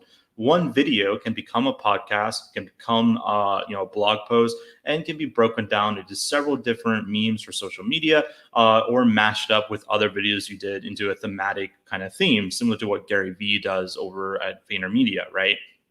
All this stuff is things you can do right now. If you spent 2 months writing a killer piece of content that you know converts, you run paid ads to, why not repurpose it? Why not make it into other things? Because the time it takes to repurpose it is going to be much shorter than creating new awesome content, right? So, and you can use your retargeting functions throughout every step of the funnel. So I actually also create content that serves multiple points of interest, both in the top, middle, and bottom. So that way I can use that same piece of content over and over and over again, whether I need to build trust, whether I need to build lead gen, whatever my needs are. Content is so malleable if you think of it as evergreen, and if you really consider where should this live in my funnel. Now, the next thing is something that a lot of you are probably experiencing right now. This is not typical sawdust, but for a lot of companies, this is their sawdust at the moment. That's team downtime. With supply chains being disrupted, products uncertain if they're getting in, some people are just kind of left sitting around wondering, well, what should I do? And you can take advantage of this team downtime or your own personal downtime. Remember all those things you think like, man, that sounds like a good idea. Maybe you're an Amazon FBA entrepreneur and you're like, wow, I should probably build off of Amazon to diversify my income, but I don't have enough time to learn Shopify or Facebook ads. Well, now you do have that time. So it is time to skill up, to level up. Buy that course. Don't like waste this opportunity that you can take to really level up your skills and learn something brand new and own that something brand new. If you like, it could be something as simple as diversifying your supply chain, right? Imagine how much better situation you'd be in right now if you were one of those FBA entrepreneurs whose factory got shut down in China, but you had the foresight to go and find another supplemental supplier in, say, the USA. It didn't have to be your main supplier, but as an alternative supplier that can still deliver your goods to your customers, right? That could have put you at a severe advantage versus your other competitors who are just completely shut down, who have no access to that, access to that other supplier. So consider to your team downtime as a lab to learn and to grow, whether that's a new skill, a new traffic source, a new revenue source, or even just new product research. There is always things to do, even if you're not proactively being able to sell right now to your customers. Now, I know a lot of people are starting to get back on that. So some of that downtime is going away. But even with the quarantine and the social distancing, you can use your Netflix time to go on Skillshare.com instead and learn something new that can put your business in a much, much better position than your competitors will be, because they will be on Netflix versus you, right? So another thing I love to talk about, and I talked about this before this pandemic, is that growth can kill. Everyone wants to grow everywhere, right? And while growing everywhere is, sexy, it is often an unreasonable ask for a bootstrap business to make that your priority. In fact, I would say if that is your priority, then you might be in a very dangerous situation with your business, because you can grow and scale your revenue. But as you grow and scale revenue, you're also going to scale all the inefficiencies, all the things you didn't notice, and you're going to magnify them. And those inefficiencies could actually end up killing your business. It is something that we see happen where some business grows so fast, they can't catch up with all the inefficiencies and mistakes that they made along the way. So keep that in mind, that it is not all about growth. It's about staying profitable and staying lean. So some bootstrap fundamentals to back on that growth everywhere is, this is the way I view what a small business's priorities should be, especially if they're bootstrapped. And that is profit first, because without profit, you can't keep the lights on. That is the thing you need to focus on the most. How can you max out your net profit from that overall gross revenue? That should be priority number one. Priority number two is look at your data as the second priority. The more data you can collect, the easier it will be for you to build a profitable audience. How can you increase the quantity of quality of data? How can you do that? Think about that. At Empire Flippers, this is something that we do. We focus on profit first, but then we also focus on getting as many businesses as possible on our marketplace to sell, because that also gives us an immense amount of data. We have more data than any other broker when it comes to online businesses. And that's how we were able to create our 30,000 word report of the industry report, where I analyzed over 700 businesses bought and sold on our marketplace over the last 3 years. It's because of that focus on data, on that focus on quantity as well as quality of data, that we were able to create pieces of content that we knew based off our customer data would go over really, really well, which in turn leads to a lot more profit, because now we're nurturing and building trust. It is all this virtuous cycle, and you can do the exact same thing if you focus on profit first and the data that comes as a byproduct of that profit. And I include a revenue here, but just to, again, harp on it, is I really view revenue as an afterthought. Revenue for a bootstrap business is akin to a vanity metric, in my opinion. It is nice to talk about at a cocktail party, which none of us can go to anymore, so it's even less important. And it's not so nice in the P&L when the costs exceed that revenue. So unless you're looking for funding and you want to use revenue as a show of your market share to a VC or some other private equity firm, it's really not that big of a priority. I would really look at profit first. If your revenue goes down, but your profit goes up, you won the game. You won the battle, right? So now let's talk about what the future holds here, both short-term and long-term. So there is a line, I forget who said it, but I think it goes like this, and that's those that prepare for the worst of times know only the best of times. And things will get worse, by the way. If you haven't started, now is the time to prepare. I don't want this to feel doom and gloom, because I'm actually quite optimistic about what can happen. I just have a longer timeline in my mind than most people. I'm thinking 3 to 4 years out, whereas most people are thinking next month. And if you are one of those people who are thinking everything's going to get better next month, then you need to change that mindset, because that is probably not going to be the case. But things will get extremely better here in the next couple of years. So here's my prediction, and I put the I can predict the past meme there, because predictions are almost always wrong when it comes to economies, because macroeconomics is extremely hard. This is a very difficult subject for people to figure out what is really happening. But this is what I personally believe will happen, and that is over the next 40 to 60 days will be the worst. The virus is raging across the world. It will likely peak within the next 2 months. China and Korea, they both had about an 8-week period. Of course, they were very much on the nose and trying to be on the point of slowing it down. So as long as other countries follow suit in some similar manner, I imagine it will be the worst of it will be over in the next 2 months. We'll still have new cases, but the peak will be reached and it will start going down. And the fear and the hysteria in the market will start to reset for the new economic low that we're in. And there will be an economic low, at least I imagine, I think there was 2.2 million people laid off last week in America, right? That creates some real lasting effects that can't be fixed just by the virus going away. That will take at least a little bit for the economy to ramp back up. The good news is I think it will only be 9 to 14 months of economic recovery. If you look at that chart of recessions I showed in the beginning, the average recession and depression typically lasts 10 to 11 months. And right now, the underlying fundamentals of the economy were actually quite good. Not perfect, but not terrible before this pandemic took over. But this pandemic is a pretty brutal monster, so this one might take a little bit longer to recover. The key to remember is that it will recover, and those that survive these next 16 months or so are going to be in an amazing position to catch that rising economic tides. You just have to get there. So let's talk about how you can get there. The first thing I'd like to talk about is the opposite of the growth everywhere mindset, and that is the power position of being conservative. Especially in a recession, growth can be incredibly deadly if you make the wrong move or make a innocent mistake as you're scaling your business. It is those who are more conservative, though, that unlock that staying power in downtime. So here's some of the benefits of this kind of mindset. You have a long runway. You can make do for the next 6 months, both professionally and personally, if your business doesn't make a single sale in the next 6 months. If that's not true for you right now, you should really consider on how you can get there. And I'll add in a little tips at the end on how you can get there. But here's the other thing. With that long runway, that means you have a very healthy liquidity.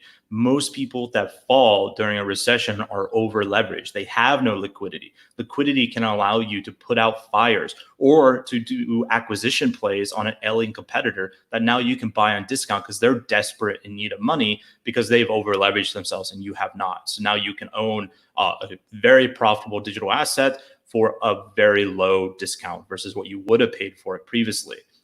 Being lean on expenses, doing more with less. Again, it's about the net profit, not about the revenue. You can cut expenses and if revenue falls down and you're still more profitable, then you've won the battle. Invest in long-term infrastructure marketing. This is another thing that especially people who are growth everywhere during good times tend to just immediately cross out. They think, all right, I'll only do essential spending. I'm not going to spend on any infrastructure and I'm definitely not spending on any marketing. Those are mistakes. The long-term infrastructure, those can be new CRMs, the new marketing automation, new tools of the trade that keeps you on the bleeding edge. And marketing is the engine of your growth and the engine of your audience growth and also the engine of your data collection. So it is extremely important that you are doing marketing. You got to do it in the right way, which we'll talk about, but it is extremely important in a recession. Most businesses that stop marketing during a recession are in a far worse position than those who can keep going through marketing. And again, if you have healthy liquidity, then you have no problem to keep marketing, right? So let's talk about liquidity in more depth. Profit is king, but liquidity is the queen. Queens have all the power in chess as well. So keep that in mind. King is extremely important. You got to protect it. But the queen is what gives you all the ability to make the moves. So these are some of the things that will happen in your business if you have a long, good, healthy runway. You'll be able to retain core talent. While your competitors are laying off talent, whether that is a super badass virtual assistant or an actual second in command of your business, it doesn't matter. Your competitors are probably going to lay off or shorter the work. So that person has to go find new work. You get to retain. That puts you ahead of the curve. So when the recession starts going away, those people are stuck in a hiring cycle while you have your core team that is even more loyal to your brand because you stayed with them during those hard times, who are just going to go and crush it for you. The other thing that liquidity allows you to do, and this isn't the right move for every business, but is something you could play with good liquidity, is you can do a pay as you can business model. So liquidity allows you to offer your customers your product on a pay me later plan or pay me what you can right now, stealing your over leveraged competitors' market share. If you're selling a $30 product and your competitor is so over leveraged, they're making $2, but you're making 18, you can give it away at a loss for 18. Your competitor can never keep up with you. They will literally give their market share to you because they can't compete with your liquidity. They'll go out of business. So that is another way you can do it. Another thing, as I mentioned earlier, is acquisition. As brands begin to die or falter because of their lack of liquidity, they will be seeking money to get them out of this problem. Very similar to the foreclosure problem that happened in 2007, 2008. People will seek that kind of cash injection into their business. And if you have the liquidity, you get to make those plays. This is a bit of a tangent, but my father, I'm from Alaska. He became a millionaire through real estate during one of the hardest recessions in Alaska in the 1980s. While the rest of the country was experiencing a pretty good time, Alaska tends to be weird and runs in the reverse. So when it's good time in America, Alaska is usually pretty shit. And he became a millionaire through that. But he did that by building up his liquidity. He lived in, this sounds really weird, but he lived in a van for like 2 years when he was working in the oil field, doing this backbreaking work to save up all this money so he would have the liquidity to make these kind of plays if the opportunity arises. Now, of course, he didn't expect a recession to happen, but he was able to make a tremendous advantage of that in buying real estate through that way. You will be able to do the same thing right now when it comes to digital assets as this recession really settles in. The next thing is the content game. Your competitors cannot afford long-term marketing plays like content marketing, especially combined with a slow burn like SEO. Your competitors just can't do that. They have to pump money into ads in a feverish attempt to get back to old levels of return on ad spend. If you have good liquidity, still run those ads if you know that they're core and they're working. But that is one style of investment you can make now, which is that slow burn content marketing campaign and gaining the system for SEO high volume search keywords. Now, right now, that search volume is probably lower because everyone else has much other things on their mind, right? But there's still volume there. And the nice thing is that volume that's searching right now are very intent on buying whatever it is they're searching. But the nice thing too is if you spend that time for that slow burn SEO to rank for those buyer keywords, then when that search volume comes back up, guess who gets to feel all the profit of that rising tide? You do, because your competitors couldn't focus on SEO. They were too busy trying to win back their old ads. They never thought about what happens in 14, 15 months. They were too busy on next week to care about the next 14 months, right? But if you have good liquidity, you can still think long-term and make these kind of plays. The next thing I mentioned is infrastructure upgrades. Your competitors will cut software. You can invest in them. You can outplay them on every level, from sales data to marketing acquisition insights. And as I mentioned, as your competitors die off, you can start owning the market. And that's the power of liquidity. So how do you do it? If you have no runway right now, shoring up your runway can lead to making some tough decisions right now. And now, not all of these decisions need to be made, but for some of you, these will make sense. For others, it won't make sense to take them with a grain of salt. Either way, if you don't have runway, now's the time to start building up that runway before the real recession kicks in, where people's spending power actually does die, because now they've been out of their jobs for the last 3-4 months.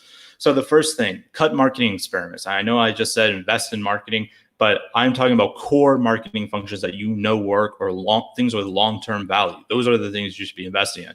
If you're trying out a new, like random TV commercial and you've never done TV commercials, now's a good time to not do that. don't do that. The next thing is, all of your profit that's coming into your business, you should take a pay cut and pull a large chunk of that profit into a rainy day fund. Don't even touch it. Put it in a high interest savings bank account. Don't even look at it. Survive on 50% less, and you will have many times 100% more down the road when this ends. Don't allow lifestyle creep to happen in your business. If your business happens to do really well during the recession, don't expand your personal salary. Just put it all away, because as things keep going, you'll be able to take advantage of that liquidity that you're building. Do CRO tests, or conversion rate optimization. It is often the lowest hanging fruit with the biggest wins to increase your net profit. And the testing software or the experiments to do it, or even if you hire an agency to do it, are actually quite cheap in comparison to what you can get out of it. So this thing's testing like pricing, headlines, even design, all these different things that you can test to improve your net profit with the sawdust of traffic you're already getting anyways, right? The next thing is negotiating discounts. So in the last slide, I mentioned investing in software, investing in infrastructure. Well, all those other businesses that are selling that software, they're also affected by the hysteria of what's going to happen next week, right? Use that to your advantage. Lock in long-term or evergreen discounts with all your vendors, contractors, and software. Add the difference that you save. Look at their retail price that they're going to charge you. Add the difference to your rainy day fund. Make that part of your 50%, or in addition to that 50%, to build up your liquidity fast. This is a great time right now to lock in these super long multi-year deals at a discount with these various vendors. So definitely don't miss that opportunity. The next thing is success fees. So if you have a big team, it will make sense, or probably will make sense for you, to move people to a smaller base pay, but with bonuses that pay based off company performance. This is what we do at Empire Flippers. We pay most of our employees based off of how well we did the previous quarter. So the bonuses, if they are hit, and this goes doubly true in a recession, should be lucrative, because it's a harder environment to hit those goals. So map out what that might look like for your team, and how they can help you get there, and how they can share in the fact that you are doing well while everyone else is not doing so well. And these success fees, they're great because they can be very flexible. If your company doesn't do well, no one gets the bonus, and everyone has a much smaller base pay, but everyone knows they're in it together. And especially if you took a pay cut as well, and your team knows that you're in together, a lot of people are going to look up to you and think like, you're doing a great job. You're trying to keep me employed. Yeah, it sucks that my pay went down, but hey, at least I have a job and I have this bonus. If things take off, then I'll get to share in the company's success, and build a real loyalty to doing the work that matters for your business. The next thing is focus on your core. Fight to retain core talent, focus on core services, and keep marketing alive. The core marketing, not the marketing experiments. All other personnel and activities should be cut. if you are in a bad situation right now. If you have a long runway already, then you don't really need to consider that. But if you have a very short runway, like tomorrow you're out of money, then this is something you probably need to do right now and not a week later. You need to really look at your business and consider this. Do I need to cut my team? And who would I cut? And even if you're not in that position, it is worthwhile to think of, because it'll probably make you feel like, that makes me feel not great thinking about that. And that makes you push yourself harder. So you hopefully never have to think about it again, that you're able to push up and through that feeling to make your business so successful with such good liquidity that this never becomes a reality. But for many businesses, this will become a reality, and they need to make these decisions sooner than later, because if they make them later, then that is going to hurt their liquidity even more and hurt their chances of survival and the runway even more. So if you don't see yourself able to weather the coming storm, then right now is the time to sell your business. I'm going to skip this part, but basically, if you're able to survive all this stuff, if you're able to survive the crucible, then you are going to make it to the blue oceans of opportunity, and you're going to position yourself as a market leader and set yourself up for massive growth where you can dominate the boom. That was awesome. That was action-packed, man. That was really action-packed. I just want to iterate on something here that someone mentioned. This is what I was going to mention too, is he 100% agrees on moving to a content marketing approach right now. Big payoff down the track. And I just want to echo, that's been my business strategy pretty much from the beginning. And I've tried all sorts of paid strategies. I've tried, every organic and paid strategy in the book. And at the end of the day, the things that I keep coming back to are the organic strategies, the ones that take a long time to gain traction on and continually grow. And they're not as sexy as smashing a big Facebook ads funnel and putting in thousands of dollars and getting thousands of dollars back. But they build over time, and organic traffic is really cheap, consistent, reliable traffic. So I love that you're touching on that for the people here. Yeah, I mean, that's what we do at Empire Flippers. If you look at us, like, if someone had $1 million and came to try to compete with us, it'd be very difficult because of our content marketing. Yeah, you guys do a great job of that. We got another question from Freddie Lansky. So how long until buyers come down? I guess he's probably talking about the pricing when it comes to buyers. Yeah, I mean, pricing, I guess, more towards sellers, right? Like right now, there's a bunch of businesses on our marketplace that are doing really well that are not hit yet by it. But buyers are probably waiting for the next 2 months to see how things shake out. Most businesses are probably going to be affected by that 2 months. So almost every business is going to take a little bit of hits of their valuation, which is why I said, if you think you can't survive now for the next 12, 16 months, you should sell now, because the hit to your P&L is almost going to be unavoidable, right? So you're going to take a valuation hit because of that, and a lot of buyers are waiting for that. Awesome. Yeah, we got some really good feedback on this talk here. What a killer talk, Greg. 15 out of 10. That's incredibly high rating. Some of the best, most relevant info I've heard all day. Absolutely amazing. And like, for sure, that was a really intense conversation. The slides, you guys can find those at, let's bring up the link here. That's going to be on summitecommerce.co/gifts. You guys can find the slides, the replay of this one. I know that there's so much packed into this that probably going to have to watch it on 50% speed or something like that. But definitely make sure you guys check that out. And awesome. Thank you so much for your time, Thank Gregory. you so much, Greg. That was really great. I really appreciated that. It's really valuable. And actually, I have some questions for you. Maybe we can follow up later. Maybe bring you on my podcast and go deeper into some of these things. Our next speaker is Itamar Mariani. Let me tell you about this guy. He's got 10 plus years in the government and private counterterrorism industry. That's amazing. And you're wondering, like, whoa, wait a minute. I thought this was an e-commerce summit. Well, just wait until you hear what he's talking about. He's the youngest federal agent to graduate as an air marshal in Israel's history. He's a former member of the Israeli Special Forces, former chief of security for a billionaire, Brazilian Jiu-Jitsu black belt, top 10 in the world at the amateur levels. He's a public speaker and executive mission charity coach. I would say calling him a badass is like calling lava warm. This guy is awesome, and I'm so happy to have him. He's here to talk about how to lead during crisis, lessons from the Israeli Special Forces. So I know a lot of you watching have a team. You're trying to keep your company together. How do you lead that team right now? There's nothing more relevant than that. All right, Itamar, welcome to the show. Thank you so much for joining us. This is amazing to have you here. Thank you for that very warm introduction, Isaac. Made me sound really good. Appreciate it. All right. Well, I'm going to let you take it away, man. Tell us what we've got to hear. All right. So let me just make sure everyone can see my screen over here. Yep, we can see just fine. All right. So again, guys, to double down, welcome to this talk. We're going to be talking about how to lead during crisis, the lessons I learned from the Israeli Special Forces. And after following the Empire Flippers, guys, I think the best thing to do will be to talk about mindset. And I'm glad that's what we prepared. You're going to get a lot during this summit, tactics and strategies. But what I really learned during my time in the Israeli Special Forces is that your mindset is going to be the key. Mindset is what makes the difference between you failing or surviving or truly thriving. And that's what I want to talk about. So if you guys are down with that and you guys can hear me, please send something in the chat so I know that everyone's with me.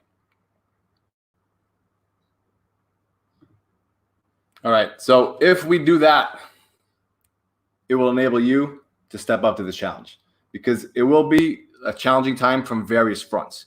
Whether this is because your family, your business, your parents are in danger, whatever it may be. These are challenging times ahead of us during this crisis, and we must step up to the challenge. And if you do that, you can stay focused and resilient. And the bottom line is you're going to win. So what you can expect from this talk. It's only 20 minutes. I usually do these for 45, so we're going to have to do it pretty quick. But we're going to do some honest work here, okay? This stuff is going to be simple. It's just not easy. But you have to decide if you want to step up and do it. This stuff will make you feel a little nervous, and it should. So if you feel that way, you're on the right track.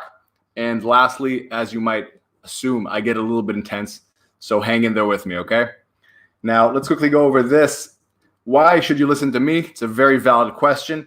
I'm going to say my resume very quickly, not to try to impress anyone, just to hopefully impress upon you guys that I have been through some crisis, some very chaotic situations, and I have something to say about it, something that I learned. So when I was 18, I was drafted into the most elite unit of the Israeli Special Forces. So that's an equivalent to, let's say, SEAL Team 6, Delta Force, SAS, whatever it may mean to you.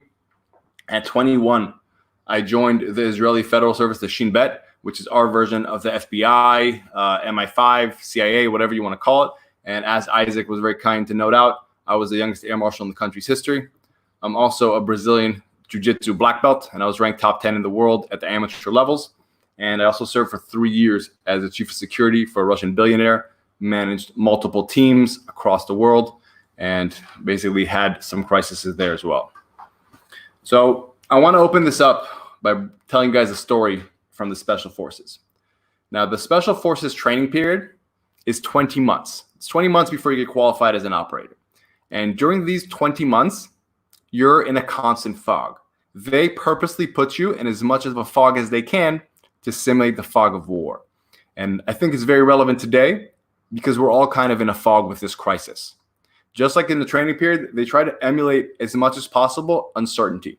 You had no idea what was going to happen next, what exercise, how long it will last, what's going to happen. They kept you in a fog, and that's really what we're dealing with today. So I want to share with you guys a story about how you can change your mindset to win during these times. That sound good, everyone? All right. So the story is as follows. In the training period, one of the most challenging aspects of it were the solo navigation drill weeks. So these were weeks where you would navigate by yourself, by memory, 30 kilometers a night in the desert. So by the end of a 5-night training week, you're physically exhausted. And what they'd like to do to, again, keep us in this fog is that sometimes at the end of these weeks, instead of going back to the base, we would all of a sudden notice that the bus is heading somewhere else. And we would normally see a big mountain on the horizon, a big challenging thing in front of us. And we knew something not so fun was going to happen. And during this week of solo navigation drills, when we pulled up to the mountain, we got off the bus. The officers told us, all right, guys, open up some stretchers, fill it with sandbags. We're hiking up the mountain. Now, I want you guys to imagine this. Like, it's a week where you've already walked pretty much like 130, 150 kilometers with your gear on in the desert at nighttime. You're wrecked. Like, everything is chafed up in your body. Your feet are just like, they just become one giant blister. And you're already tired, you're grumpy, and it kind of put that uncertainty, this unknown that even if you finish this mountain, what's next, right? What happens when we come to the unit? Is there going to be Krav Maga? Is there going to be runs? What is going to happen? Now, during this specific hike, about a third of the way up, we were all struggling in our own misery. We were all sore, we were all chafed, and we were kind of throwing ourselves a pity party, honestly. We were thinking about what's going to happen. There's so much uncertainty. How long is this going to take? And so on and so on.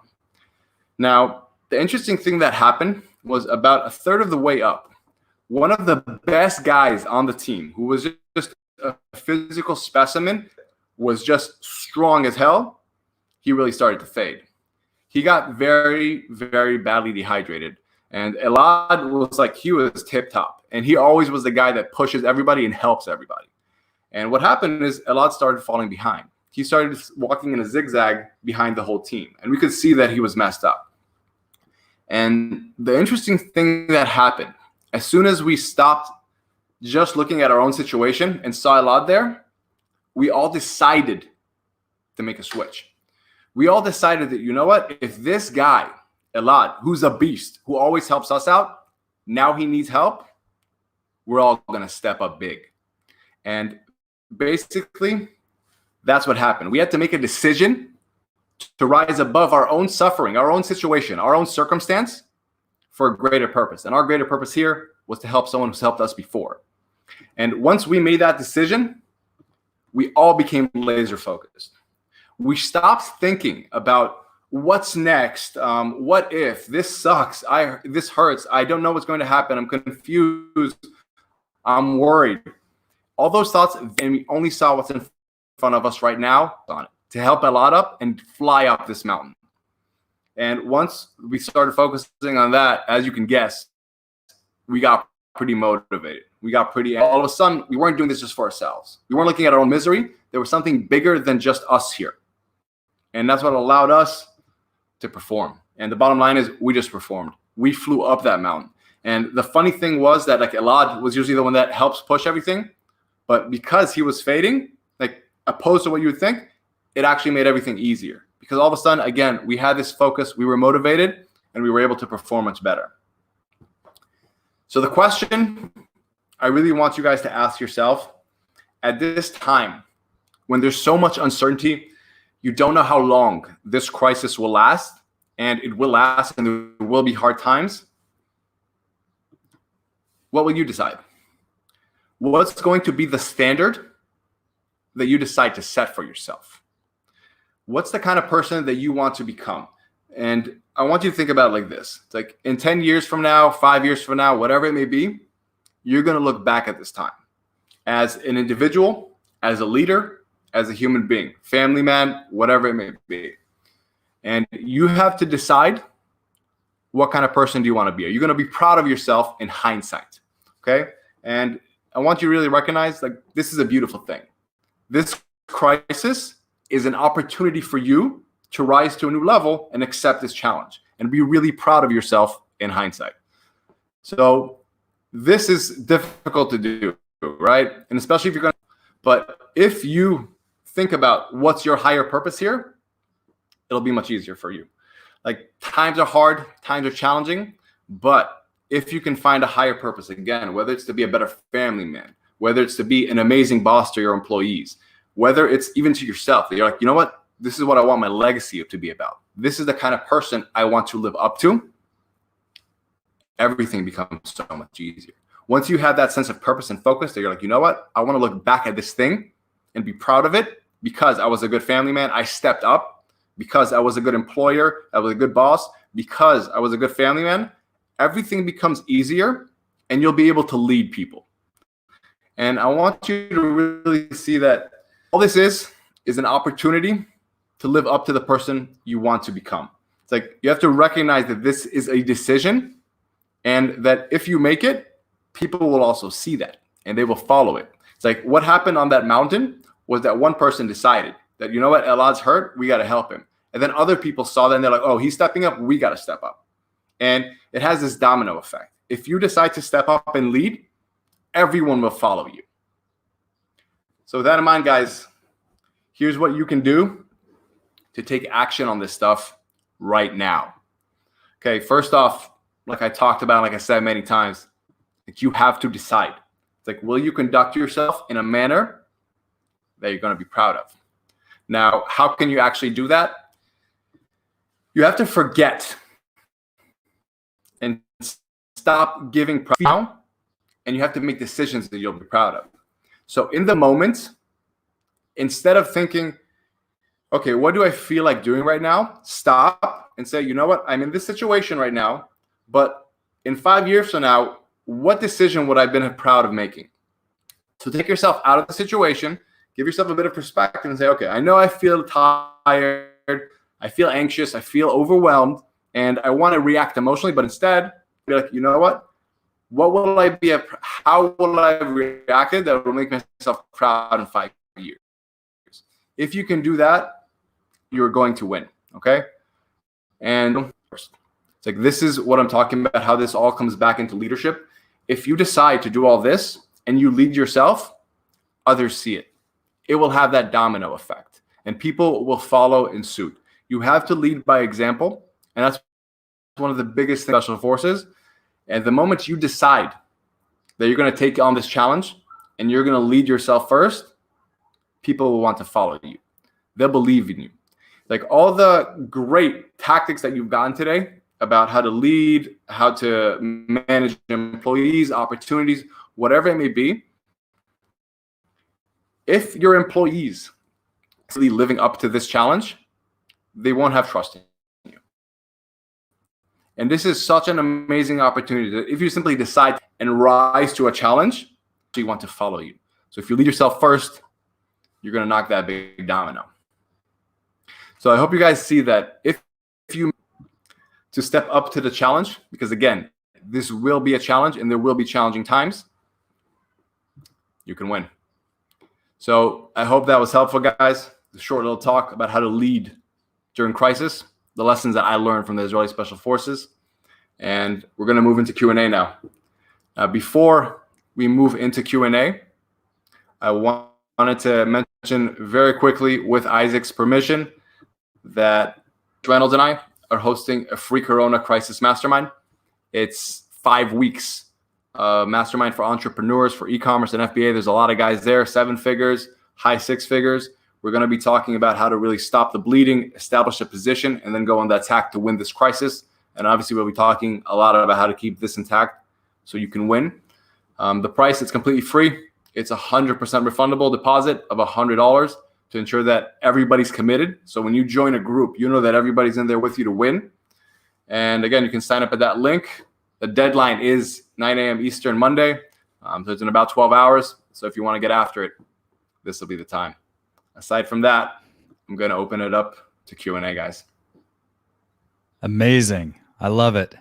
That was awesome. So if you've got some questions, drop them in the comments right now. I know we have a little bit of a delay in when we talk and when they hear it. So thanks so much, Itamar. That was really cool. And I love the idea that everything comes from you deciding, making that decision for yourself. And even and I love the story of what was the guy's name who needed help? Elad. Yeah. That you were presented with a challenge, a tougher challenge, something that was harder, but actually it worked out better for you because you had something to rally around. Yeah. I think that's something that most people don't see. Yeah, it was a weird learning lesson for all of us because we were all suffering on that mountain. But as soon as like we stopped looking within and looked at a higher purpose and found something to like galvanize around, it was so much easier. Like, we just flew up that mountain. Yeah. Yeah, man. And thank you so much for giving away that free mastermind. I know how much effort and time it takes to organize something like that. And just to offer that for free, I think really is in the spirit of the Survive and Thrive e-commerce summit here. Like, we are putting this together. It's a free summit, just bringing everyone together to help everyone through this troubling time, and really, really commend you for putting forward your time and just helping people out in that way. And if anyone else wants to do something similar too, we're always looking for collaborations. This is the whole spirit of this thing, is to bring everyone together so that everyone wins, right? This is not about pitch festing each other and just trying to scrape together money off each other. This is about coming together and making sure that the rising tide rises when e-commerce rises out of this craziness that's going on. So let's move over to a few questions here. One question. Oh, another one. Go ahead. Yeah. So people don't care about ads. They ignore them just like us. They read things they're interested in. Content builds community. It blows up your audience size and in you. The best part is the cost is a fraction of rebates, pay-per-click, etc. It gives returns over and over again. What do you think about that? I think this honestly might be a question that was back from the Empire guys. Yeah, it seems like. But I do agree with him 100%. I think content is king. It's like I follow the Empire guys and part of the DC, and it's like especially during these times when chaos is about, trust needs to be high. It's like why like transparency is so important during these times of crisis. So I think content marketing, when people get to know who you are and appreciate your personality, I think it could be a big differentiator. Yeah. Absolutely. And today, just like what you're doing, you're offering that content for free for the listeners here. So I really appreciate that. Yeah. And someone just has this burning question here. You left a cliffhanger. What happened to Elad? So Elad, like when we got up the mountain, he was also a medic, and we just gave him an IV, and we basically like carried him up. It was two guys like on each shoulder. We carried him up, and it was a surprise because again, like Elad was the cream of the crop. Like every other time, he was the one pushing everybody forward. So Elad basically had an IV. When we got back to the unit, he just carried on. It's like, that's how it is. You get an IV and you get to rest like 2 hours on the bus. And then when we're back in the unit, it's go time.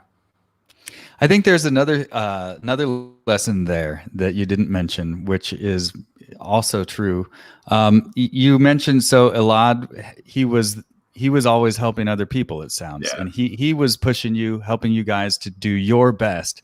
So it wasn't some unknown person who received the help from you guys. Yeah. So it sort of makes me think of Gary Vaynerchuk's, he has this book, Jab, Jab, Jab, Right Hook. It's you give, you give, you give, you give, you give, and then you can ask when you need it. So yeah, 100%. That's really cool. 100%. I think now more than ever is like the calling for more Elads out there. It's like, ask yourself if you are a natural Elad where you can be that person for other people and help bring them up out of this challenging time. It's like, I think a lot of us forget that us as entrepreneurs, we are the stimulus that brings the world out of financial economic troubles. Like literally it is entrepreneurs that does it.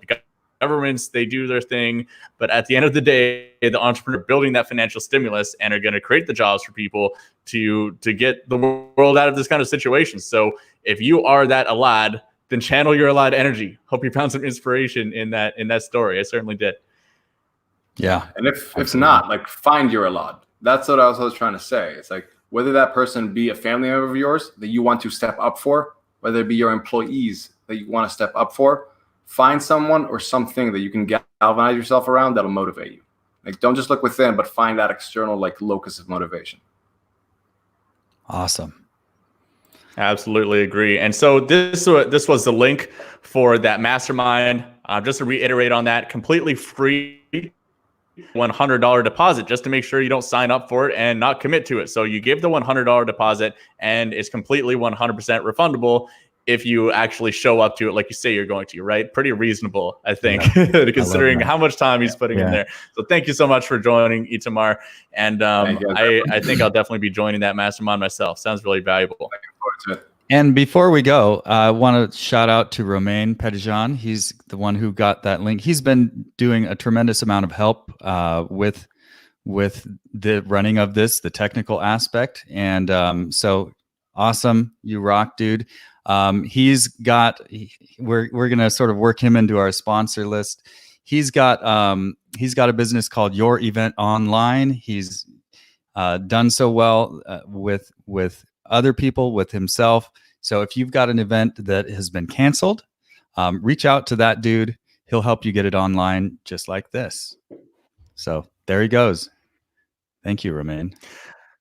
Awesome, guys. And that is our presentation for today, but we still have 2 more days of this stuff. And the next 2 days are going to be packed with even more speakers. This thing is picking up so much momentum. My Facebook inbox is smashed with some really famous people reaching out that are wanting to be part of this. This is gaining steam. So we really thank you guys for sharing this thing and getting it out to the people who really need it. The next 2 days are going to be even more action-packed just because of how much momentum and virality this thing is picking up. So make sure that you go into the Facebook group and you click get reminder on the next 2 days broadcast. Those are separate broadcasts. So Facebook, make sure you click that get reminder button, and this thing just gains more momentum. The more it gets shared, the more you guys comment on there, the more of you that click that get reminder button on there, the bigger this thing gets. And who knows, maybe we're going to have Donald Trump or Barack Obama or something on here. If it picks up enough steam, we're gonna be seen by the entire world. So make sure you guys check this out. We start again tomorrow, March 30th at 2 p.m. Eastern or 2 p.m. Pacific time, all the way to 9 p.m. Pacific time, and that is 5 p.m. Eastern time to midnight Eastern time. And if you're like if Bali, you want to check time out with me, that's early in the morning. Yeah, if you want to check, if you don't know what time zone that means for you, just go to the Facebook group. There is a link there that has common times, but also there's a link there that will tell you what time it is in your country or your city. So go ahead and head on over there. I know that can be very confusing. So thank you all for joining us. Really appreciate your viewership, and just hopefully you guys found some inspiration in today's speakers. I know I got a bunch of brand new ideas that were really, really valuable, and some things that I'm going to be journaling on and thinking about how I can apply it to my business, and really excited for more to come. So join us tomorrow, 2 p.m. Pacific time, 5 p.m. Eastern time for the start of day 2 broadcasts. We've got some really big speakers. We'll announce who they are in the group and the whole schedule and everything like that. And if you guys haven't already, you can find any of the replays, any of the slides, any of the gifts from our sponsors. We have some really interesting gifts coming in from our sponsors. I'm getting very generous, just like Itamar's free mastermind for you guys, and lots more of that came from at summitecommerce.co/gifts. It's really inspiring to see everyone come together for this. So summitecommerce.co/gifts, you can find all the resources, all the replays, and everything like that. So until tomorrow, guys, go work on your businesses, stay motivated, and stay off the crazy news media telling you that the world is ending right now, because the opportunities are just opening up. And if you stay focused, you'll be one of the people who can take advantage. So thank you so much for joining us, and we'll see you guys tomorrow. I have one more thing to say. So again, yes, I reiterate everything Danny just said. Yes, thank you so much. There we go. Atomic knowledge bombs. If you've gotten value, like if you wrote this comment or you were thinking like, wow, this has been really great. We want to impact as many people as we can. So make sure that you tell your friends. We're not just saying this because we want to see numbers. Like seriously, people are worried right now. They need some direction. They need some inspiration. So if you've gotten some knowledge, some inspiration, some motivation, or a new way of thinking about things, make sure you share that with a friend or 2 friends, or share it in a Facebook group or something. But because if this has helped you, it can help them. So make sure and share, share the love. Cheers, guys. Stay strong, and we'll see you tomorrow.